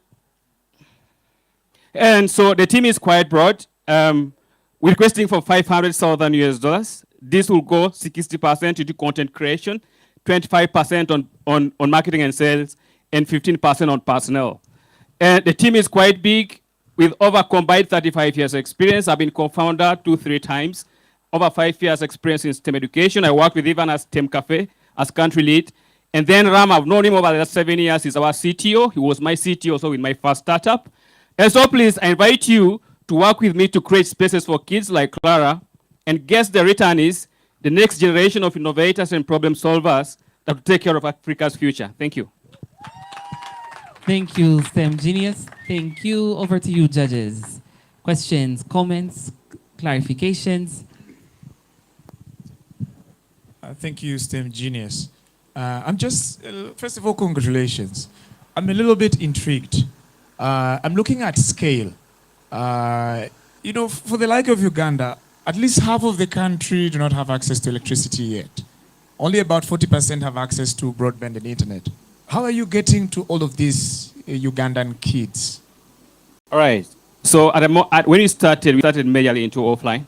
all right? But then we've seen a big increase, especially in schools. For instance, if we have 100 schools, we can't teach them physically. So that's why we moved into distribution. So but quite, you need to know that Uganda launched a new curriculum that allows computers in school. And recently they launched a new one that allows smartphones in school. So it's an infrastructure that's being built. It's a problem, but it's being built. As a moment, there are schools that already have infrastructure. And we've tested the math app with over 3 schools. So we focus on schools that are already infrastructure already, but then we're working with partners as well that can help us to build infrastructure. We already had a talk with one of the largest organizations in Australia, supporting a chain of over 14 schools in Uganda, 1,000 remote Uganda. And they deployed over 1,000 tablets to over those 14 schools. So our work is deploy content there. Sorry, maybe I have a question on the, hi. Good, yeah, good initiative. I have a question on the sustainability. How is your business going to be sustainable in the next 10, 15 years? All right, to give you a quick answer there, over the last 2 years, nobody has funded us. And we're a team of close to 10 people. So we've been bootstrapping. That really shows that we can sustain ourselves. So if you deploy the platform, it means that we can offer private sessions, continue to create private sessions with parents. If the platform will be widely accessed, then we'll have millions of children learning. Then we integrate content to classroom. So they will pay a premium package, subscription package, could be per term, could be per annum. Then also we'll work with government to support public schools. You know that government in Africa is a key player in education. Then also partners can sponsor programs for certain community. And of course, I think you didn't speak about the cost. You've just mentioned it in rough terms. How much have you injected and have you had any returns? I also didn't see exact figures on the returns. All right. Today. So up to now, we have pilot revenue of around $8,000. We intend to close the year maybe with 10 to 15. What was the other question? The cost. The cost, yes. Our platform is free. It has a premium package. But then if you want to access unlimited content, it will cost you $67 $9 per month per kid. If it's a school that wants it, at least $5,000. For a classroom, a school that has enrollment over 500 learners. And the same follows. But if it's for coding robotics, a session has up to 6. Actually, has 6 sessions a package, and $67. And maybe just a rollout, just on the question on the rollout. Are you segmenting? Have you maybe started with schools in Kampala and then you're moving? Because also we take into consideration the energy access and... Yes, we segment them. Priorities middle to high end, but then partners and say government helps us to serve rural communities that can't afford to pay. Thank you very much. Any reactions from the audience? From the audience, there is a hand here.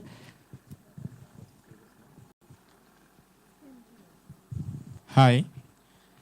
Good afternoon and congratulations for the great work which you are doing.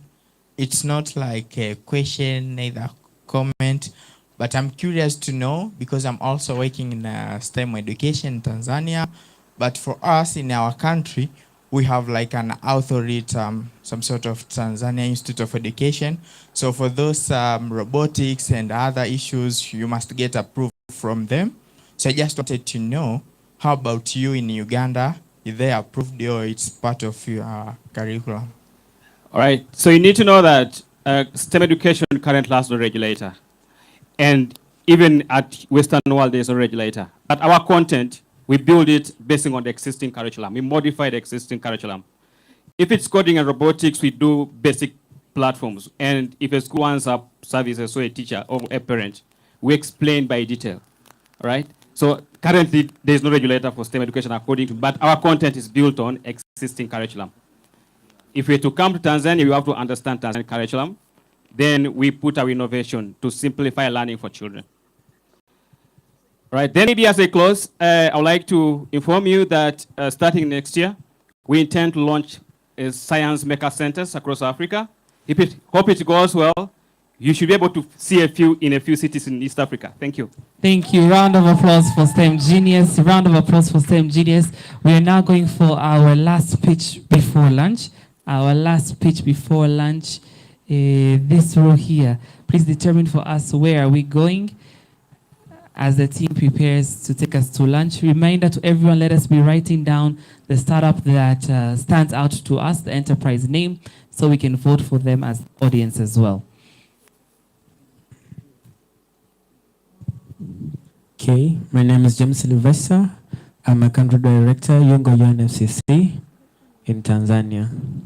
And moving on is Agrodevi DRC Maverle. Thank you, Merveille. Agropavé, for the slides, Shadrach.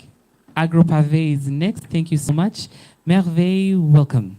So I'm going to present to English, but I will respond in French. No problem. Opening with the issue and urgency of the plastic waste is becoming a serious environmental crisis to the DRC and to the world. So, good afternoon, everyone. I'm Merveille Shungu, the CEO of Agro Congo Business in Democratic Republic of Congo, dedicated in environmental and agriculture initiative. Establishing with the scope of the problem, DRC produce more than 40,000 kilos plastic waste each year, and much of which in our ecosystem, and is the result of the extreme pollution on our environment. Introducing to our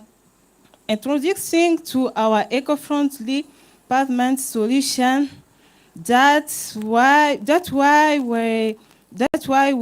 we're committed to transforming this waste into opportunity. Our solution is addressing to the municipal and local governance, to the construction company involved, to the green building project, to the educational institution, and to the household, tourism and hotel and tourism and hotel and more hospital in Goma. So our business model is to recycle plastic waste. After recycled plastic waste, we store it. After storing it, we produce a eco-friendly pavement, and we sell it and deliver it to our customer. So about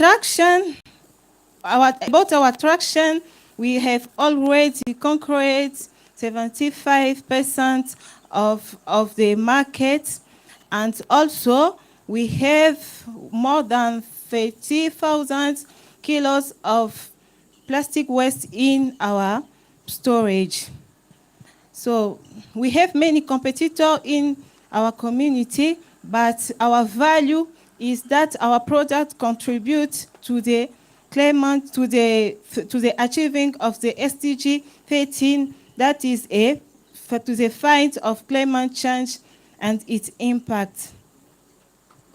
Our needs, we need $50,000, which can help us to the equipment and machinery and to project-related working capital. So our team made up 4 people, namely Merveille, a CEO, Héritier, a technical director, Rose, a marketer head, and Victor, a accountant. So join us in building cleaner community and healthier environment. Thank you. Round of applause for AgroPavé. Round of applause for AgroPavé. We'll now take questions from the judges. Questions, comments, clarifications.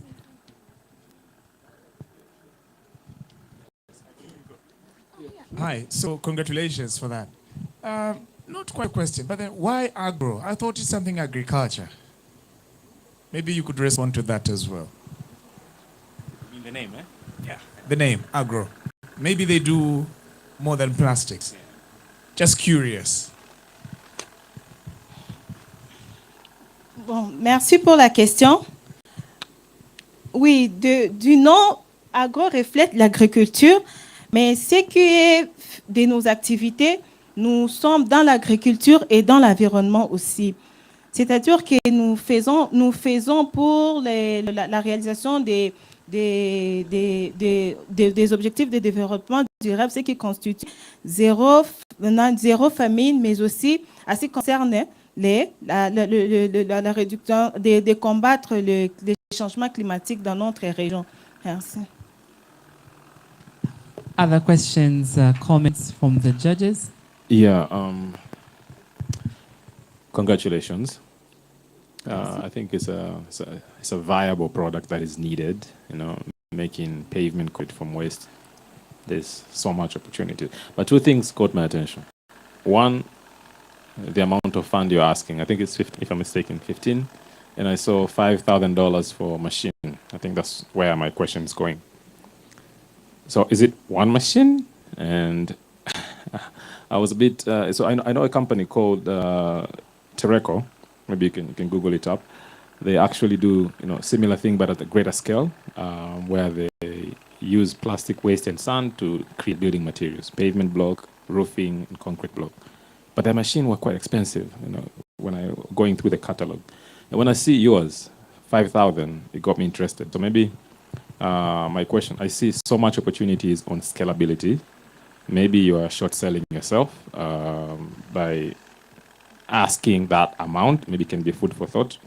But just make me understand, is it a cost of one machine, but 5,000? And aren't you interested to go for a higher end in terms of expansion? You want to answer first or you Yeah, I want to ask. Merci pour la question. Oui, à ce qui concerne le montant que j'ai mis là-bas concernant la machine, $5,000, oui, c'est pas, premièrement, nous avons déjà un prototype. Et si j'ai mis le montant, c'est pour nous permettre, premièrement, que nous puissions un peu lancer le projet afin que le projet soit expandu autour de notre communauté. Et par après, nous aurons comment élargir nos activités en augmentant une machine qui produira à grande quantité les pavés. Merci. Last question. Oh, so you haven't started producing the pavements? You haven't started producing the pavements? Oui, j'ai déjà un prototype. Ah, okay. Because I saw you already say you have 75% market takeover. Were you meaning in your city or in Congo? Oui. Voyez-vous, connaissez-vous que la RDC, c'est un pays qui est en voie de développement, mais aussi il y a plusieurs provinces et plusieurs, je peux dire plusieurs provinces qui ne sont pas encore urbanisées et il n'y a pas encore des infrastructures. À ce que je peux dire que par rapport aux 75% que j'ai mis là-bas concernant le marché, je peux dire que c'est les marchés locaux et les marchés nationaux. Pour dire quoi, je m'explique. C'est-à-dire que nous avons d'abord, avec le prototype que nous avons pu d'abord conquérir le marché avec le prototype et nous rassurer si réellement le projet sera rentable au niveau de notre communauté, au niveau de notre pays. C'est un peu ça. Oui, merci beaucoup. Pourquoi tu penses que ton projet va être meilleur et que tes produits vont être quand même trop sollicités par rapport aux produits déjà existants sur le marché? Parce que je sais très bien qu'il y a beaucoup d'entreprises qui produisent des pavés. Et donc, pourquoi tu penses que tes produits vont être trop sollicités par différents utilisateurs de ce produit? Bon, je sais que je peux dire que mon produit est le plus meilleur parce que premièrement, ça contribue dans la réduction de la pollution de l'environnement par les déchets plastiques. Et ce qui constitue la valeur du produit, par le fait que ça permet à ce qu'il y ait une réduction, une grande partie de la réduction de déchets qui se trouve au niveau de la communauté. C'est un peu ça. Donc, nous sommes dans le projet qui contribue dans la réduction de combattre plutôt les changements climatiques au niveau de notre communauté. Merci beaucoup, Merveille. Any reactions from the audience briefly? Any brief reactions from the audience? If not, then round of applause for AgroPavé. Thank you very much. Thank you very much to all our pitches so far. We'll be taking a health break now so that you get energy to come back and clap even more for the pitches after lunch and for the entrepreneurs as well. We kindly ask that we are back in the room by 2:45, so that we can continue our session. Thank you very much.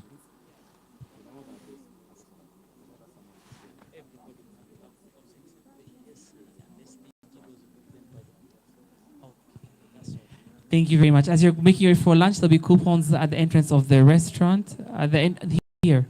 There'll be coupons here that you can use for your lunch. I think the volunteers will be helping with this, apart from the EAC Fellows and the SDGs, which will be given by your team leads. Bon appétit, enjoy your lunch, chakula chema.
Shape young men and women with the pillars, with the future. Here we are, let's join together with ability to change communities, with love, with peace, to respond to our need, to call for unity.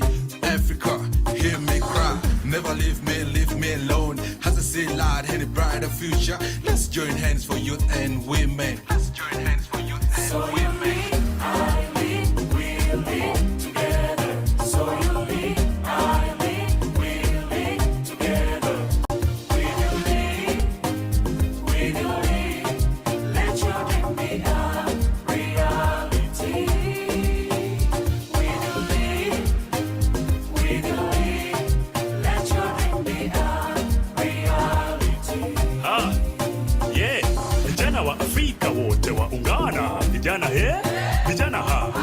mashariki, magharibi, kaskazini na kusini, hata na kati.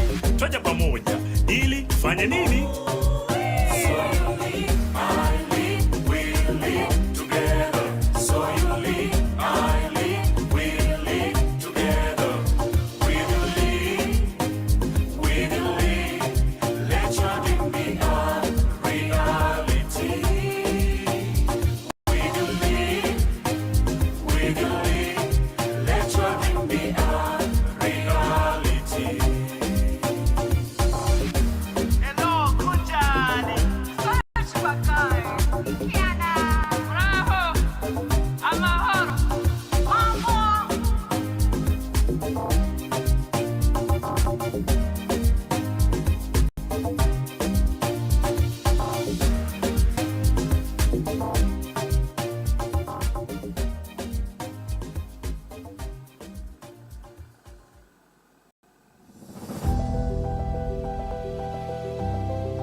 Gather around One Young Africa. The YouLead Summit is back. For the 9th year running, we bring together an Africa-wide audience of youth leaders, continental, regional, and national policy makers. Africa. Youth, we are no longer tools. So let's have peace in every step that we take.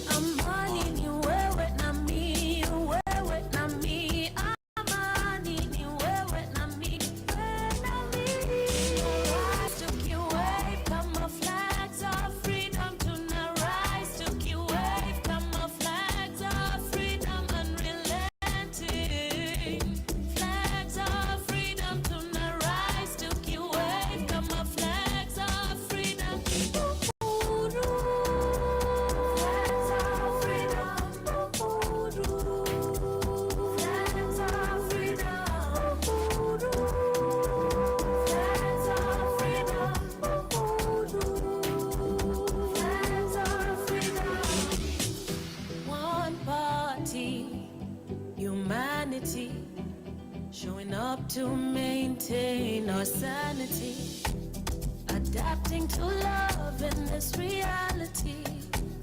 With hope you can see, we struggle to be heroes rising. We believe a moja we can achieve. Rise to you wave, come our flags of freedom to not rise to you wave, come our flags of freedom unrelenting. Flags of freedom to not rise to you wave, come our flags of freedom. Flags of freedom.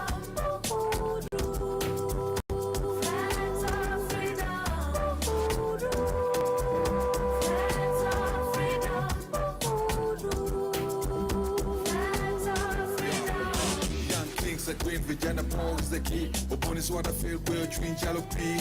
Listen not, tomorrow will rain. Pour on me, please quench my thirst. Bring it peace, oh that's my wish. Kenya, yeah, money, yes, see together. Beautiful people, yeah, Mama Africa.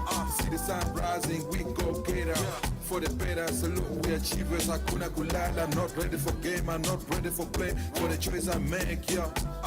For the choice I make, yeah. Rise to you wave, come our flags of freedom to not rise to you wave, come our flags of freedom unrelenting. Flags of freedom to not rise to you wave, come our flags of freedom.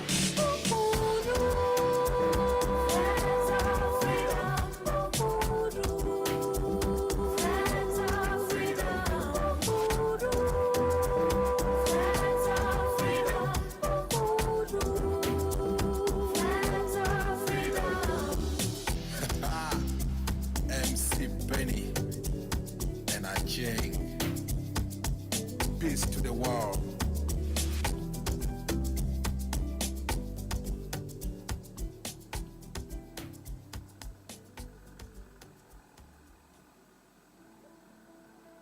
What solutions are we seeing coming out of this space? What I see happening within the climate space and young people in the climate space is finding this nexus between having something that supports our livelihoods as well as being able to engage in our passion for the environment. One of the things we've realized is that indigenous knowledge in the communities is not necessarily captured in our research and even in the design of some of our solutions. There's an audit and there's an environmental impact assessment that we should be able to feed in, because while we look at where things are happening, what are we doing closer home?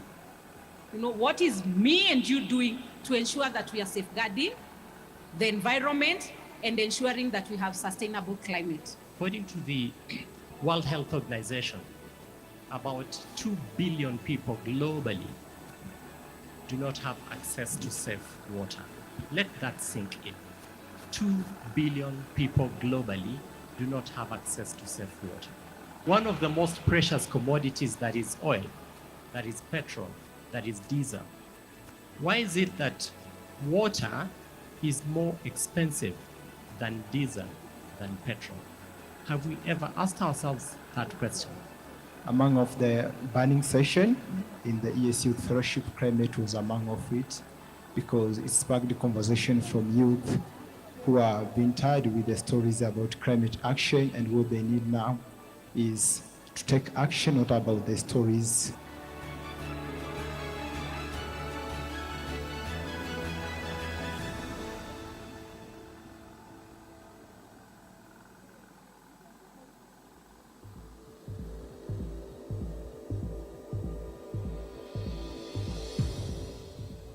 Being part of the fellowship, I am excited. It's your time to say, who am I? We need to have a peace and security environment. The start of our meetup here in Arusha has been equally very good. This is the first day. This is a platform for me to be more empowered, to learn more. Got a chance to get introduced to, climate action and justice. Everyone comes with their own story, experience, and I get to interact with them. I get to tap into these experiences, I get to tap into this knowledge, and this is actually adding on to the information or the bank of knowledge that I have. So this is a very good platform for me to grow as a person.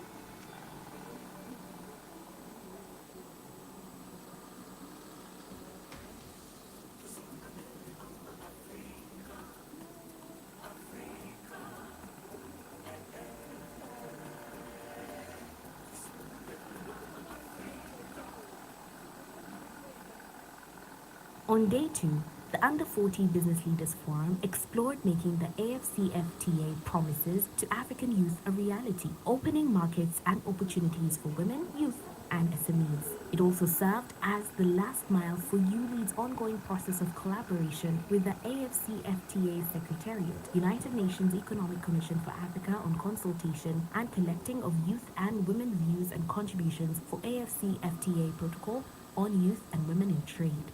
The forum started with opening remarks by distinguished guests and representatives of MS Training Center for Development Corporation, the East African Community, the East African Business Council, United Nations Economic Commission for Africa, and the International Trade Center. It was followed by the Policymakers and Development Partners Roundtable, which hosted a fruitful dialogue and exchange on Africa-Europe partnership and entry points for young people. The discussion, which hosted representatives from both Africa and Europe, including the African Peer Review Mechanism and the Young European Federalists, tackled several aspects including partnership for green transition and energy, partnership for digital transformation, sustainable development and jobs, peace and governance, and migration and mobility.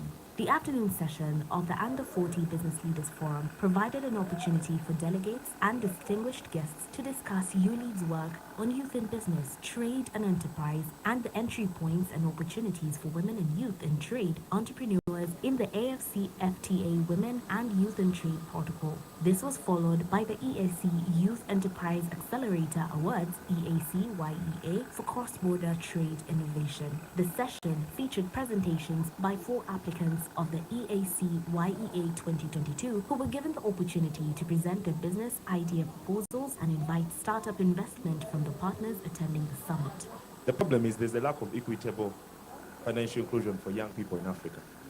And also, the root cause is financial illiteracy. Many of us know how to make money. The truth is, I don't have to teach you how to make your money. The issue is, how do you manage it? And what's our solution?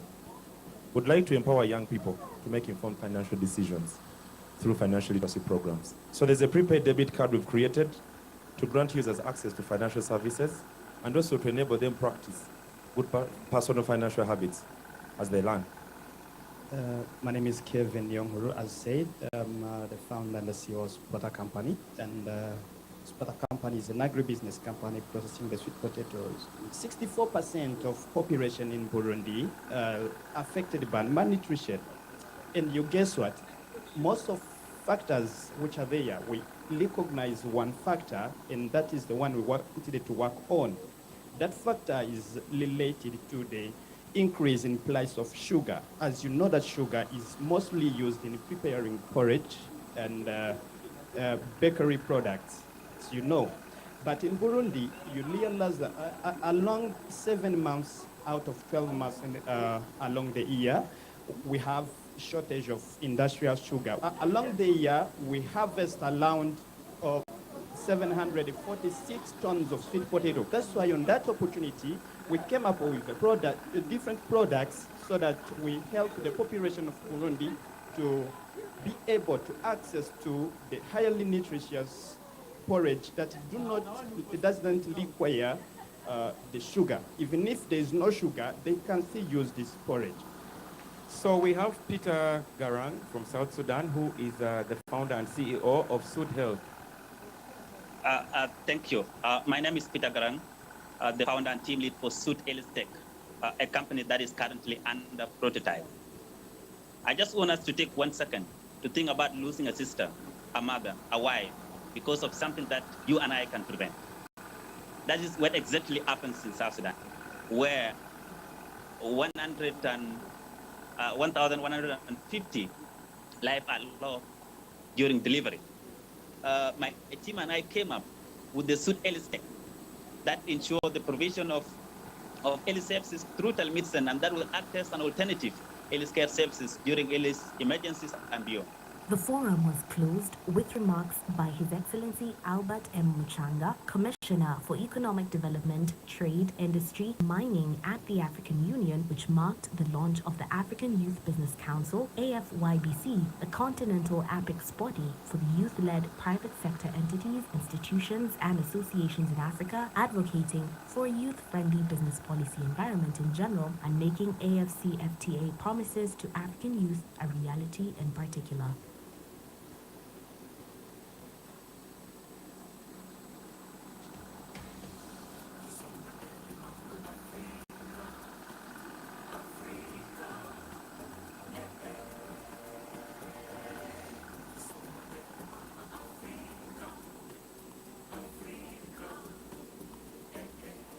The morning of the third day of the YouLead Summit was dedicated to the Arusha Peace Forum, and the theme of 2022 was From Policies to Actions, Climate Change Nexus. The forum featured the voices and expertise of prominent youth leaders in the fields of peace and security from across Africa, as well as civil society representatives such as Oxfam Horn, East and Central Africa. In a reflection of South Sudan context, where we talk about peace and security, it's a post-conflict agenda that we are looking at on how best we can rebuild back the country from the status of conflict to the state of recovery and post-conflict development, which it takes the aspect of youth participating, when to take the aspect of women representation in the political space, And most of you people might have heard about the peace agreement that was signed in Addis in 2018 to cope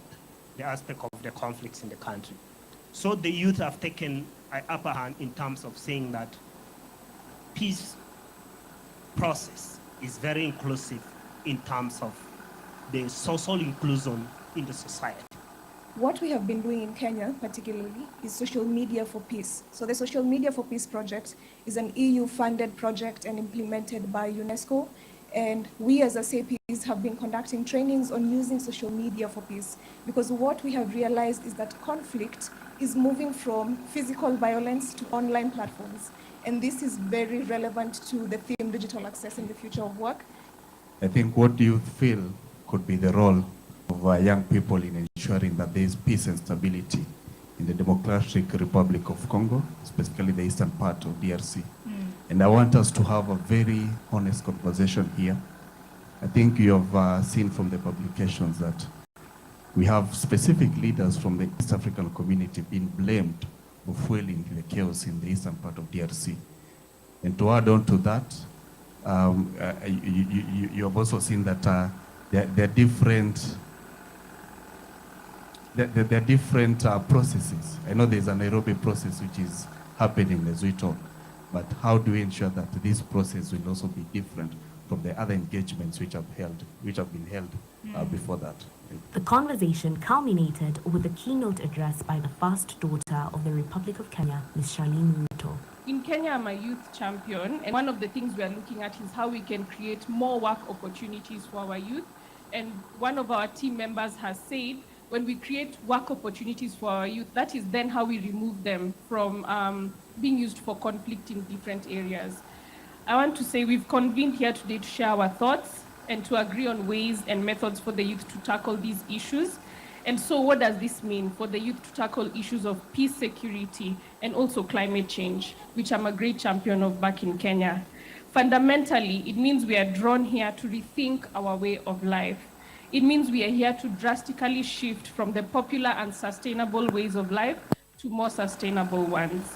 And the only way we can do this is to tell the right stories to our youth and our children so that we can awaken a new spirit of collective thinking and collaborative workings among African nations, working towards managing challenges that face our youth like war and lack of opportunities. The afternoon session was dedicated to the Gender Equality Forum themed African Youth Priorities towards the Commission on Status of Women 67, Innovation and Technological Change and Education in the Digital Age for Achieving Gender Equality and the Empowerment of All Women and Girls, providing a platform for African youth to deliberate and provide recommendations towards the Commission on Status of Women 67 in 2023. The Gender Equality Forum commenced with opening remarks from Ms. Makena Mobobia, Executive Director of MS Training Center for Development Cooperation, Dr. Mona Girgis, Director of Plan International Tanzania, and Ms. Hodan Ado, UN Women Representative in Tanzania. The opening remarks commended the work of EAC Youth Fellows and the importance of the fellowship as a contribution to achieve gender equality and empower young women in the fields of politics, business, trade and entrepreneurship, and peace and security. I believe that this Gender Equality Forum and fellows graduating today as a convening that focuses on women leading in the future for now, driving policies, championing change, and breaking barriers beyond the challenges. It is that same drive, the strong will, and resilience that matter as well henceforth. And this fellowship opportunity becomes that training ground and launchpad for young women to effectively execute as leaders too.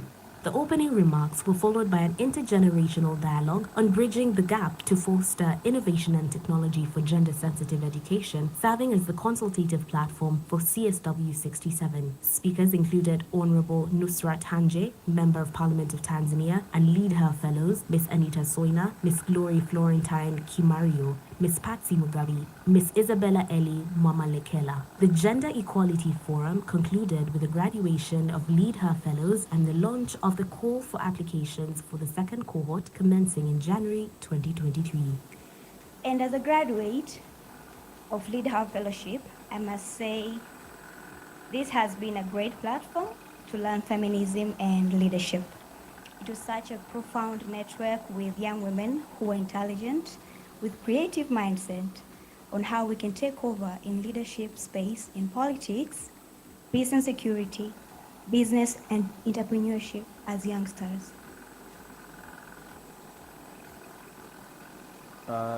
Day 4 of the YouLead Summit is dedicated for the post-summit agenda, where we have delegates and invited speakers to break down into countries for them to be able to discuss the key priority areas and solutions that are going to inform YouLead Africa's next year of programmatic actions.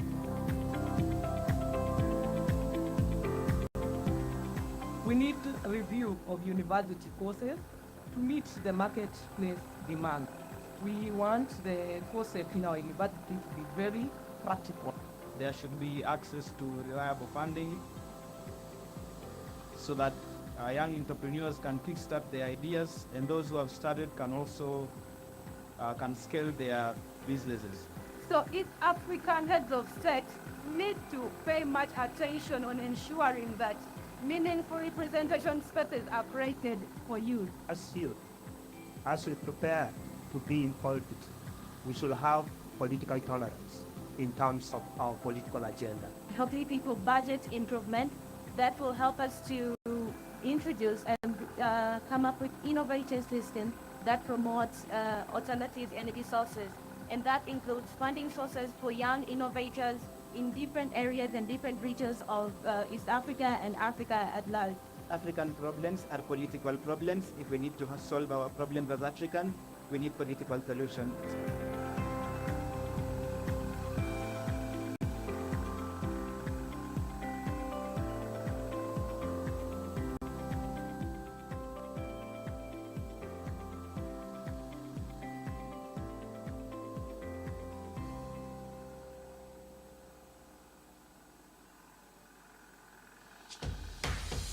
Tusonga mbele mama Afrika, Afrika,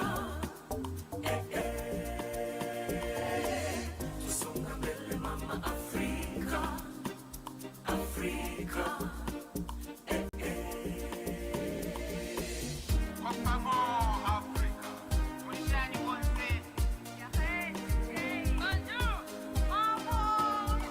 From country to country, yeah, we gotta work together. We are leaders now, aiming higher for the better. Together, to make our nations greater, by sharing to empower. So you lead, I lead, we lead together. So you lead, I lead, we lead together. We will lead, we will lead. Let your dream be a reality. We will lead, we will lead. Let your dream be a reality. Yeah, listen, together we shape young men and women. With the pillars, with the future, here we are. Let's join together with ability to change communities, with love, with peace, to respond to our need, to call for unity. Africa, hear me cry, never leave me alone. Has a say light and a brighter future. Let's join hands for youth and women. Let's join hands for youth and So you women. lead, I lead, we lead together. So you lead, I lead, we lead together. We will lead, we will lead. Let your dream be a reality. We will lead, we will lead. Let your dream be a reality. Yeah, vijana wa Afrika wote waungana, vijana vijana kutoka mashariki, magharibi, kaskazini na kusini, hata na kati, twaja pamoja ili tufanye nini? So you lead, I lead, we lead together. So you lead, I lead, we lead together. We will lead, we will lead. Let your dream be a reality. We will legally. Let your dream be a reality. Hello, Kutani.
Whether you believe in a higher power or not, it is an undeniable truth that us as humans have been destroying our Mother Nature with our actions, which calls for a collective responsibility to restore it.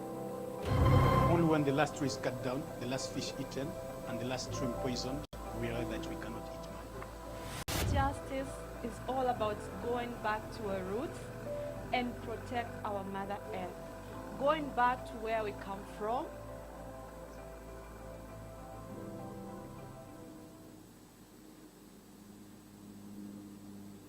Gather around One Young Africa. The YouLead Summit is back. For the 9th year running, we bring together an Africa-wide audience of youth leaders, continental, regional, and national policymakers, private sector, and NGO stakeholders to craft responses to the continent's rapidly growing youth population, their challenges, and opportunities. The YouLead Summit is convened annually by the East African Community and MS Training Center for Development Corporation through their youth engagement initiatives, the EAC Youth Ambassadors Platform, and YouLead Africa. From the 4th to the 8th of November 2024, the YouLead Summit will be held in Arusha, Tanzania, under the theme Igniting the Potential of Africa's Youthful Population, Reinstating Education as an Eminent Public Good. As has been the tradition, we'll explore this theme through the lens of our signature forums.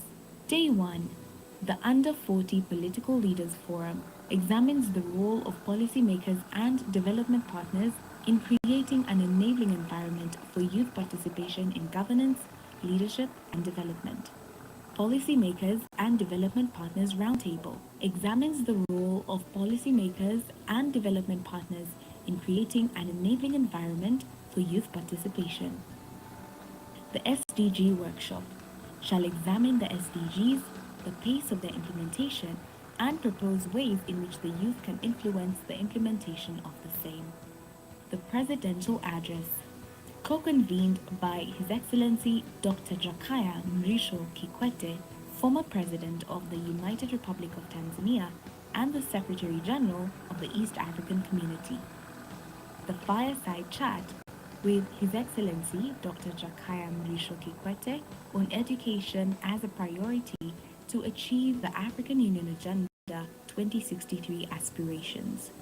Day 2, the Under 40 Business Leaders Forum gathers young business leaders, decision makers in government, and development practitioners to find solutions to pressing issues in the region's business development.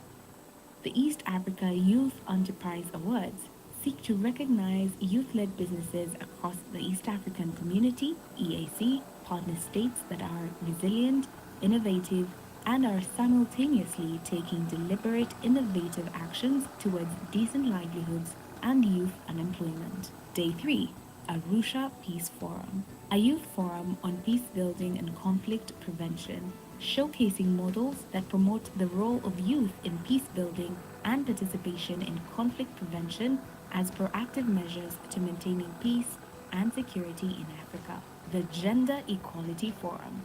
discusses ways to dismantle the structural causes at the root of the gender inequality and advances the Action Coalition's commitments. Day 4, Post-Summit Agenda of Action.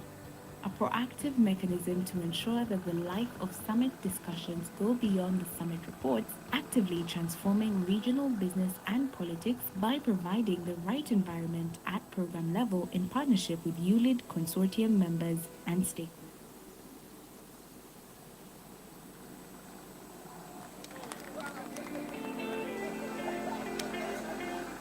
As aspiring leaders and politicians, think about how you present what it is that you want to present to your constituencies. I must say that I'm very excited to be here because I have been attending the sessions online. I have realized that politics and business must work together. I actually never thought when I was applying for this fellowship that it would be of importance putting the business people together with the politicians, the young politicians of East Africa. But I have realized through diving in the conversations with these young people, I've realized that there is a need of business people and politicians who work together.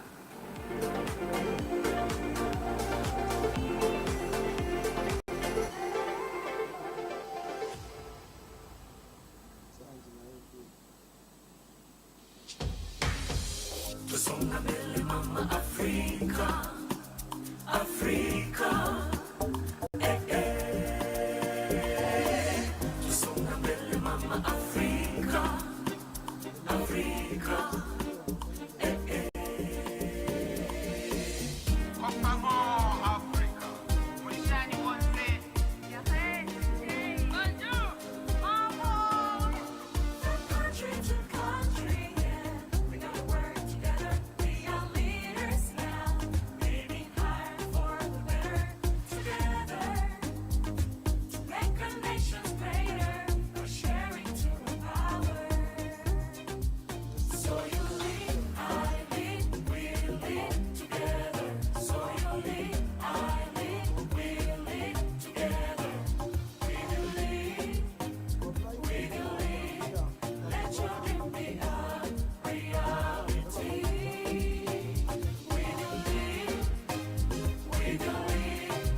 Shape young men and women with the pillars, with the future. Here we are, let's join together with ability to change communities, with love, with peace, to respond to our need, to call for unity. Africa, hear me cry, never leave me alone. As I say loud, in a brighter future, let's join hands for youth and women. Let's join hands for youth and women.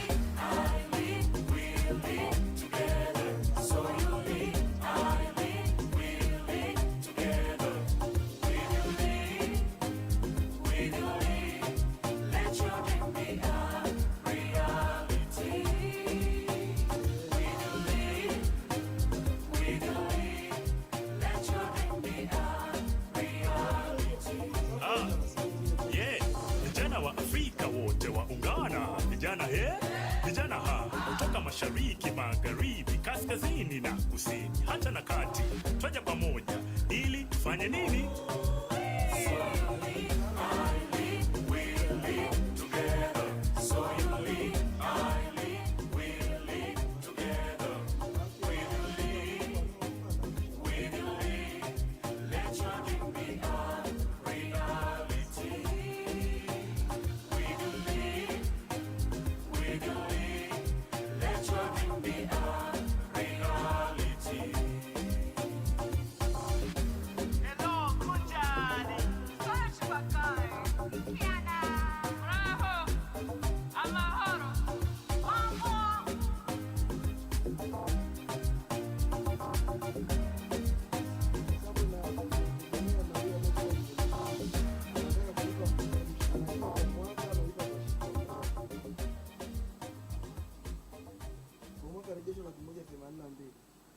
It is a great pleasure to be with you today, and I look forward to this session where we reflect on how best to bridge the gap that still exists for gender equality.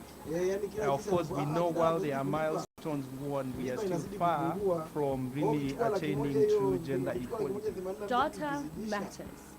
In the context of generation equality, it is important that young women's voices are seen, recorded, documented, and then provisionally implemented. That's why research also matters. From what I know, that there's already a manifesto document that highlights that young women voices are going to be heard and documented. But it's up to the government to make sure that there is a reporting on that.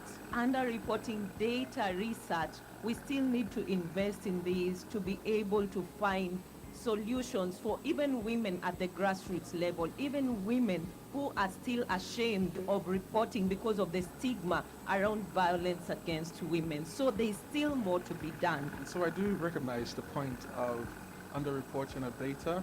I do recognize the point of underrepresentation of views. But I think that we do need a forum at least that allows for us to report the underreporting of data, that allows for us to understand that this is still a continuing problem. And so I think that this forum is actually very important because it allows us at least a vehicle where we can make some progress. Are people underground are capacitated enough? Are we capacitating enough? If we are, in what ways? And after all, we are talking about sustainability, which include all parts of the community and all members of the community, including women. Then what's going on under the ground? At the global level, women have to celebrate the fact that the UN, the global government, African Union, the continental government is cognizant of inequalities existing in the continent. And as a result of that, where we fail to achieve gender equality, efforts have been made towards achieving gender equity. That's a thumb up. At Plan International, we are proud to be co-conveners of the Gender Equality Forum together with MS Training Center of Development Cooperation, YouLead Secretariat, the East Africa Community Secretariat, the Office of the African Union Chairperson, Person's Youth Envoy.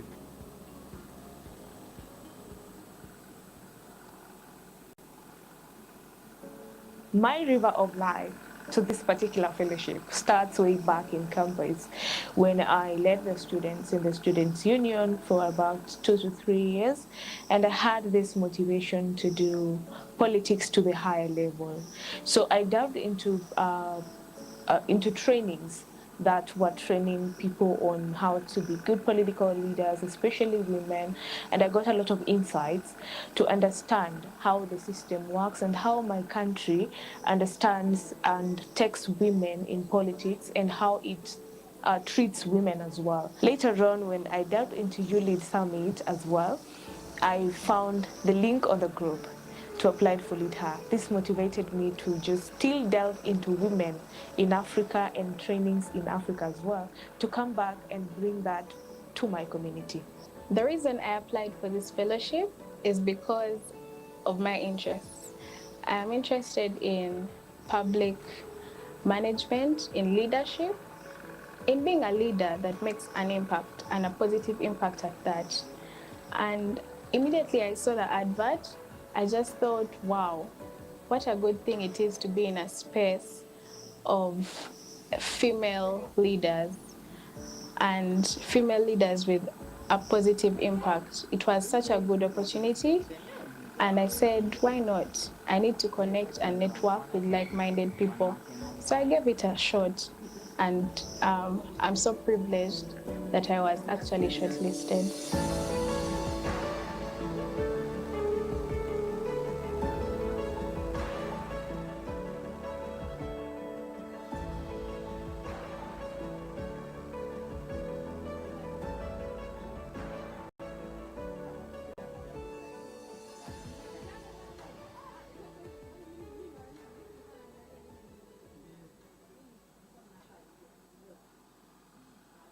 Describe the EAC Youth Fellowship as life-changing. It's transformative. It's a networking opportunity. We plan to talk about climate justice and gender. These two actually, it is what I wanted to learn most of this. So you realize that most of the marginalized group in the rural areas are not able to get the knowledge. I want to expand my network on the regional community, because I know that among us, the majority of people will be the leader of our different countries in 10 years, 20 years, and we need to know each other for now. It's up to us as youth to now take up the challenge and rewrite this wrong that was ideally not even, we didn't participate much in it, but it's now time for us to take part in creation of policies, programs and initiatives that will be able to alleviate and mitigate the risks that have been brought about by the climate crisis.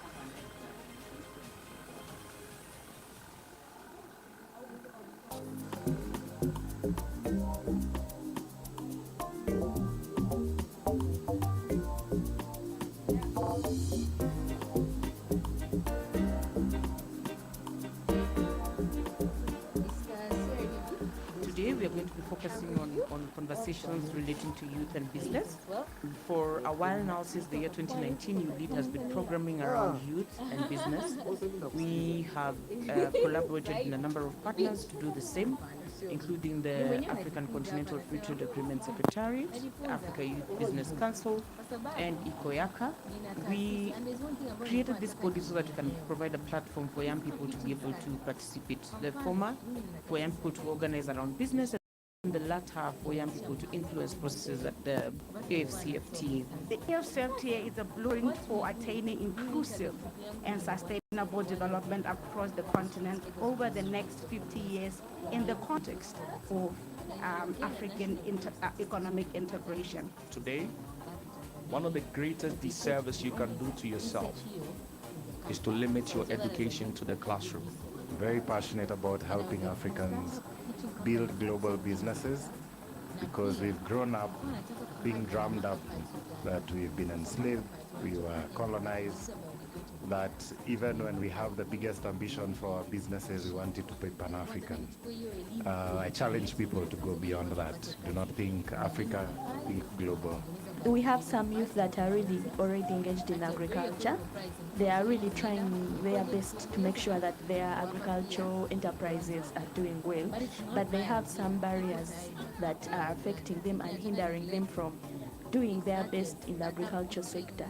To the people in power, the people who have the resources, and the people who can help these youth to really exploit their potential in agriculture. Sadly, we have never transformed from our leaders, whom we so carefully select to represent us. So we need to stop looking at ourselves as inferior. We feed the world, we are the world, and the world looks up to us.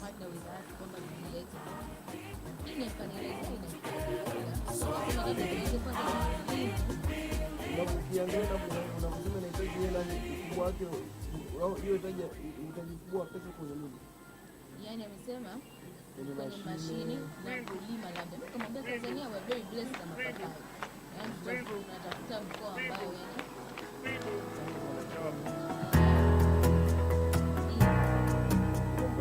So we actually study about how people who stay in these more natural places are healthier long term. It's not just about climate, it's also about leadership, it's also about business. And so a fellow who comes for this fellowship becomes an individual who is all round, not just one who is limited in the limited scope of just business or just politics or just climate or just environment. So that nature that is holistic, I think, is one that is very important for any leader.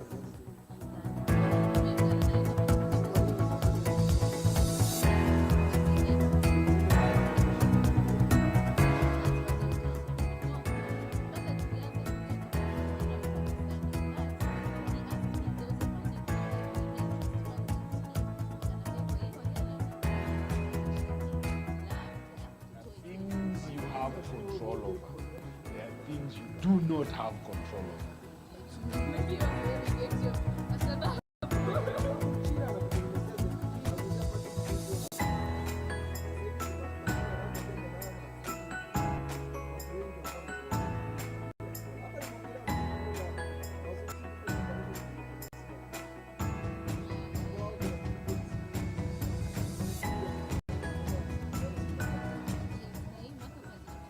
EAC Youth Fellowship is impactful.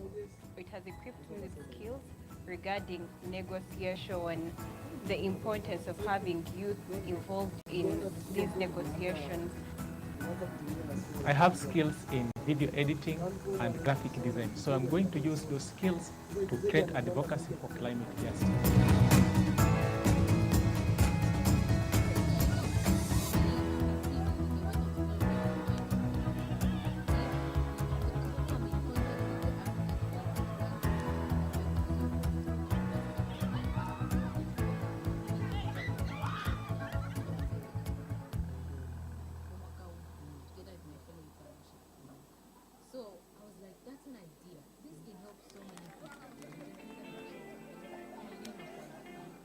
Aspiring leaders and politicians, think about how you present what it is that you want to present to your constituencies. I must say that I am very excited to be here because I have been attending the sessions online. I have realized that politics and business must work together. I actually never thought when I was applying for this fellowship that it would be of importance putting the business people together with the politicians, the young politicians of East Africa. But I have realized through diving in the conversations with these young people, I've realized that there is a need of business people and politicians who work together.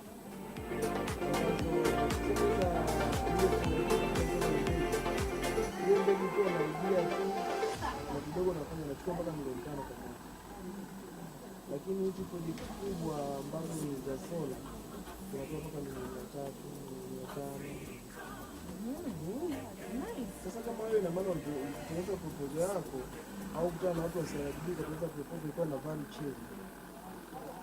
On day 2, the Under-14 Business Leaders Forum explored making the AFCFTA promises to African youth a reality, opening markets and opportunities for women, youth, and SMEs. It also served as the last mile for YouLead's ongoing process of collaboration with the AFCFTA Secretariat, United Nations Economic Commission for Africa on consultation and collecting of youth and women views and contributions for AFCFTA protocol on youth and women in trade. The forum started with opening remarks by distinguished guests and representatives of MS Training Center for Development Corporation, the East African Community, the East African Business Council, United Nations Economic Commission for Africa, and the International Trade Center. It was followed by the Policymakers and Development Partners Roundtable, which hosted a fruitful dialogue and exchange on Africa-Europe partnership and entry points for young people. The discussion, which hosted representatives from both Africa and Europe, including the African Peer Review Mechanism and the Young European Federalists, tackled several aspects including partnership for green transition and energy, partnership for digital transformation, sustainable development and jobs, peace and governance, and migration and mobility.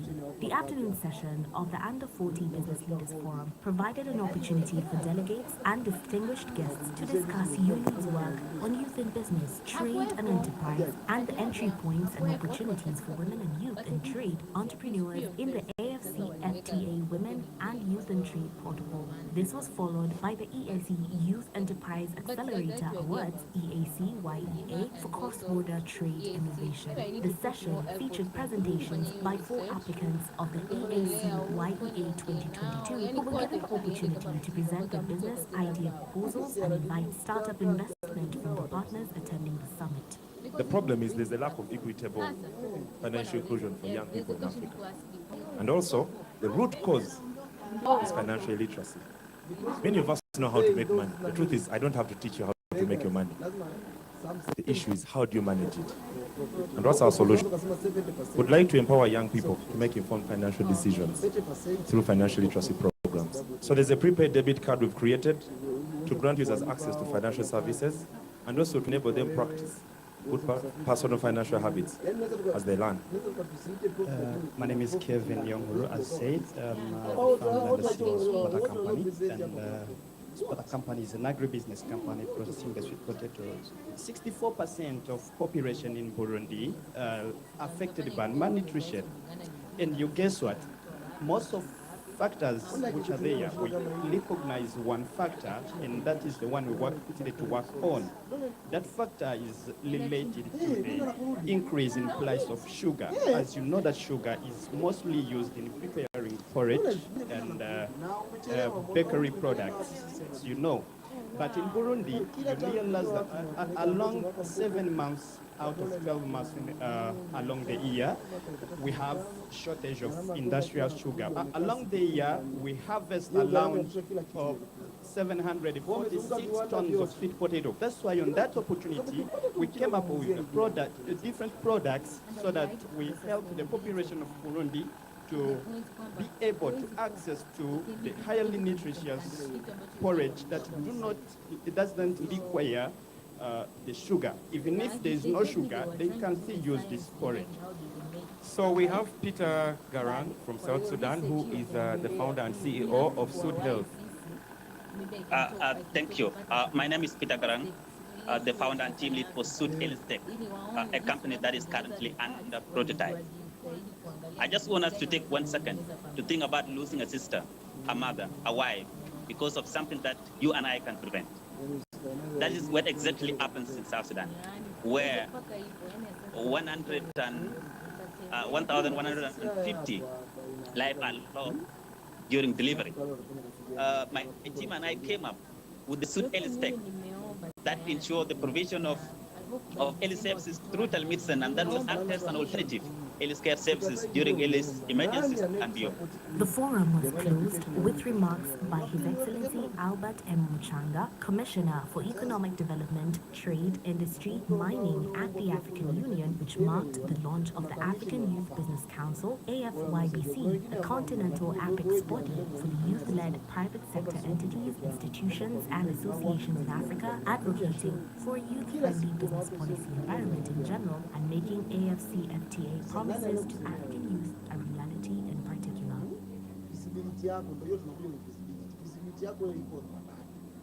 Would describe the EAC Youth Fellowship as life-changing. Is a networking opportunity. Justice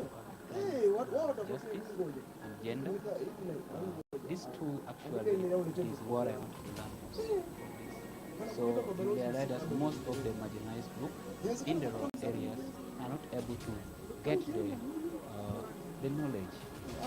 I want to expand my network on the regional community, because I know that among us, the majority of people will be the leader of our different countries in 10 years, 20 years, and we need to know each other for now. It's up to us as youth to now take up the challenge and rewrite this wrong that was ideally not even, we didn't participate much in it, but it's now time for us to take part in creation of policies, programs and initiatives that will be able to alleviate and mitigate the risks that have been brought about by the climate crisis.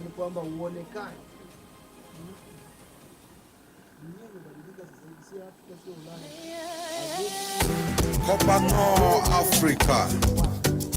Youth, we are no longer tools. So let's have peace in every step that we take.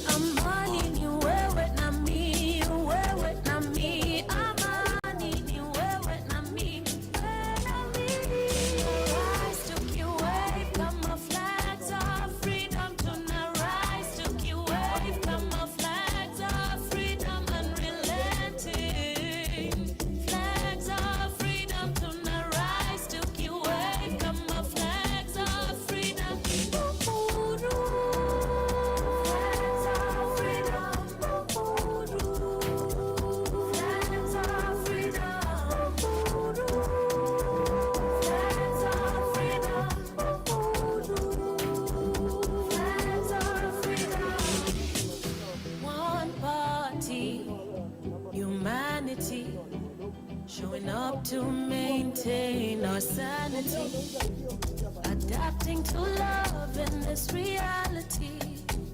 With hope you can see, we struggle to be heroes rising. We believe a more we can achieve. Rise to the wave, come our flags of freedom tonight. Rise to the wave, come our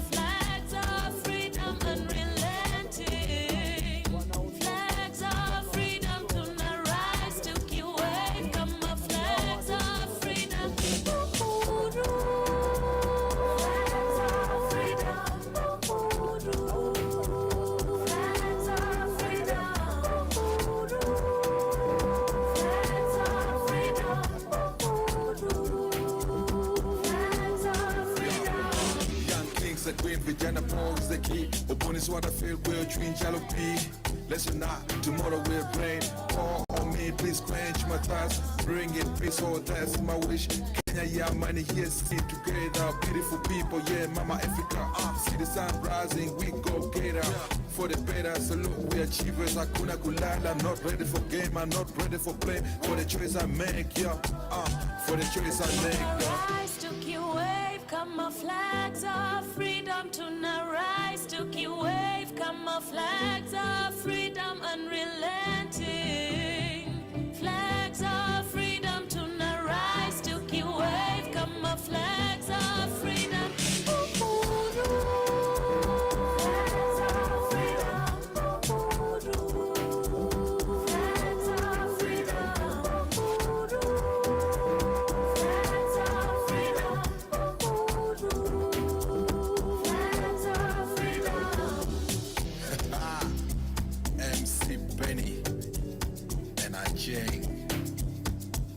Peace to the world.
Shape young men and women with the pillars, with the future. Here we are, let's join together with ability to change communities, with love, with peace, to respond to our need, to call for unity.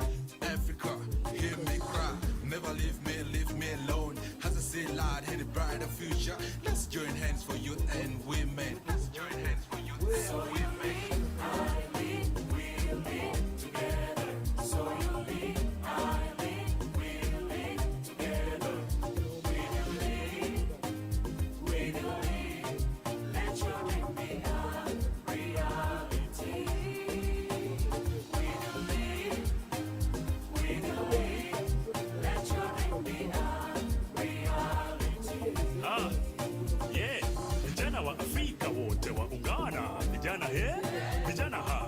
Mashariki, magharibi, kaskazini na kusini, hata na kati, twaja pamoja ili tufanye nini?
There's actually a study about how people who stay in these more natural places are healthier long term.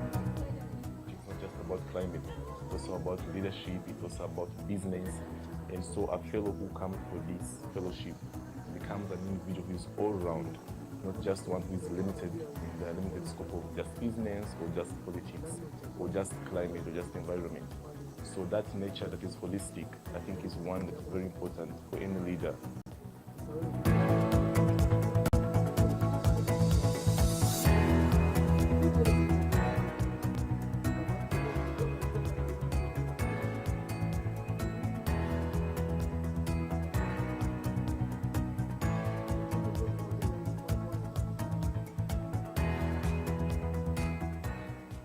Things you have control over.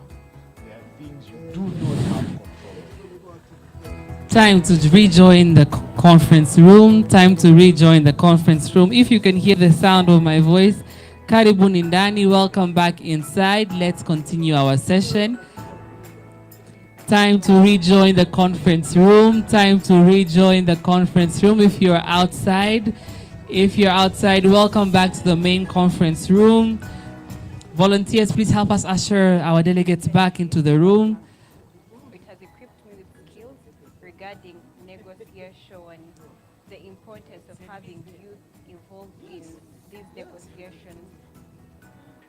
I have skills in video editing and graphic design, so I'm going to use those skills to create advocacy for climate justice.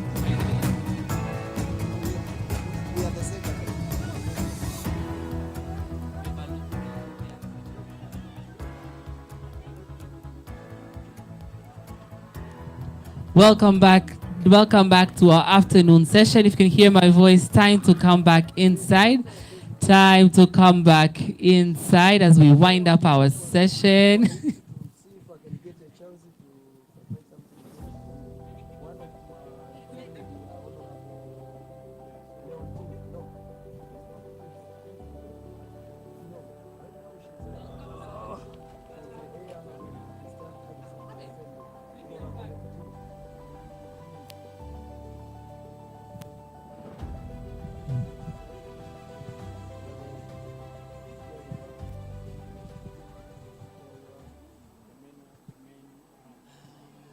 What makes me incredibly optimistic this morning, and that is why we are all gathered here, is that we have agreed to the common agenda, and that is to make Africa great.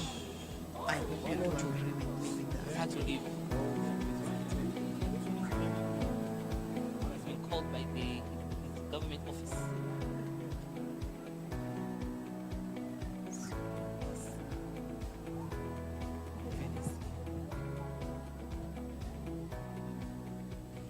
I'd like to take this opportunity as patron of this summit to thank His Excellency President Ruto, President of the Republic of Kenya, for agreeing that his great country please host to the 7th.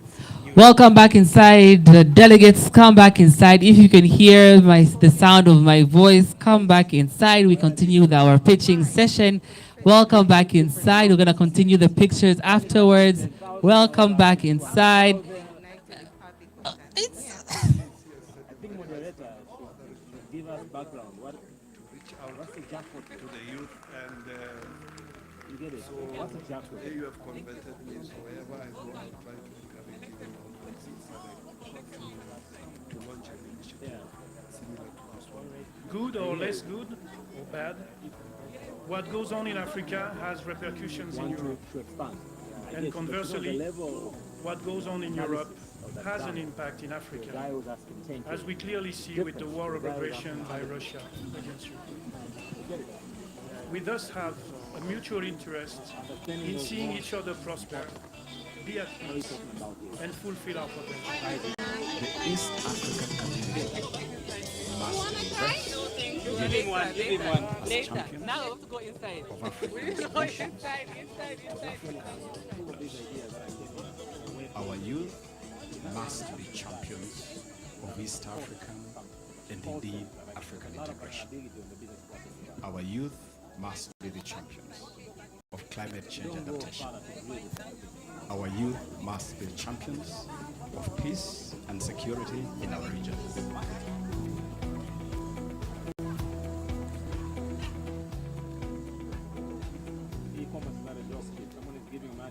must admit, I'm impressed by the wonderful work being done by the YouLead Summit Secretariat in pursuit of the objectives of the program in the fields of politics, business, peace and security, and gender equality. They have made me feel happy and proud to be your partner. Ladies and gentlemen, I commend the Secretariat for choosing a very pertinent theme for this year's summit. Youth empowerment through capacity building, revitalizing youth voice and agency towards the Africa.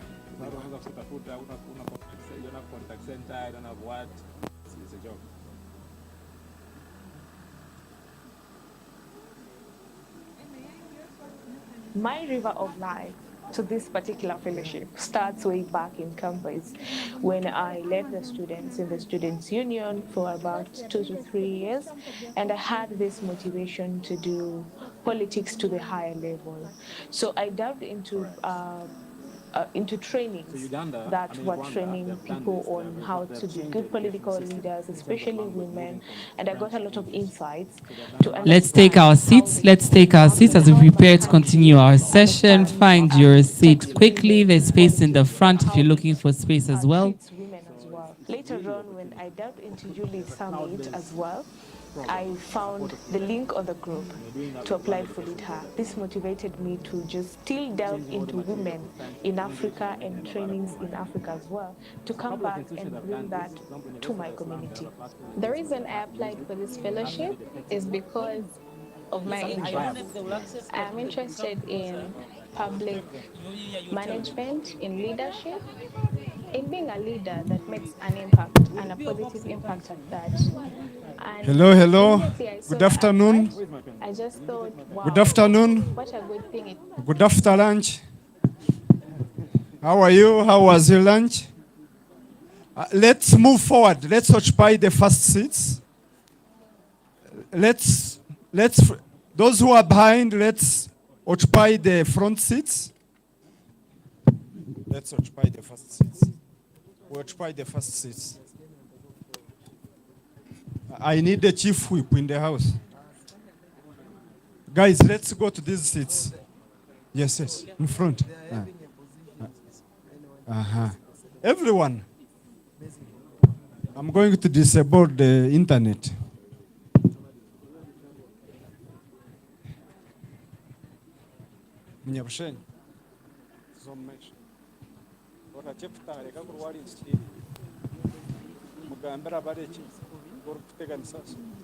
Okay, guys, let's go. Let's occupy the front seats. It's okay. Hello. Why do you fear front seats? Those who are outside, kindly come in, enter the tent. Collins, I think we can resume. Thank you. Good afternoon, delegates.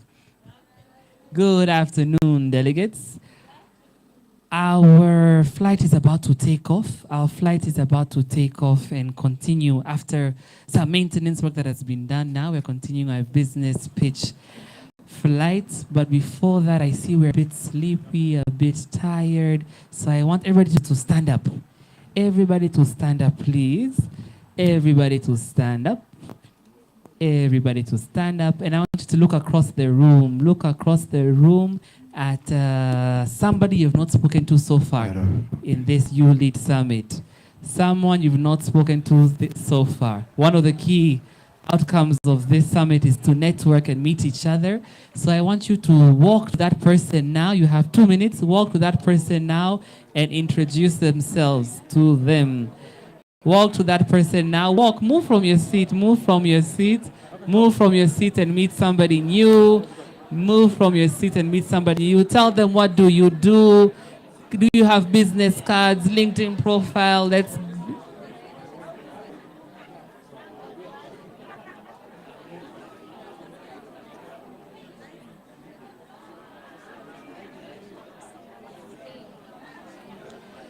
Tell them what can you offer and what do you need. Maybe you can find your partner. Indeed, I don't know you also.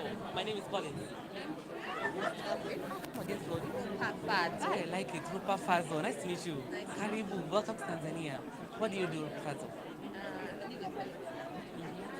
Nice. Nice. What do you do? Uh-huh. Fantastic. Good things. As well as another hat. That's more to wear. Good job. Myself.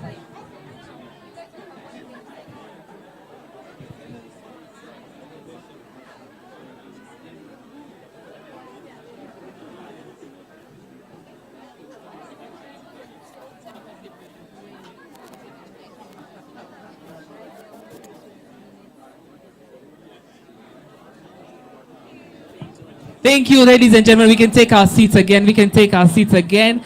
I hope you've exchanged numbers. I hope you've exchanged business cards. If you have them there, we can take our seats and continue the pitching now.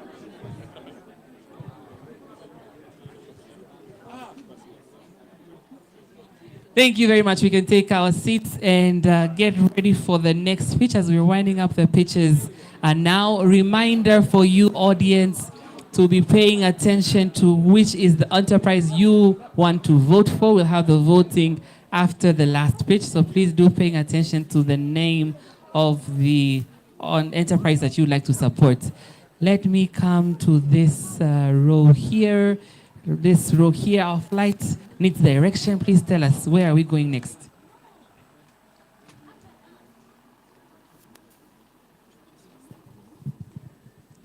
Hello everyone, my name is Jovita Pantaleo. I am a lead her fellow third cohort. And the next, from South Sudan, and the name is Plan B Recycle. Lab for Plan B Recycle, which also has the video.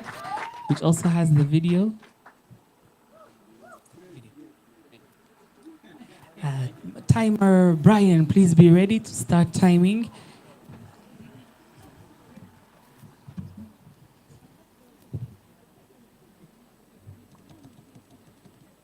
Judges, be ready to start judging. Audience, be ready to start to support our entrepreneurs.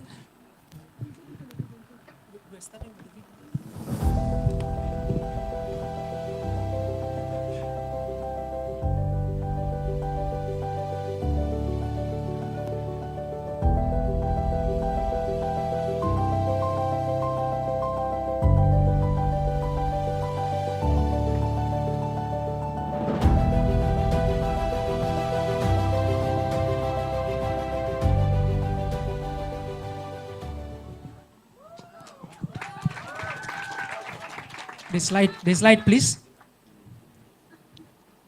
Hello, I'm Mark Leon. I'm from South Sudan. I would like to greet you first in my language. Salam alaikum. Thank you so much. I feel the energy. Now let's go. Me and my team together, we formed. Back, please. Me and my team together, we form a Plan B Recycles.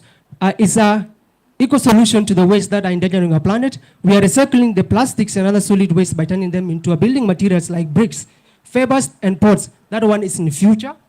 And this is not only, we are not only solving the waste issues, but housing as well by providing affordable housings that last, durable. Next, please. The problem, we have 3 problems that we have identified. The first one is the plastic waste pollution. Second one is flooding and poor infrastructure. And third one is housing crisis. Now, according to the report by UNDP South Sudan, it says that 80% of the plastic waste in South Sudan, particularly in Juba, are dumped outly. They are not recycled or they are not put in a proper way. And then 50% of the housings of the people are experiencing the housing crisis, and 50%, 70%, then 50% annually, South Sudan is experiencing the flooding. My brother can testify to that. And then we come with a solution. We also come with 3 solutions. The first one is turning plastic waste into a building material. All right? And then the other one is affordable and sustainable offering, because it's a low cost and it's affordable for the people. And then also we are creating a community impact by addressing the climatic issues. Let's go, please.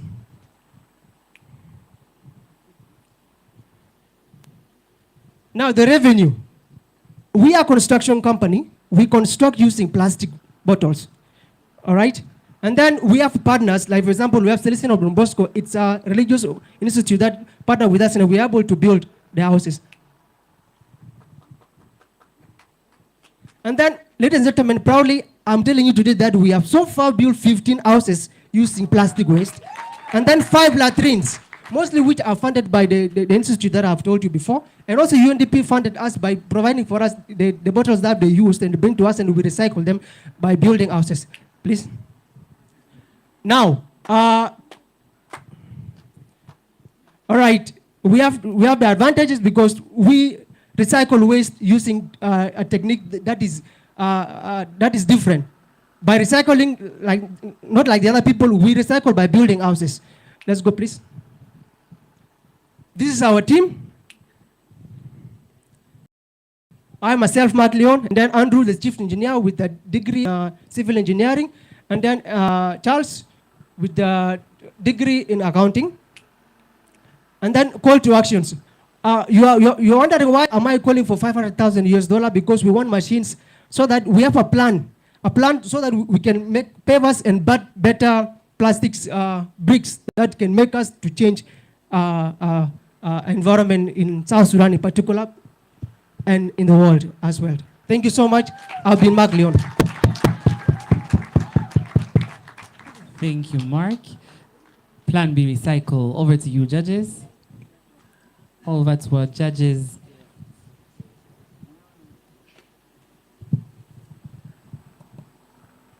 Yeah, thanks to see another, plastic recycling idea. If I look at that compared to, the other pitch from Agro Congo, I think it's just a scale. And, you're going for a bigger ask of a cake. So I think it's nice. Maybe if I can just share one comment to think along through the process. I did mention a company called Tereko when we were reviewing the Agro Congo. So it does similar thing at a much bigger scale. And I think the plants were costing around $120,000 if I'm not mistaken. But they do have a model where if you do strategic partnership with them, you don't have to buy the machine. They can lease the machine to you on partnership basis. I think when you pay 60 up to 70%, they can be able to give you a machine, or I think somewhere around there, 60 or something like that. So you don't have to buy the whole equipment. You could look at alternative ways of partnering with such firms. But I remember something that really came across when these guys were pitching to one of the local building agency. I think the concern was around, it's lesser safety issues on pavement, but when the discussions start moving to housings in a bigger scale, there was a concern around, strength of the bricks and whatnot. So maybe your engineering team, can look at that as you want to expand more. Just food for thoughts, given my understanding in this industry. But other than that, I think it's a brilliant idea. And good luck. We will evaluate accordingly. Thank you so much. Thank you so much. Yeah, maybe my question goes on the revenue model. We haven't had you haven't presented how much you have been. First of all, is the timeline. When did the company start? All right, we started in 2021. 21. Yeah. Maybe if you could give us roughly how much you have injected, maybe also your costs per annum, and your profit along the 5 years, 5 years, so that we see, is this sustainable in the coming years? Is it a business we'll come to Juba and find? All right. The last one is maybe on the scalability.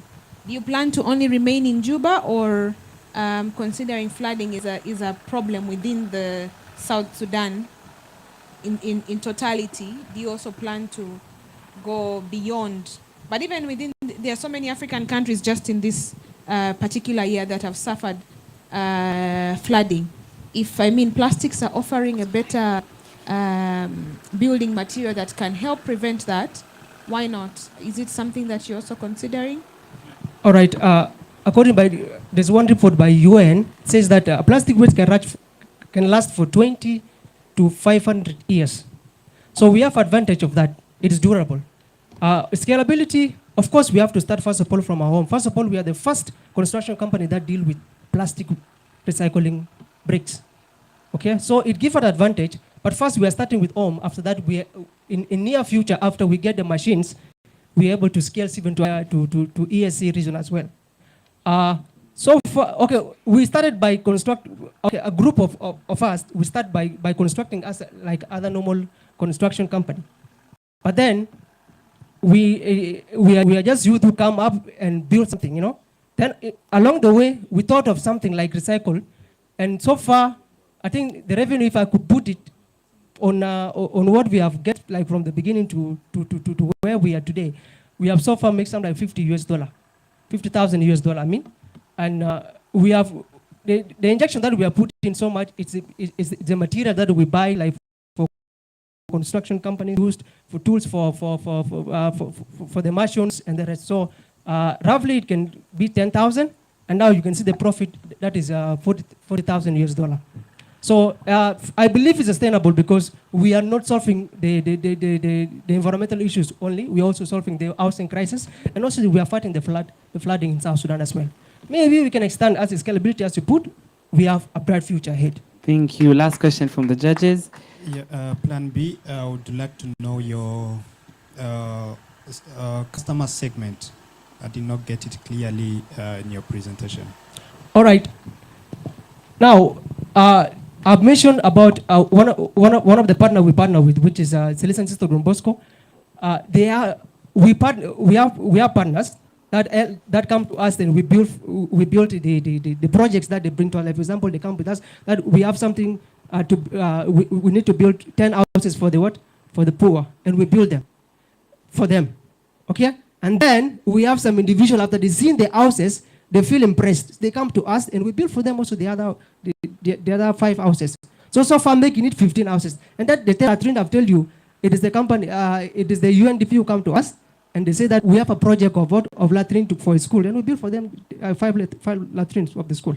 So when we are talking about that, we are talking about the partners mostly who look into environmental issues. They are our main customers. And then we have individuals who feel impressed by our things, and they come and they also help us. Thank you, Mark. Yes, any quick reactions from the audience? Any quick reactions from the audience? We'll take one. Thank you so much. I think I'm so much impressed with the model.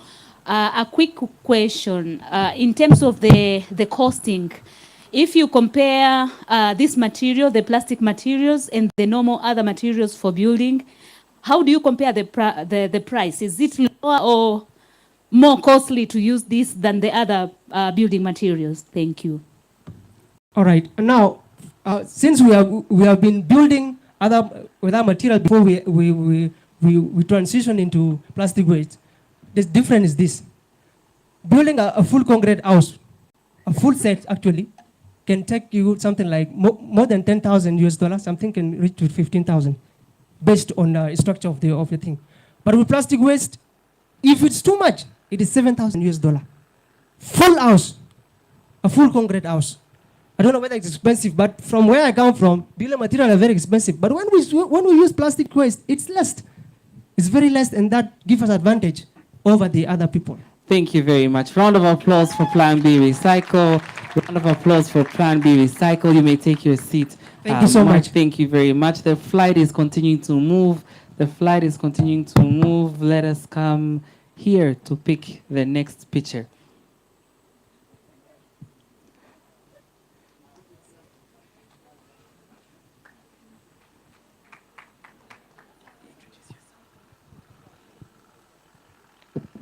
Hello, my name is Khadar. I'm from Somalia. The next presenter will be Banina from Kenya.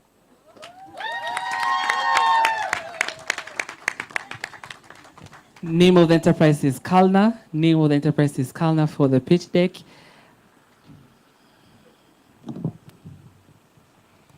Ready, set, pitch. Thank you. My name is Penina Orengo. I am the co-founder of Kalna Poultry Feeds.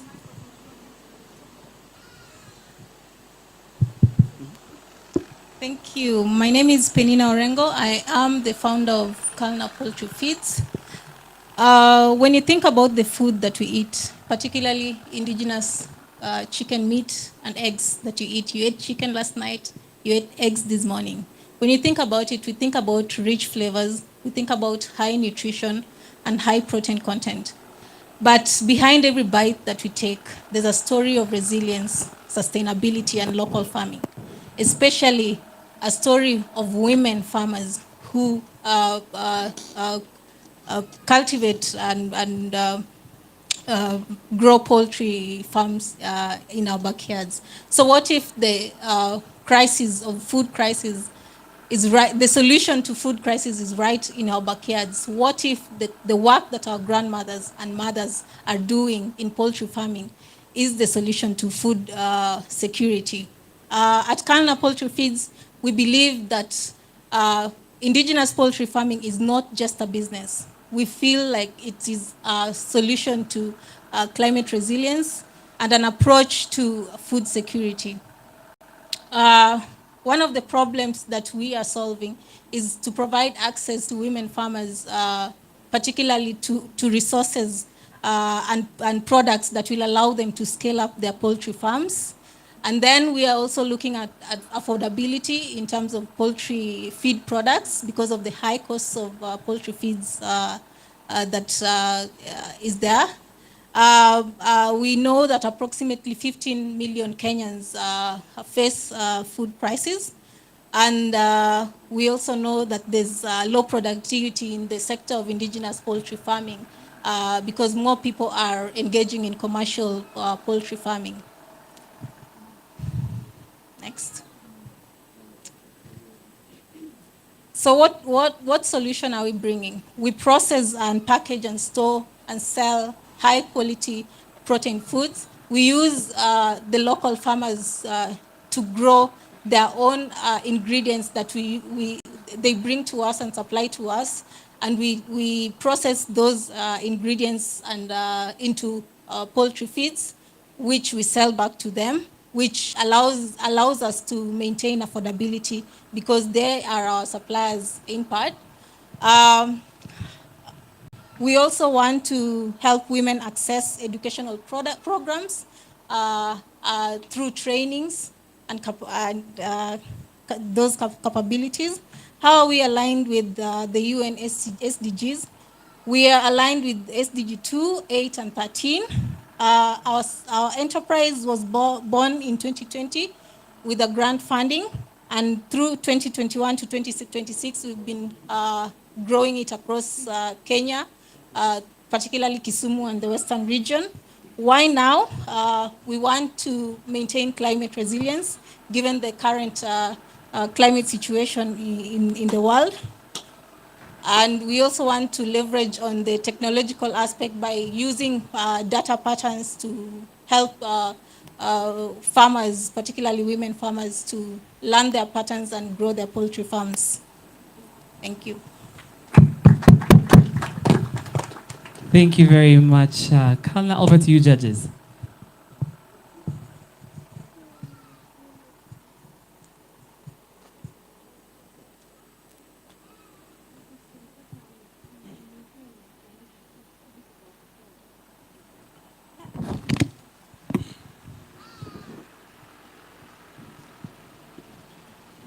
Thank you for your presentation. I would like to know more about your team. I don't know if you are running this business alone or if you have others as your team members. We do have a team of experienced agriculturalists. One of our CEO actually is an agriculturalist with over 10 years of experience. Our production manager is well versed with the machinery that we require to do the production process. And myself, as part of the team, I am a Bachelor of Commerce graduate, and I like to leverage data to align patterns in the poultry sector and help farmers to build and scale up their businesses. Any other questions? Thank you for your presentation, but you didn't mention the competitor around you. And also, as we know that Kenya is, sorry to say that, is an aggressive environment for the business. How will you manage to sustain the business if you get this fund? So in poultry feed manufacturing, our main competitors are the small businesses that are doing the same business around Kisumu, because our focus is in the local area of Kisumu. The biggest competitor that we have is Unga Feeds, which is one of the biggest feed manufacturer within Kenya. But our competitive advantage is that we're focusing on sustainable solutions. We're focusing on women, providing access to their information on poultry farming and how they can scale up their businesses. And we're also focusing on the climate aspect of it. We're helping them grow their own ingredients and then use their land to grow their own ingredients and then supply them to us. Thank you very much. We'll pause there for judges' questions because of time. Any audience reaction? Any audience reaction?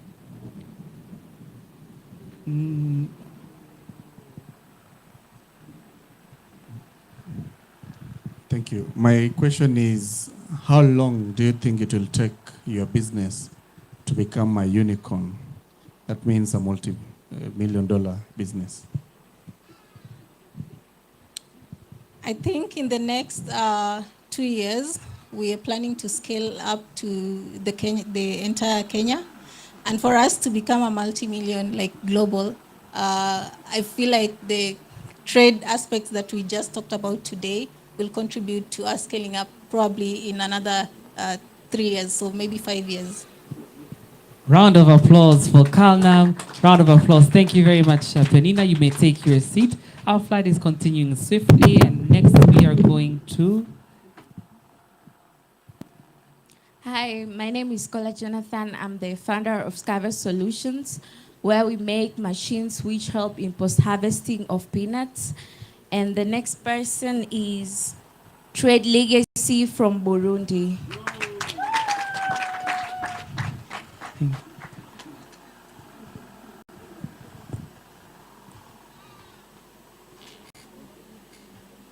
Three minutes to pitch. 3 minutes to pitch Trade Legacy. Timing ready. 3, 2, 1, pitch. Good afternoon, everyone. Bon après-midi. Habari za mchana. Good. My name is Bokim Benini Jose, the founder and CEO of Trade Legacy Burundi. Trade Legacy is an agri-tech company that empowers farmers with a modern technology to maximize yield. On top of that, in Trade Legacy, we exist simply because we deserve the best. Imagine Claudine, a small-scale farmer in Burundi, in the rural areas. And her land is very fertile. Also, she dreams of building her, building her future through her harvest. Now, Trade Legacy came as a solution to turn her dream into reality.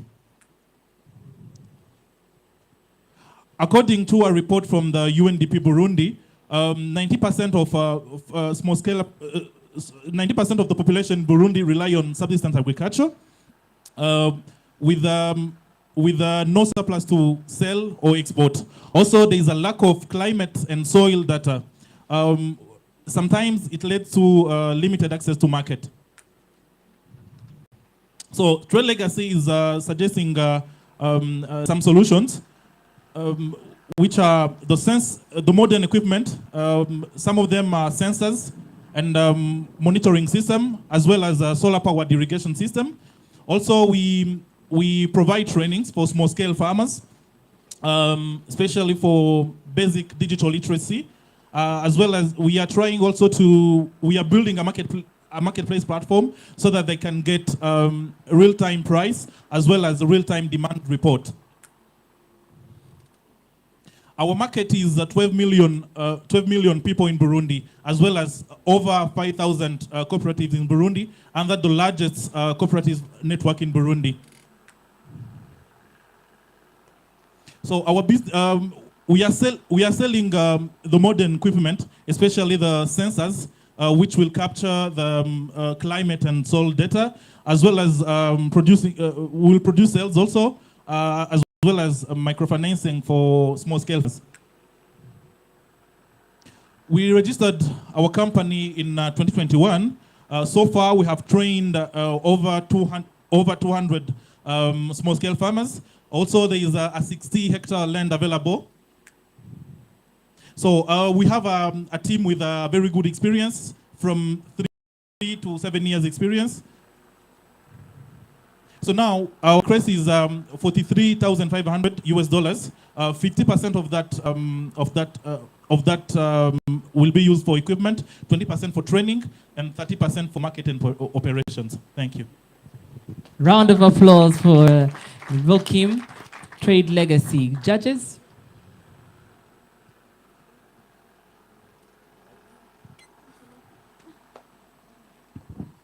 Sorry, before my colleague asks, and so that I can understand, your business, you're dealing with the sale of equipment, right? To the small-scale farmers. I think that I will respond to that question in French. Maybe you can use the kit. Okay. Yes, let me respond in French to be comfortable. Feel free. Let's put on our translators. Alors, merci beaucoup pour la question. En fait, oui, il y a la technologie et les équipements aussi. C'est ça.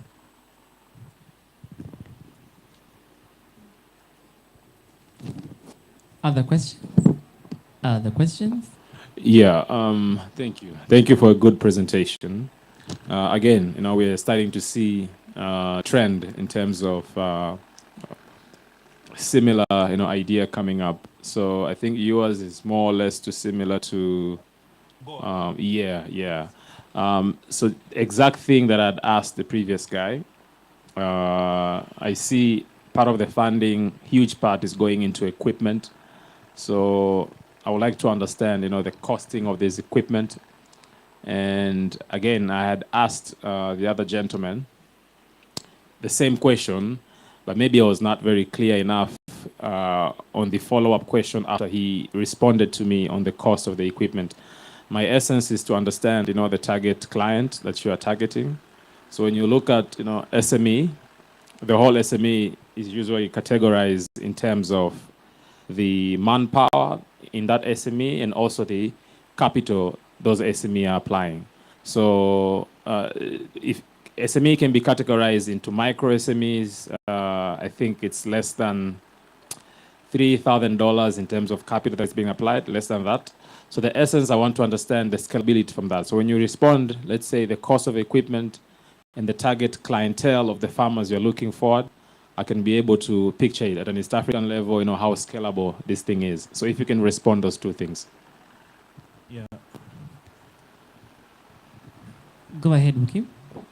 Yes. This translation. Oui. Merci, merci beaucoup pour la question. Alors, d'abord, il y a le marché. Comme je l'ai dit, on vend la technologie, mais aussi nous avons notre propre parcelle, je dirais, oui. C'est 60 hectares. On utilise la même technologie dans notre propre terre. OK? Et après la technologie, on a aussi, on fait les formations pour, on vend cette technologie-là à la NACOP. Je je l'ai précisé dans mon slide là-bas, c'est l'association des... it's the largest small scale... it's the largest small... it's a network for cooperatives in Burundi. So we sell that technology to those ones. So we have the technology, we have our land. Also, we train them so that they can be able to take advantage of those opportunities for that technology. For the market, we have 12 million Burundians living there. So it's our market. Also, we have the AFC FTA, which gives us access to almost 1.2 billion people in Africa. Yes. Oui, merci beaucoup. Je trouve que c'est vraiment très important de voir qu'il y a des solutions qui viennent appuyer les femmes entrepreneurs et bien aussi d'autres jeunes dans l'agriculture. Comme tu as commencé à montrer qu'il y a une femme qui est en train de cultiver, mais par rappel, elle ne parvient pas à avoir des rendements suffisants comme prévu. Pour vous, la solution est de donner des formations à ces agriculteurs. Alors, je voudrais savoir, comme il peut y avoir, tu n'as pas mentionné ça, mais il peut y avoir qu'il y a de la compétition, il y a d'autres organisations qui pourront quand même, qui sont en train de faire les mêmes activités, de former les femmes entrepreneurs et les jeunes. Est-ce que quel est votre point fort par rapport à la compétition qui pourrait être là? Merci. Alors, merci beaucoup pour la question. Je dirais que la compétition est là, parce que, comme je l'ai dit, 90% de la population, ce sont des agriculteurs. Mais ce que nous proposons comme solution innovante, c'est la technologie pour booster la production. Et aussi, on a les données nécessaires qui proviennent du sol. Merci. Merci beaucoup. Other reactions from the audience? Thank you, judges. Any reaction from the audience? We have, we'll take one question here. Yes, thank you for that pitching. I am called Aloysius Oraku. I work for a community-based organization in Uganda that is a partner of Action Aid. I'm also a graduate of the Climate Justice Academy here in MSTCDC. So my question is, with that particular innovation, how are you taking care of our climate? Thank you.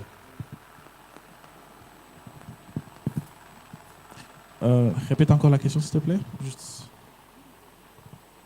The question is, how does this solution address climate change? OK. OK, merci beaucoup. Alors, comme je l'ai dit, à travers les sensors qu'on met dans le sol, on a des données en temps réel en provenance du sol. OK? Alors, c'est-à-dire qu'à partir de ces données, on saura comment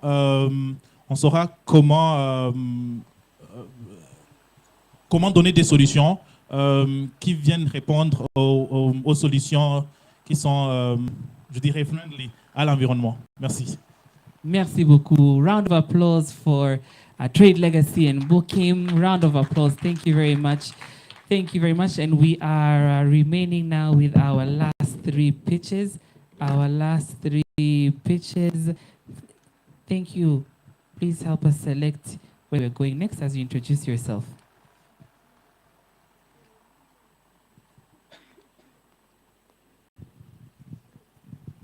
Good afternoon.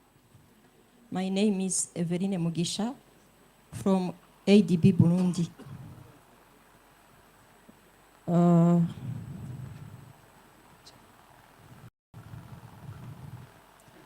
The name Luku Chap, Tanzania. Round of applause for Luku Chap, Tanzania. 3 minutes to pitch, 3 minutes to pitch, 2 minutes Q&A to follow. Ready, set, pitch. Did you know that 20 to 30% of the energy that we pay for is wasted? So you can imagine how much money do we throw into trashes. My name is Elisha Kato from Tanzania, a co-founder of Lookup, an energy management platform. When I was a uni student, I was exposed to the tough reality of bills. So I had to budget each and every cent that I had. But unfortunately, at the end of every month, electricity bill was a shock to me. It kept on increasing without I being able to pinpoint why. This affected my financial status and my academic, because I had no money to fund my other stuffs. So this is the reality for the millions of energy consumers in Tanzania and Africa. The outdated energy management infrastructure relies on manual readings and manual tokens, leaving consumer uninformed of their energy consumption patterns.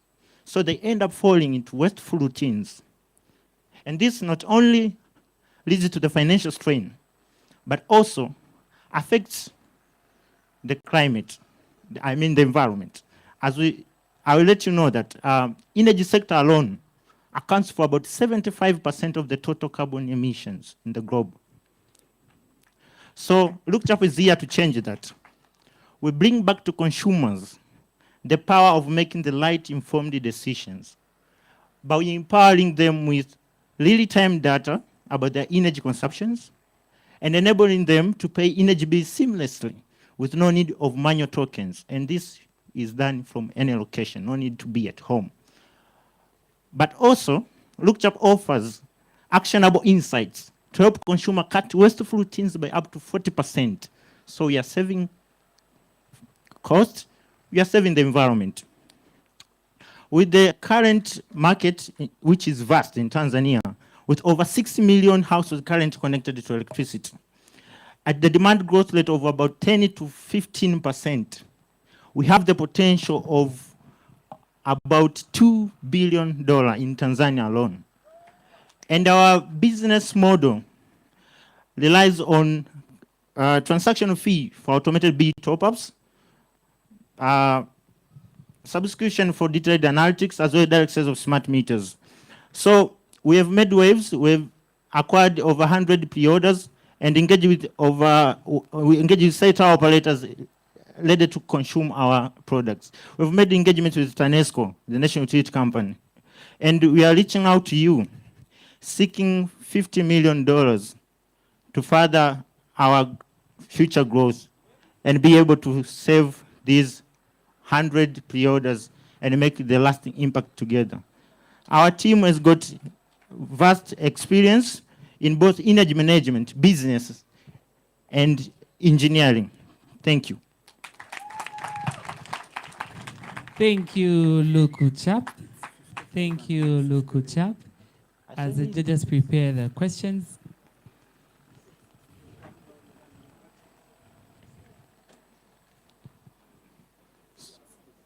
Sorry, I asked you for 50,000.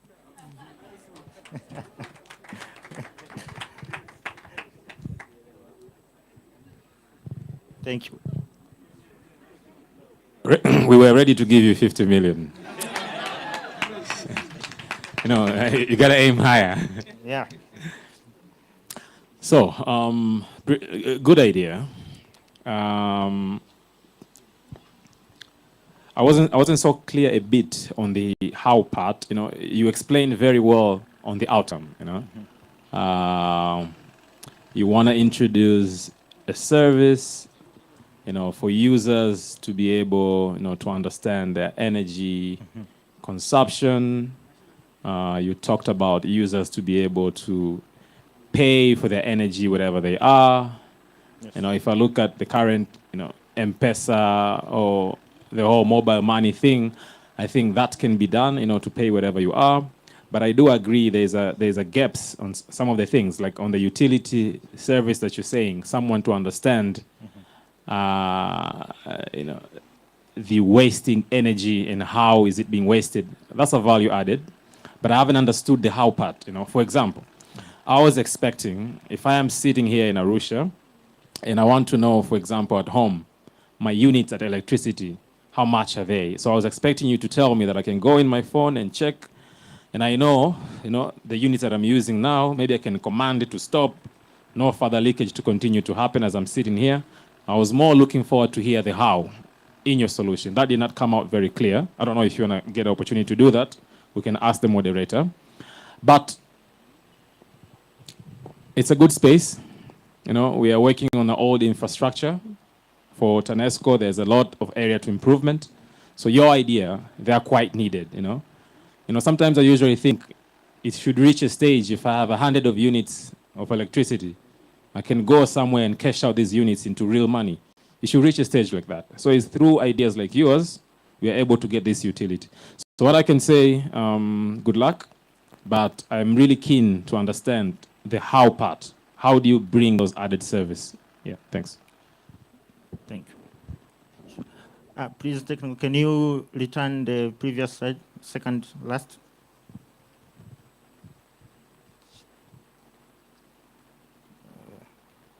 Yeah. So this is our platform. We synchronize the in-edge meters. Sorry, and for the sake of maybe fairness, because we're kind of giving him like extra time, please keep it very minimal so that we treat everybody fair. Yeah, thanks. So we synchronize in-edge meters, consumer mobile phones. So right from where you are right now, through Lookchap platform, you can be able to see how many units are consumed in a day in your household in Dar es Salaam and you are in Arusha. You can be able, before the in-edge units get completely depleted, you even get notifications. You have remained with one in-edge unit, please recharge. And after recharging, for example, we are here at the summit. Your household is in Dar es Salaam. You've got the notification that you've remained with one unit recharge. You recharge and the units get automatically top up in your household in Dar es Salaam. There's no need of you to go back in Dar es Salaam when you start inserting tokens. Thank you. We'll take one last question from the judges. Yeah, maybe my question is on, we have heard of how much you're asking. Yes. Is sustainability with regards to finances. Yes. What is the timeline? When did you start this platform? Oh, all right. No, just ask my question. When did you start? 2022. 2022. How much money have you pumped? So if you can tell us so far, how much have been your costs setting up this platform? And then maybe your revenues. You haven't told us how you plan to make money or how much money you've made. And the long term, how does this platform continue to give you money?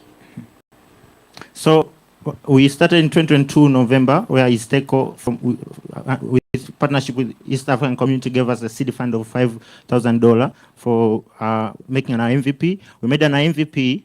We presented to UNESCO and other stakeholders, and we secured another. We won trust to one business angel who is with us to date, and we have spent like $10,000 up to now in the R&D about this.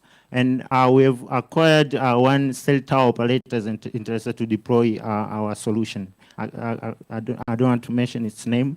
How are we going to make money? Through transactional fee for the automated B top-ups. We've made an estimation that we're going to, when we have at just 2,000 users, in 3 years we're going to reach $1 million. Yes, 1.6%. Thank you very much. Are there any reactions from the audience?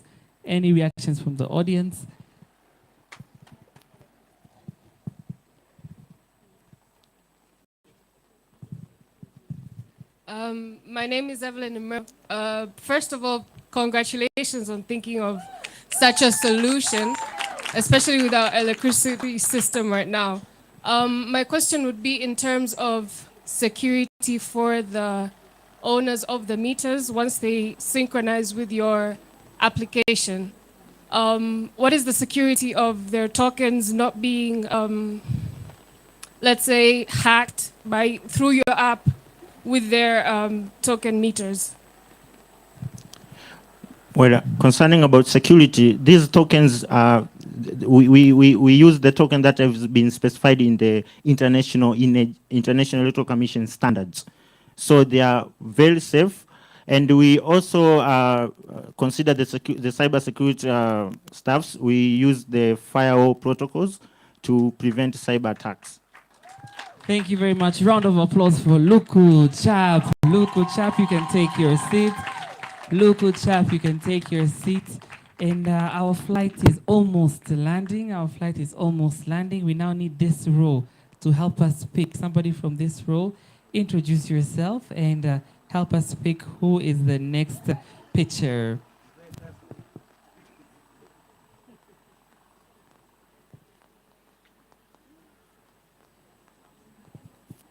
Hello, my name is Telios, and the next speaker is Nelevat from Rwanda.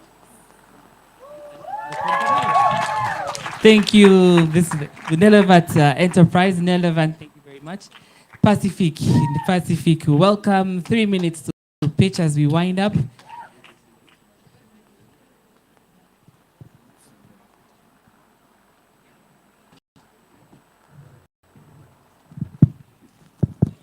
Ready, set, pitch. Hello, fellows. My name is Pacific Nezerwa. I was born in Rwanda rural areas, but grown in the town city. Growing up, I was having a very huge challenge of working around an hour going to my school. That was secondary school. But guess what? I was looking for professionalism in tech. I wanted to be a software developer, but I was having a problem of not having an access to digital training.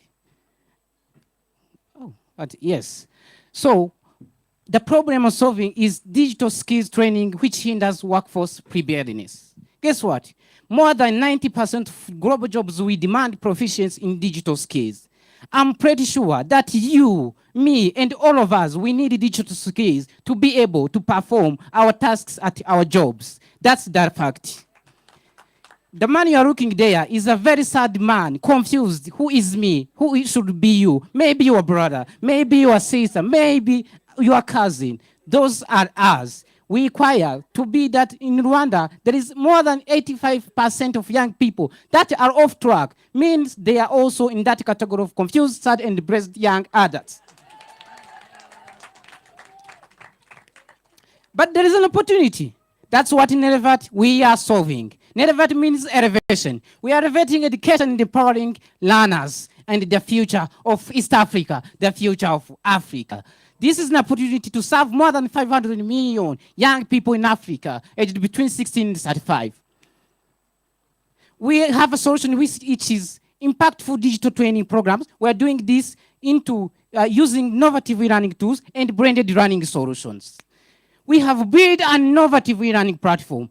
When I was coming here, last Friday before we come here, I had invited you fellows, which were coming in this program, to test together, to showcase this learning platform. Trust me, you can test it also. We have freemium models, and we have also other skills there. Again, we are having a market overview, which we are able to serve more than 80,000 USD in millions. We have a B2B, which we are having direct payment, subscription, partnerships, consultation, and corporate sponsorship. We have made success of 200 and 500 learners. We now have more than 300 active learners, and we are looking forward to impact more than 2,000 2025. We have a super team, which you have me, I have 7+ years of experience, 7 years of experience of our technical advisor, 15 years, and we have Dr. Susan, who has more than 20+ years of experience in education and psychology. We also have a combined of 35 years of experience. Yes. So we have a competitive analysis. For us, we're doing digital training, or we are doing online training, branded learning, affordability is there, and we also offer jobs or outsourcing. Well, so we have partners and accelerators. We didn't do this alone. We have partners and accelerators who are helping us doing this both locally. We have won Youth Connect. We have won East African Startup Awards. You have been in partnership with EAC in cybersecurity and other more partners. So now, lastly, we are asking for more than 85,000 USD that can help us develop e-learning tools more very advanced, have AIs, personalization, and other things that could help you and me to make it more it happen. So we are also looking to create content. That should be any course that you may want to deliver to make sure that you can learn where you are sitting, or you can learn on in physical spaces that we are setting. What is branded learning? Training, refrigeration, product development, technology means community outreach, and marketing. Lastly, we are thanking you to help us in this elevation journey that we are making, me and you together, to make sure that education is public, means, and being accessed by each and everyone. Thank you so much. Round of applause for Nedeva. Thank you very much. Over to you. We'll take 2 questions from the judges. Just 2 questions from the judges because of time. Yeah, thank you so much. And this is very nice, since the theme of this year, the YouLead Summit, is focusing on education. Congratulations on this business you are doing. My question goes to the point of knowing how and why will your business scale efficiently? Thank you. Thank you so much. For me, I have been in operation 1.5 years, since 2023, but I was in ideation long time ago, starting 2022. We have been able to secure funds, we have been able to make everything, but what we are relying on is B2B, where we are making sure, if you can see in our market overview, that we have featured B2B, where is corporate sponsorship. We are looking for partners like you, like any other one who have more organization like MasterCard Foundation. We are seeking for GIZ and other organizations. We are also looking for those very focused profit organizations to make sure that they are coming to us. We do corporate sponsorship. We are making the impact, but also at the same time, making sure that they are also contributing to our movement. Also, it's about individualism, where there is B2C clients, where they can pay through our e-learning platform, one payment at a time, but there are also professional courses that we ask for $100, but this is not a fixed price. It depends on a course. If you are in cybersecurity training course professionalism, we can ask more or less. It depends on the cost. So it's B2B market, and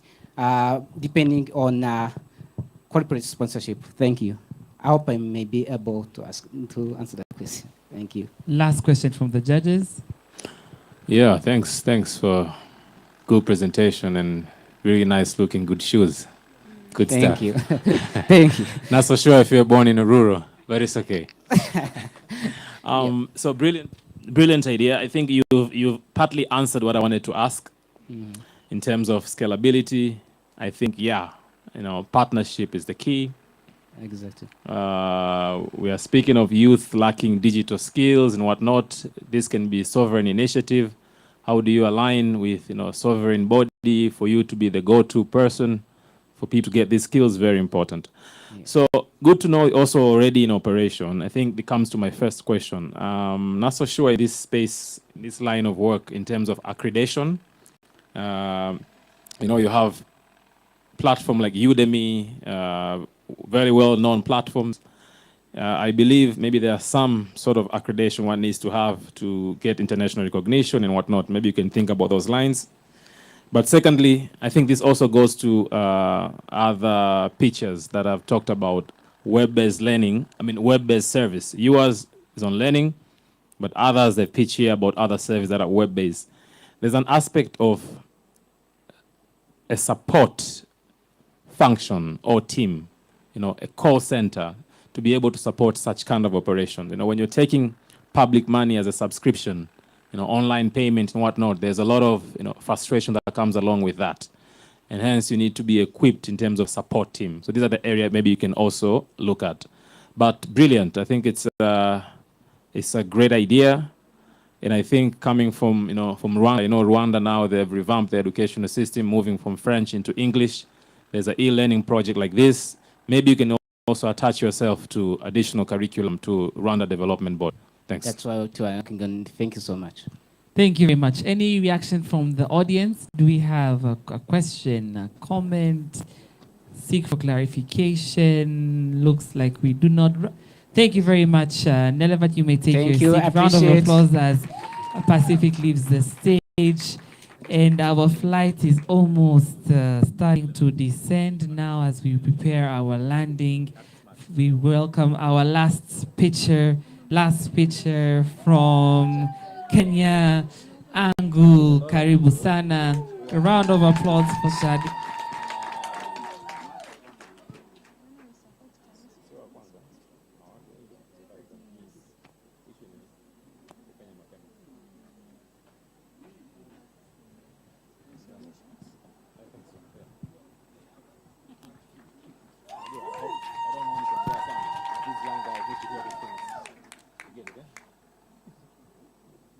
Angu is the slides. Angu is the slide comms team.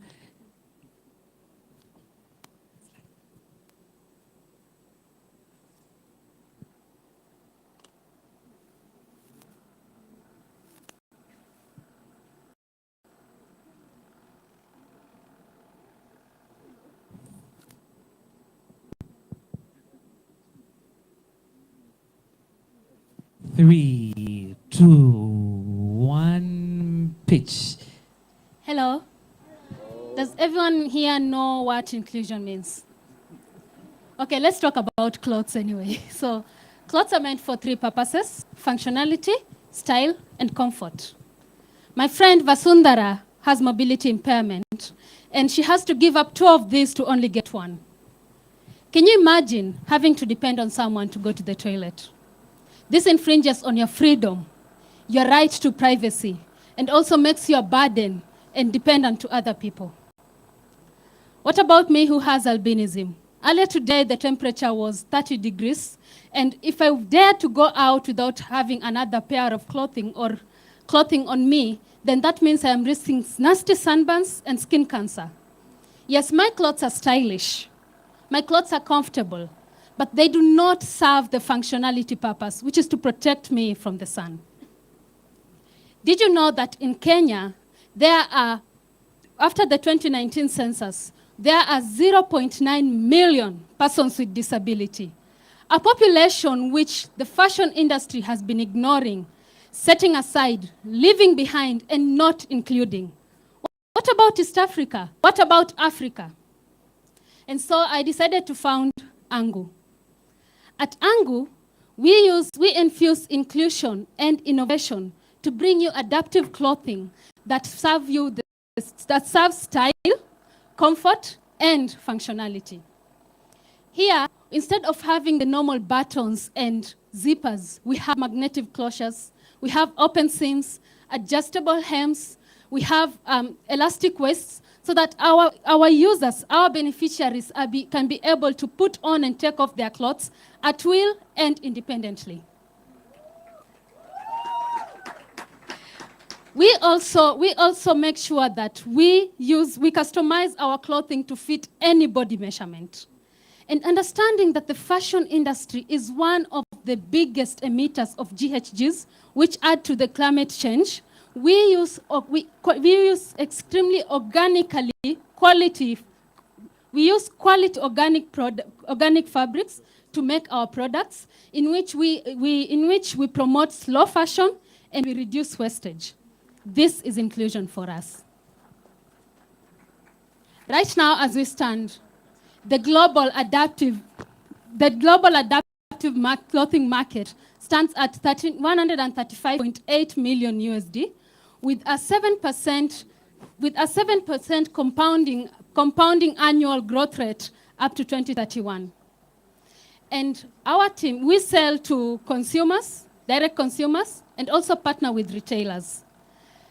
Our target market are persons with disability, with an extension to the elderly, people with chronic diseases, and you who want to feel how it is to have a cloth that is functional, stylish, and comfortable. We have a team of 3 people: I, Shalene, who is part of the design team, Joshua, who is in the marketing business, and Olive, who is in the production. We are asking for 2,000 USDs because we want to continue with our business in implementation and also to scale it. And now I will ask you again the final question. Do you now know what inclusion is? And if you want to feel included, then patronize Angu. Thank you. Round of applause for Angu. Thank you, Charlene. Judges, 2 questions from the judges. Thank you. I think, guys, together we can raise $2,000 for if one by one contribute, right? I mean, let's take that as a challenge. You know, by close of business, maybe we can raise 2,000. This is the smallest amount we've seen today, and I think it shouldn't be an issue. So I'm putting on this challenge to you. Yeah, starting with me. Yeah, sure. I hope you accept dollars. Okay. Oh, yeah, she's asking dollars. Yes, I do accept dollars. Yeah. Great. So, just to be very specific, on the first slide, the value proposition for these clothes is flexibility to open, right? All right, great. Oh, yes. Okay, good. I just want to be clear on that. But thank you. I think it's an innovative thinking, and yeah, we'll judge it accordingly. Thanks. Yeah, my question goes back to the money. If you could give us rough, how long ago did your company start? Maybe I missed it. Okay, the idea was born back in 2022, and it was the idea that came from my own personal experience. But until last year, when I met my friend Vasundhara, and I noticed that this is not a problem that only I face, but most of those people with disability also face, and I noticed also the elderly face this, and that is when I started thinking of it, and we started implementing it early this February this year. So, roughly till today, how much have you put in? Made any profits maybe? And also, I would have loved to see your marketing.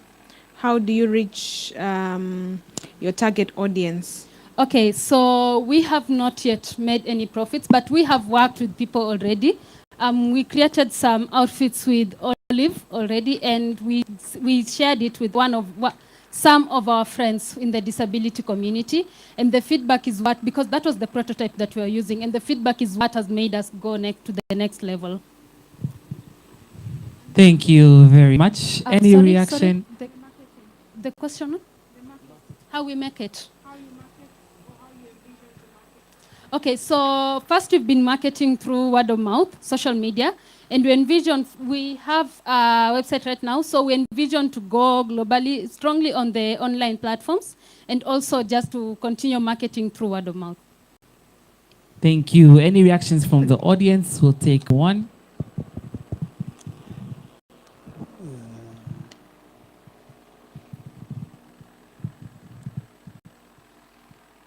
According to the World Bank, it is like most persons with disabilities are living in severe poverty, and your business is to sell those clothes to those people with disabilities. How can they afford as your market to buy those products from you, and how do you manage the price for that market? Thank you. Okay, so this is where our competitive advantage comes in. We understand that so many brands like Gucci or Balenciaga have tried to create adaptive clothing, but then they're very, very expensive that even a middle-class person from Kenya will not comfortably afford it. And we understand that even in Kenya, more than 80% of persons with disability live in poverty. And yes, because we know this and we are making our products from sustainable materials, having sustainable organic cotton fabric and creating these products, because they are not too expensive to make, we will also make them pocket friendly for our beneficiaries to buy. And looking the fact that they are long lasting and we promote slow fashion, that means when they buy our clothing, they will not have to keep buying more and more and more and more clothing, because they will serve them for a longer time. Round of applause for Agus. Thank you very much. Charlene, thank you very much indeed. Ladies and gentlemen, our flight has landed. We have reached our destination now, having toured the EAC states, experiencing problems, experiencing potential solutions through these entrepreneurs. Let's give a big, big, big round of applause for all 14 entrepreneurs who have pitched. At this time now, we would release our judges to deliberate so that we can come back to hear their feedback.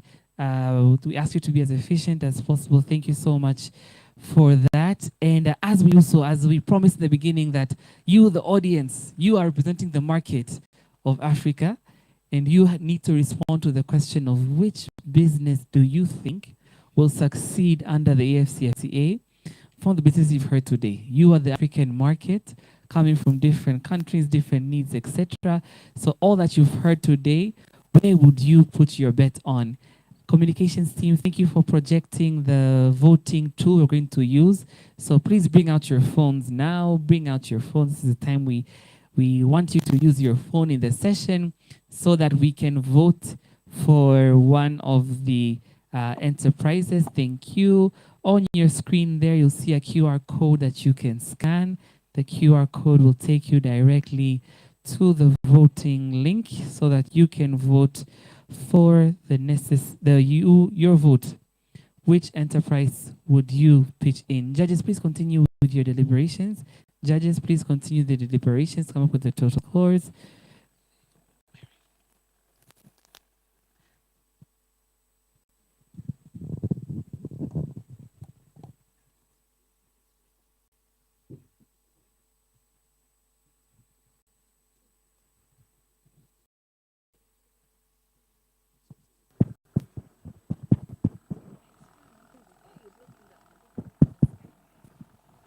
There's someone who ordered for Bajaj, wants to go to town. I think it's at the reception. So if you ordered for one, it's near the reception. In the parking yard. I don't know if it's a Bajaj or Uber, but it has arrived.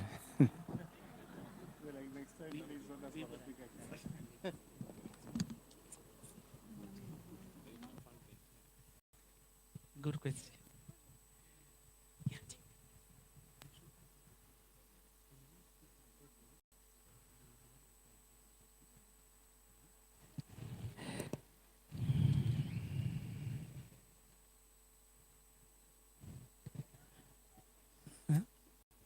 Just 5 minutes. Just quickly.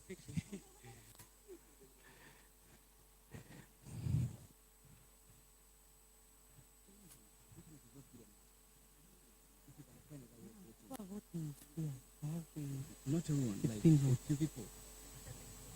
I'm sure it's a private internet.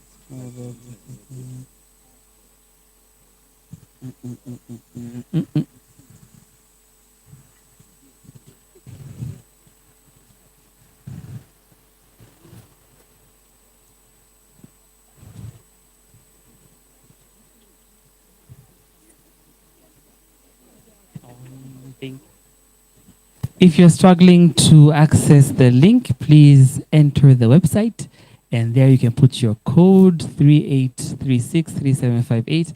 You'll get to the poll, and you'll get to the poll and be able to vote from there. If you is anyone having internet issues? We hear concern of internet issues. Internet issues. Can we see hands up? How many of internet issues?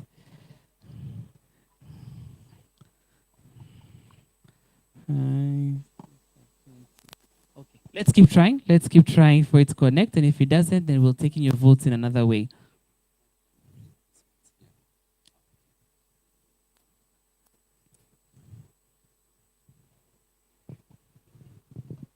If you've been able to vote, you can disconnect from the internet so that others that are struggling to connect can connect.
Just to give you a 10-minute warning.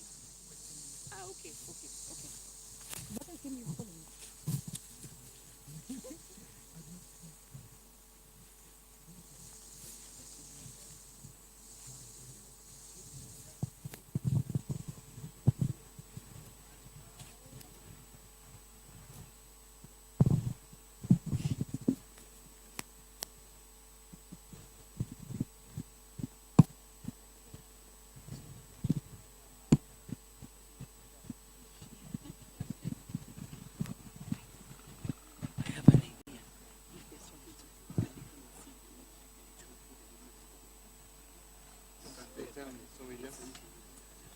So we write all the enterprises here. You can tell it.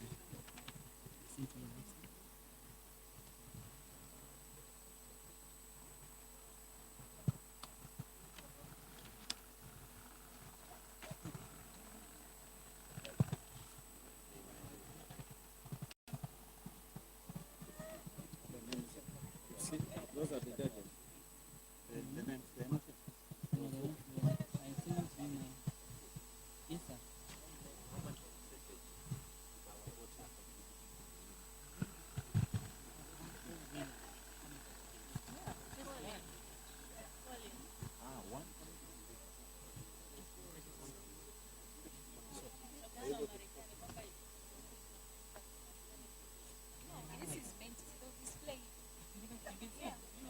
So, kwanza break now that. Are you the one running the lens? That's why they can't see. It's your bet. But I can see them to the result.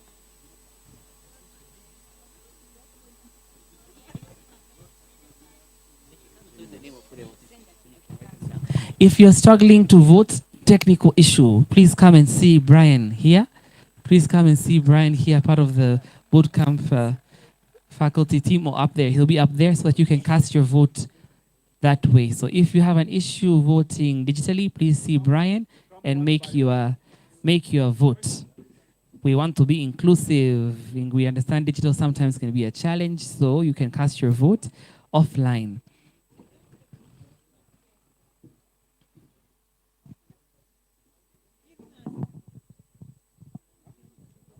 Yes. You're done. If you voted, no need to go. Only if you're struggling to vote because of internet issue, go and see Brian, cast your vote. But you don't vote twice, huh? No. If you have already voted that with the system, you don't come to see Brian, right? But Correct. Yes. Only if you're having internet issue, you can go and vote directly in there with Brian. We're gonna add both scores together.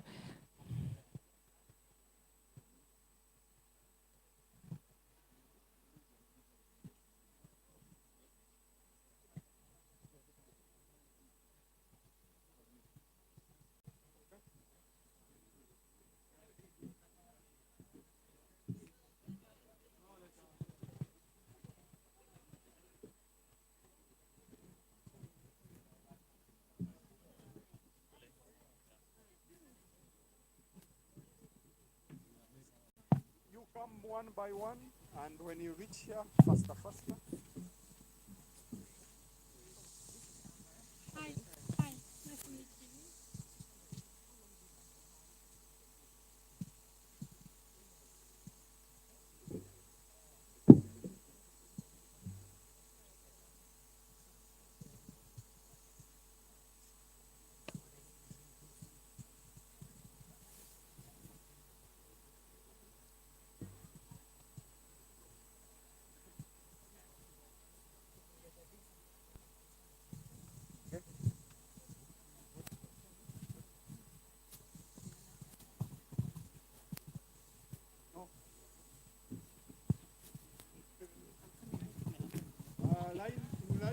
Please see Brian if you're having issues voting. Make sure your vote counts. Make sure your vote is heard.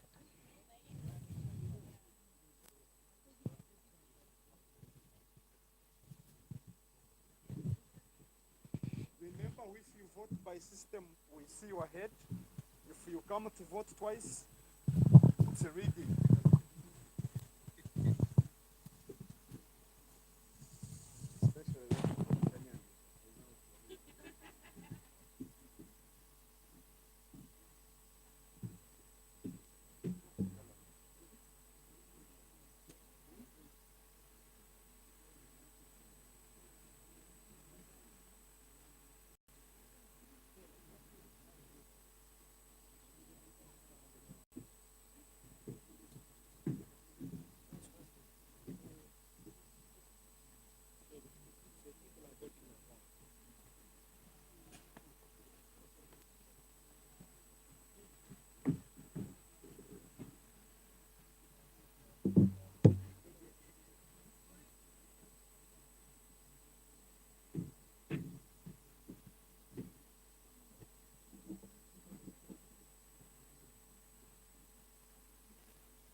We're winding up. We're winding up. If you haven't been able to, if you've cast your vote digitally, thank you very much. If you can still cast it digitally, please proceed. If you're struggling, please come and see Brian here.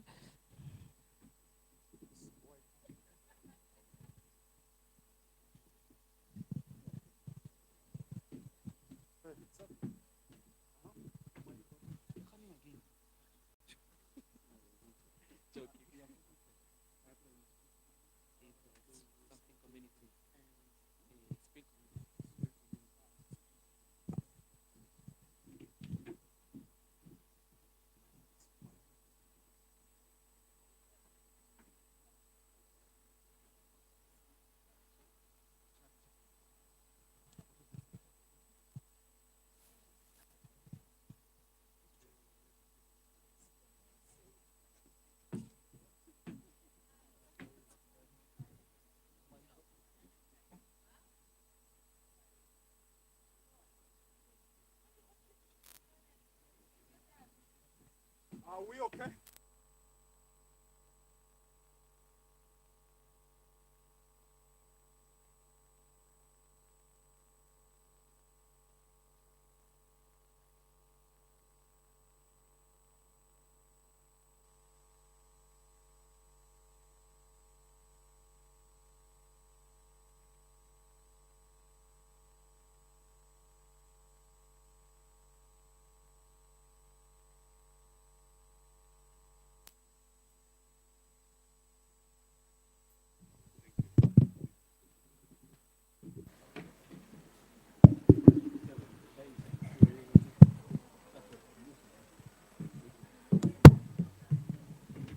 Okay.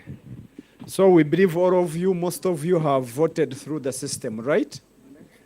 So those of you who haven't come, we are closing with the manual voting.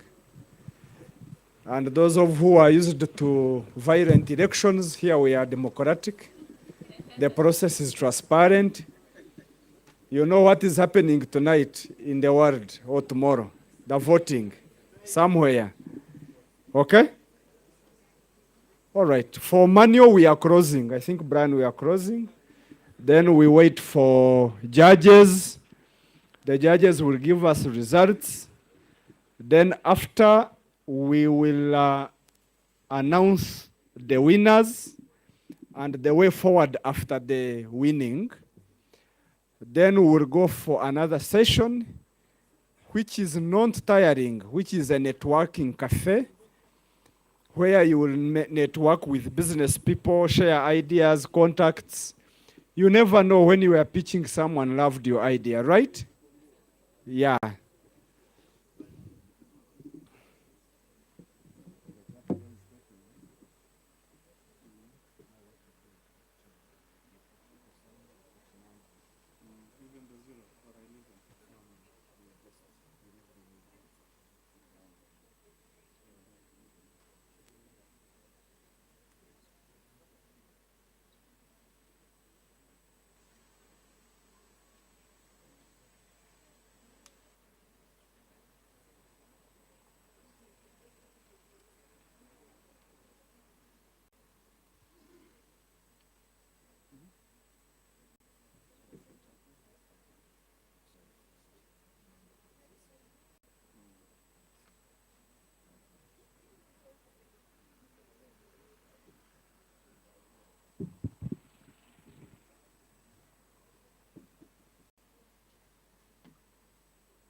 Collins, if you can bring our judges.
So my fellow, my friends, the one that pitched, kindly hold your heart. It shouldn't be a lot.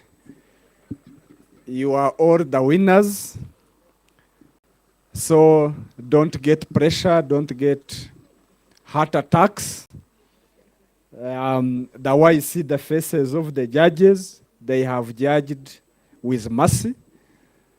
So we are waiting, the Electoral Commission is compiling the results. You know, there are manual voting, system voting, then also judges. So if you are seated near the one who pitched, please do some massage. Say all is okay. You are all winners. Whatever comes, it's by God's. And those who will win, if you get a check, remember us. But believe us that the voting will have been transparent. There is no concoction and editing. So the people in machines, you can be giving some good music. If you have gospel, you can pray it. It's the time to be near. So you can pray some gospel so that I can mend and melt our hearts. Thank you.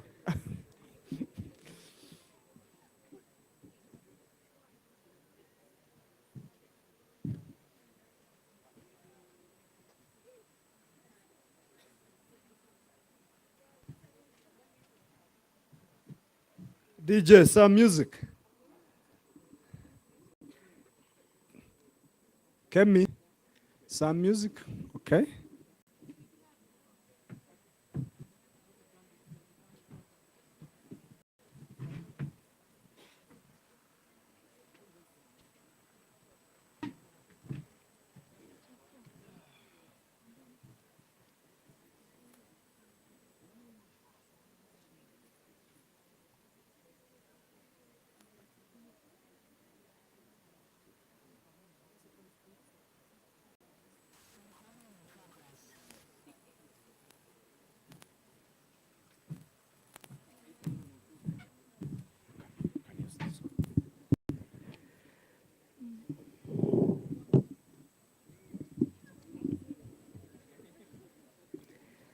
Thank you very much for your participation throughout our flight. We have safely landed now, and we are ready to hear the feedback. As Moses was saying, really, for all the entrepreneurs, we are very, very proud of you. We know the challenge that it is to pitch in front of such an audience. So round of applause for all our winners today, which are all the 14 brave men and women who have taken to the stage. And we all wish you well in your journeys. In the room, you have potential partners, potential investors. So make sure we are networking as well after today's session. Without taking too much time and building anticipation, let me now briefly welcome the judges. First, Ibrahim to present brief feedback. Thank you, panelists. The competition was very tight, I must say. So first of all, congratulations to all of you. You have made, it's quite a courage, to try and to get the opportunity to stand up front, to present your fact. You're already a winner by far. So I would say, let's just keep the spirit up. Coming to the numbers, it was a very, very tight call. And the top three that have emerged, of which Madame will announce, there is a very small margin or difference between the first, the second, and the third. This shows all these ideas were great. And even if you look, out of the 14, the least scoring idea compared to the first or the winning idea, also margin was very tight. So this shows all these ideas, they're viable, and there's bright opportunity waiting ahead of you. Thanks. Thank you. Feedback or maybe sharing any opportunities that we'd like to share for the room to look into for the fellows who've pitched or any other entrepreneurs.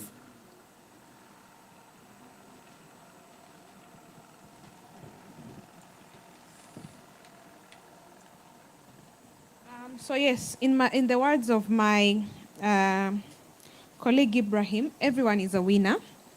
Even if you've not been announced, just know your idea is implementable, it's scalable, and I would recommend reach out to people.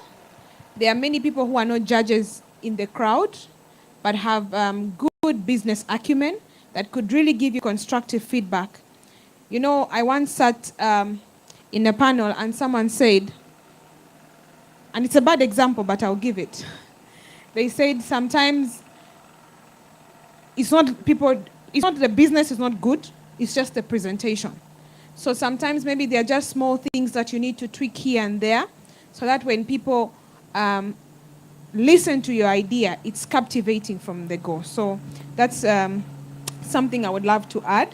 So my biggest encouragement, reach out to people, ask them for feedback. If you find the judges, ask them for feedback.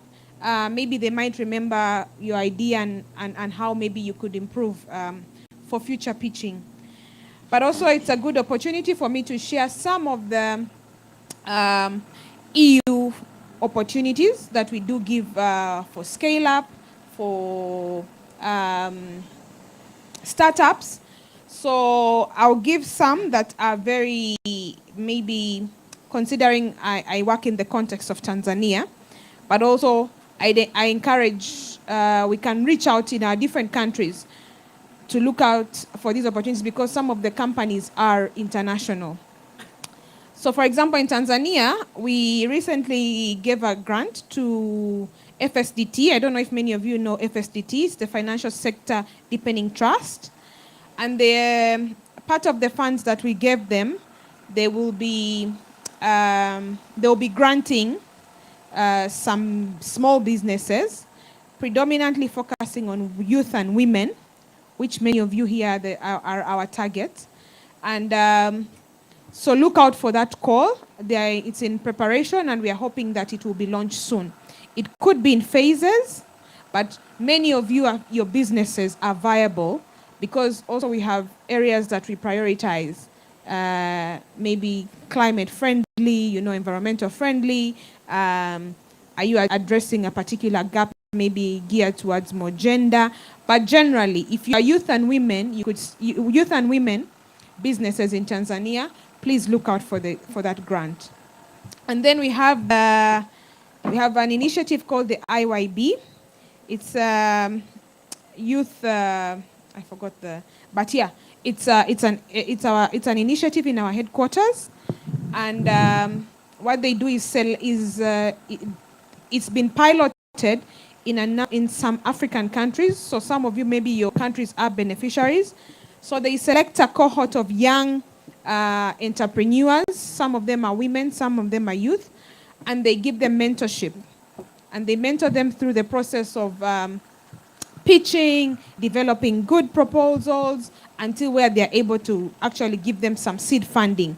But the fact that you go with them through that whole journey is a great initiative. So please also look out for them. And this one is global. So any of you from South Africa, Burundi, whatever you're from in the continent, look out for the opportunity.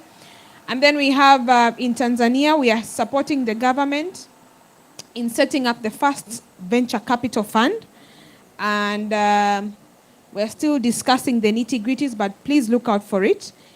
It will be the first one of its kind, but it's crucial because it aims to provide funding to youth businesses. The last one I would speak about is so even the IYB is a venture capital, but it's just the difference is it's more global. While in Tanzania, we are also hoping that together with the government, we'll be able to establish a venture capital. We are looking into 2025.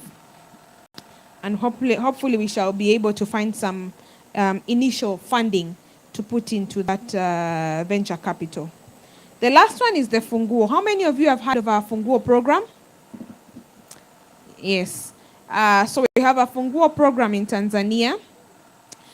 We have similar in other EU delegations. So look out for these initiatives in your. But it's a grant-based program that we give to startups, businesses that are scaling up, businesses that are off-taking.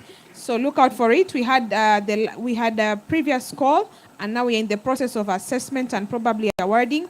But we will have another call, and I think it will be the last one in this phase in the first quarter of the year of 2025. So for the businesses, especially the Tanzanian businesses that have pitched today, why not? And you can reach out. I think they also they link you to some hubs and some, who can provide some mentorship on how you access this funding. Yeah, happy to answer questions, not now, but considering the time, but definitely do grab me and we can speak more. Thank you very, very much. Mr. Kevin, any last remarks in terms of feedback, could be opportunities for the entrepreneurs to leave with here?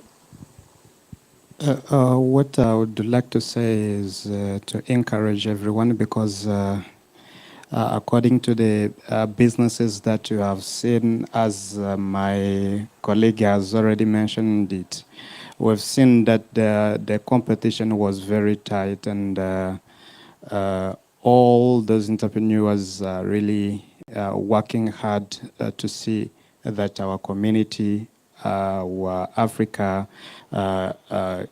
is changing towards to the positive way.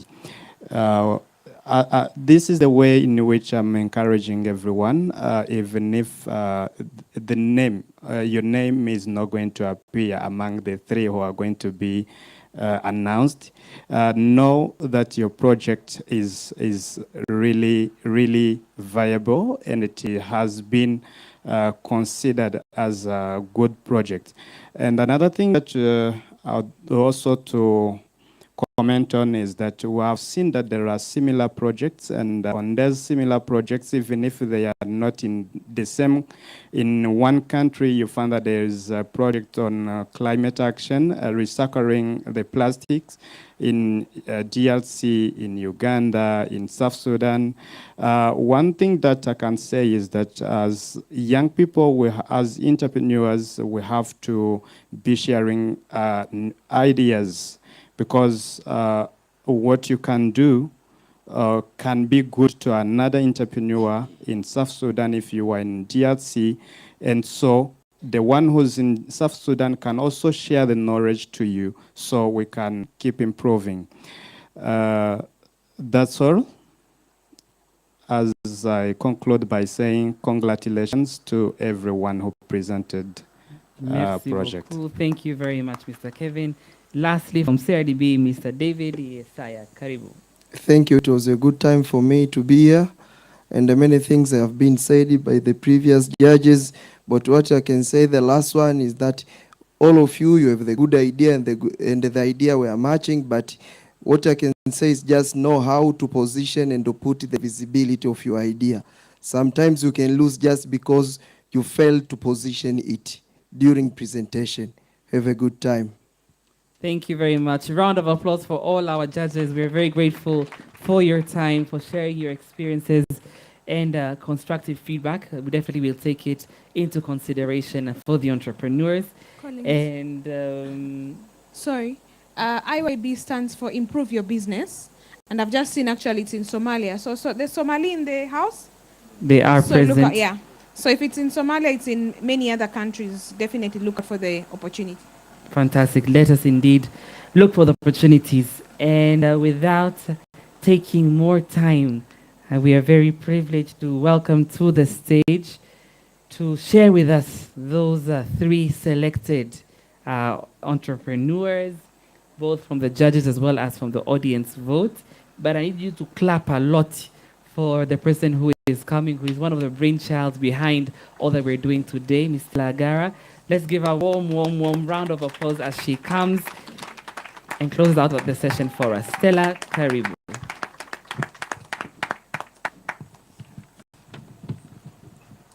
Thank you, Collins. You have all done an excellent, excellent job in planning the entire pitching process and even the training to prepare the fellows for this session. Yesterday, I did not appreciate the faculty. It was by a random accident. I was supposed to appreciate them and appreciate them on behalf of all the faculty who have been a part of preparing the EAC Youth Fellows. So please help me clap for them for all the good work they have done. Clap like you know what value they have added to your life. And then a special clap for Collins, Eve, and Moses for preparing this particular pitching session. And for the rest of the faculty, Brian and Kuda for supporting the judging and everything. Please, a good clap for them. And of course for the judges. You know they could change their mind. You better clap for them nicely.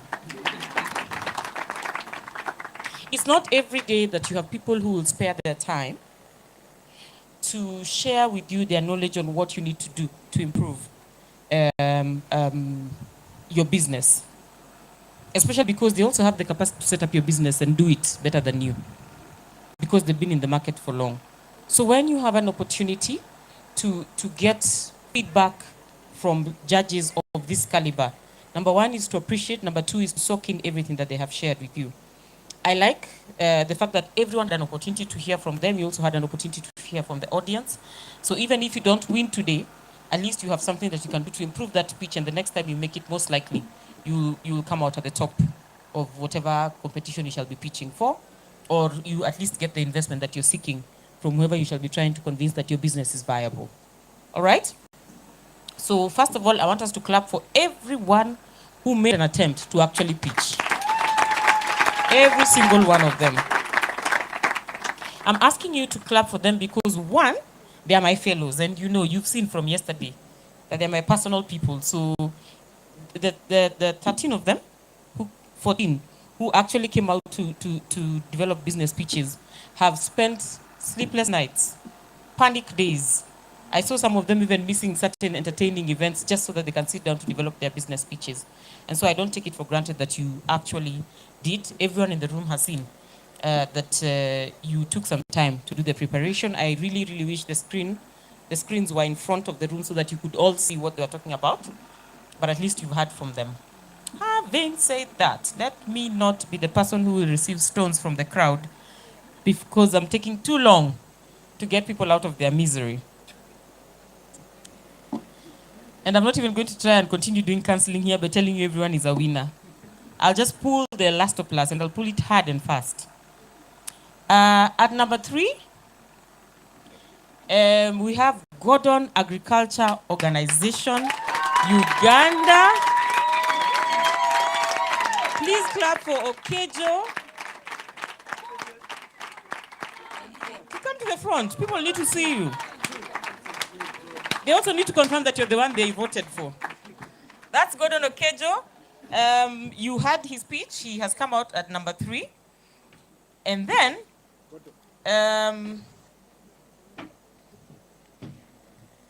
at number 2, we have Lukuchap, Tanzania.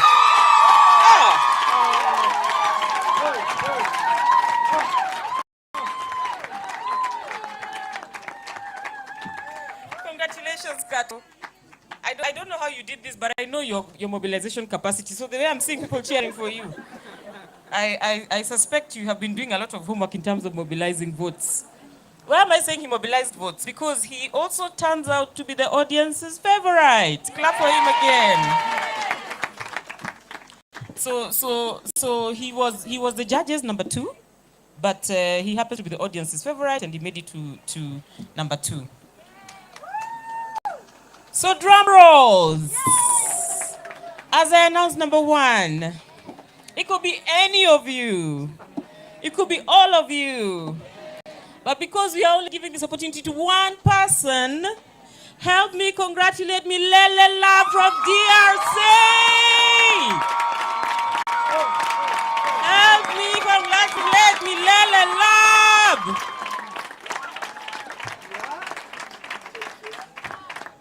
Congratulations, Miriam. She knows the meaning of this. She really knows the meaning of this. If you remember yesterday, I had mentioned to you that someone did not have a travel document and they had applied for the regional fellowship. That is the winner of the business pitching. If she knows how to tell stories like me, by now she should have told somebody that the girl on the microphone here was about to cancel her participation in the EAC Youth Fellowship. So I would have cancelled my winner. Congratulations, Miriam. Well done. Well done. I want us to give them another good clap. Congratulations, all of you. Please come and stand here with the judges so that you take a picture with them. Stella? Yes? Just inform them so that they know we are not biased. The East African community is representing. We have a Ugandan, a Tanzanian, and a Kenyan. Very important.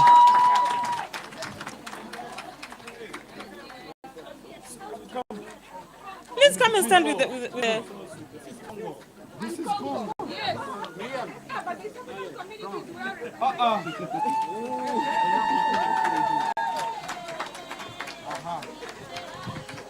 So please take that one first and then I'm going to join them. I don't want to cramp their style.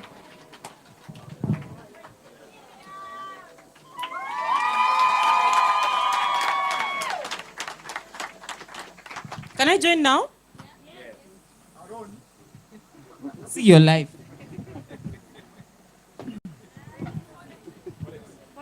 Collins, Brian.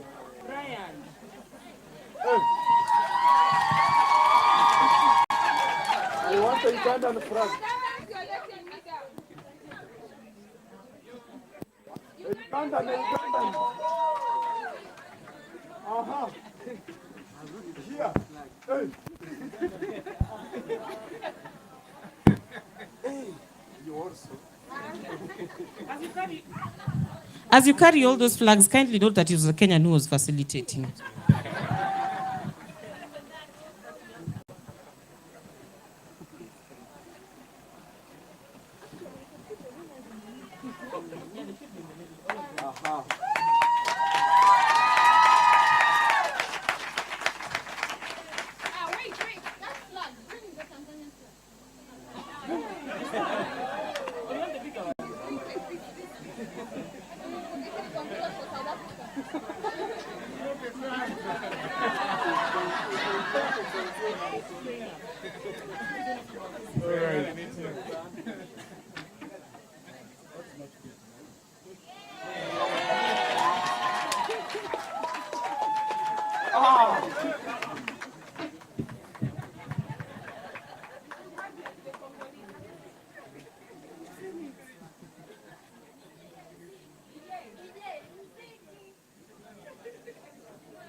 Thank you very much. Thank you so much, faculty. Thank you so much, judges, for such a good job. Very well done. And thank you to all the fellows for participating in this exercise. It was free and fair. I have confirmed that nobody was paid to influence this process. And I truly appreciate all of you for your contribution to this process. Nyaribi, wherever you are, I would love to hand over the microphone back to you. Hi, DRC, you're doing the most. DRC, you're doing the most. Can someone find me Nyaribi?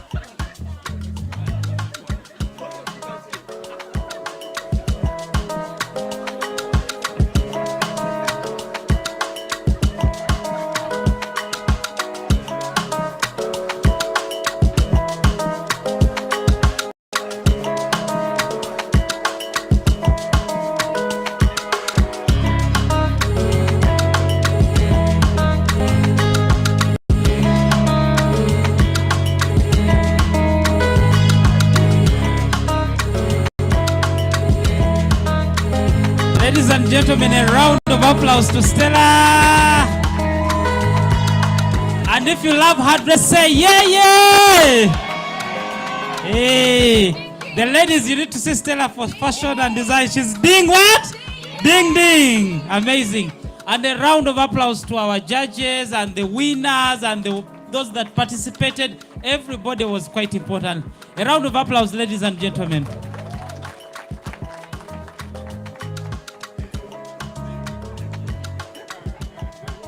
I'm reminded that I need to share a way forward for the winners.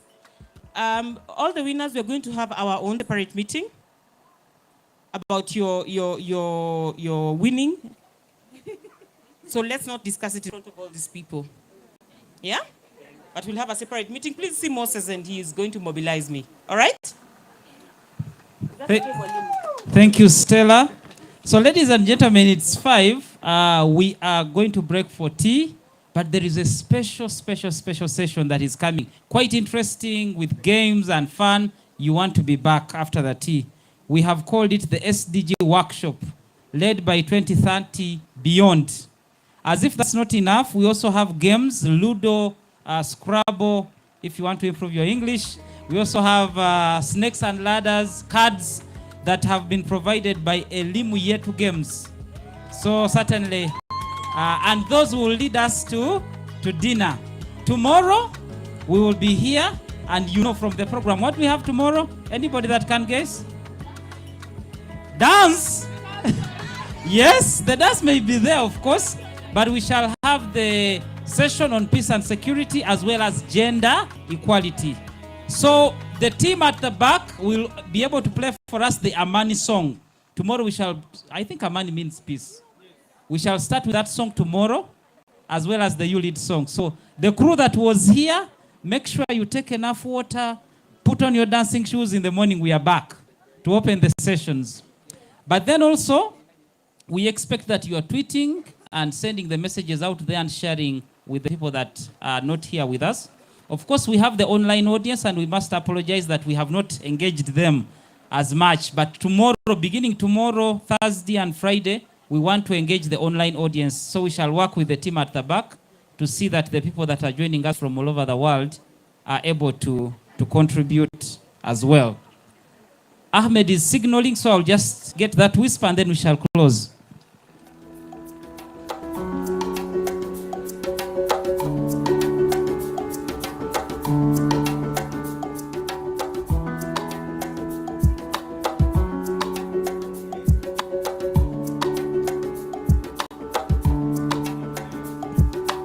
Yes. So there is a request that we need to be taking back our plates, especially after meals. It's, I think, a very good culture that, unlike in the hotel where you leave it there and then everybody will take it for you, you will need to do that. And also, we are being requested to keep the compound as clean as possible. Serviettes, disposable plates, kavera, we just need to put them in the waste bin. Especially that we are going to talk about climate change and justice tomorrow. And then there is a team waving. You wave again. It was so dramatic. You see what they are doing? There is a team at the back doing something. Basically saying that the gadgets need to be left here. Please do not think that God or Allah has blessed you with the earphones or headphones. They are ours. You need to leave them behind. We shall use them tomorrow. And I think that's it. Some people were asking if they should rewear the t-shirts. I don't know. But just be decent. If you can wash and rewear, it's very good. But if not, just put on decently and come for the sessions tomorrow. Yes? Yes. So after the tea, please come back. After the tea, please come back for the SDG workshop session. It is full of games and interaction as much as possible. So with that, you could go and have the tea and come back within 30 minutes. Just please come back, please. Thank you.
make sure it's nice.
Tusonga mbele mama Afrika.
Leaders Forum examines the role of policymakers and development partners in creating an enabling environment for youth participation in governance, leadership, and development.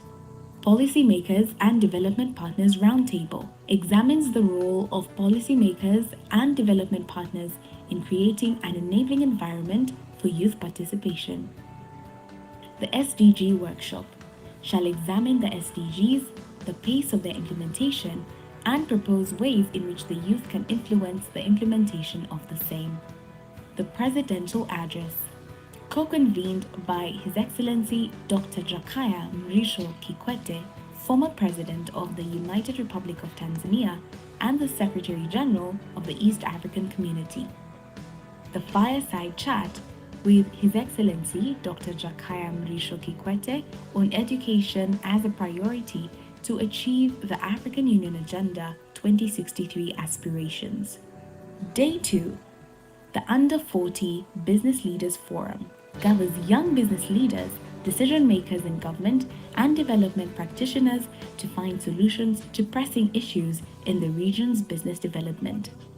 The East Africa Youth Enterprise Awards seek to recognize youth-led businesses across the East African community, EAC, partner states that are resilient, innovative, and are simultaneously taking deliberate, innovative actions towards decent livelihoods and youth unemployment. Day 3, Arusha Peace Forum, a youth forum on peace building and conflict prevention, showcasing models that promote the role of youth in peace building and participation in conflict prevention as proactive measures to maintaining peace and security in Africa. The Gender Equality Forum discusses ways to dismantle the structural causes at the root of the gender inequality and advances the Action Coalition's commitments. Day 4, Post-Summit Agenda of Action, a proactive mechanism to ensure that the life of summit discussions go beyond the summit reports, actively transforming regional business and politics by providing the right environment at program level in partnership with YouLead Consortium members and stakeholders.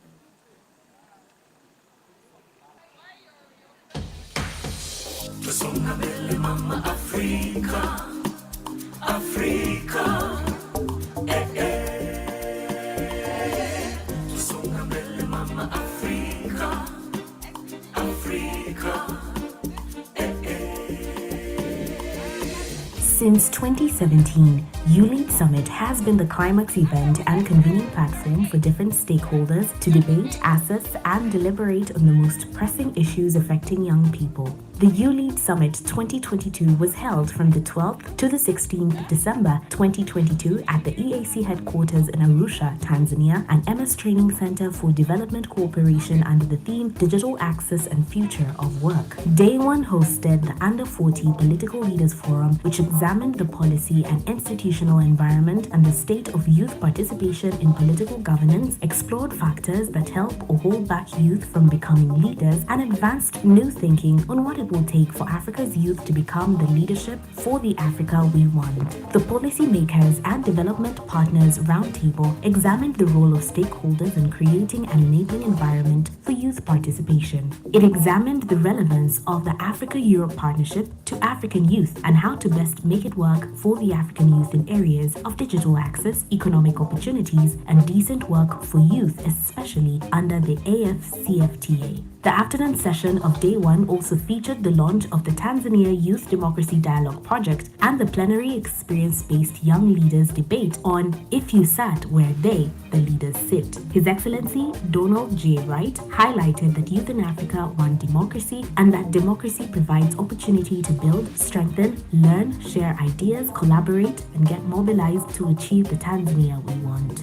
Honorable Masai Pamela Simon spoke on the relevance of such an initiative and called upon the integration of climate change as a key to achieve digital access and the future of work in Tanzania. Honorable Nusrat Hanje called on youth MPs to connect with the youth by meeting them, engaging them, and ensuring young people are meaningfully engaged.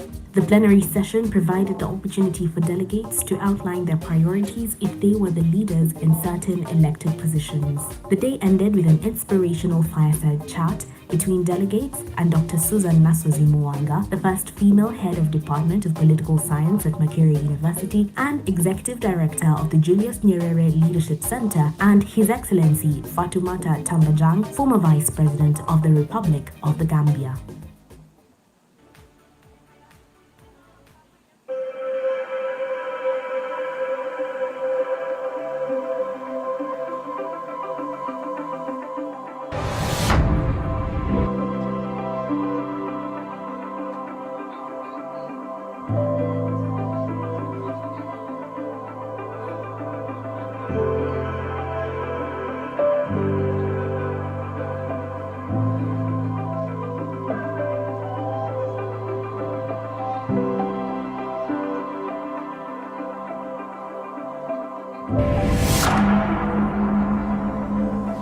Whether you believe in a higher power or not, it is an undeniable truth that us as humans have been destroying our mother nature with our actions, which calls for a collective responsibility to restore it.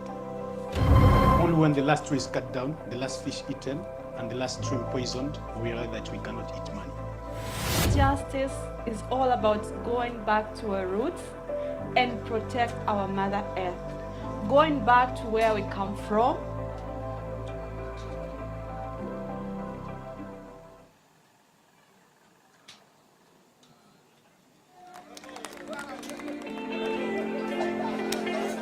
As aspiring leaders and politicians, think about how you present what it is that you want to present to your constituencies. I must say that I am very excited to be here because I have been attending the sessions online. I have realized that politics and business must work together. I actually never thought when I was applying for this fellowship that it will be of importance putting the business people together with the politicians, the young politicians of East Africa. But I have realized through diving in the conversations with these young people, I've realized that there is a need of business people and politicians to work together.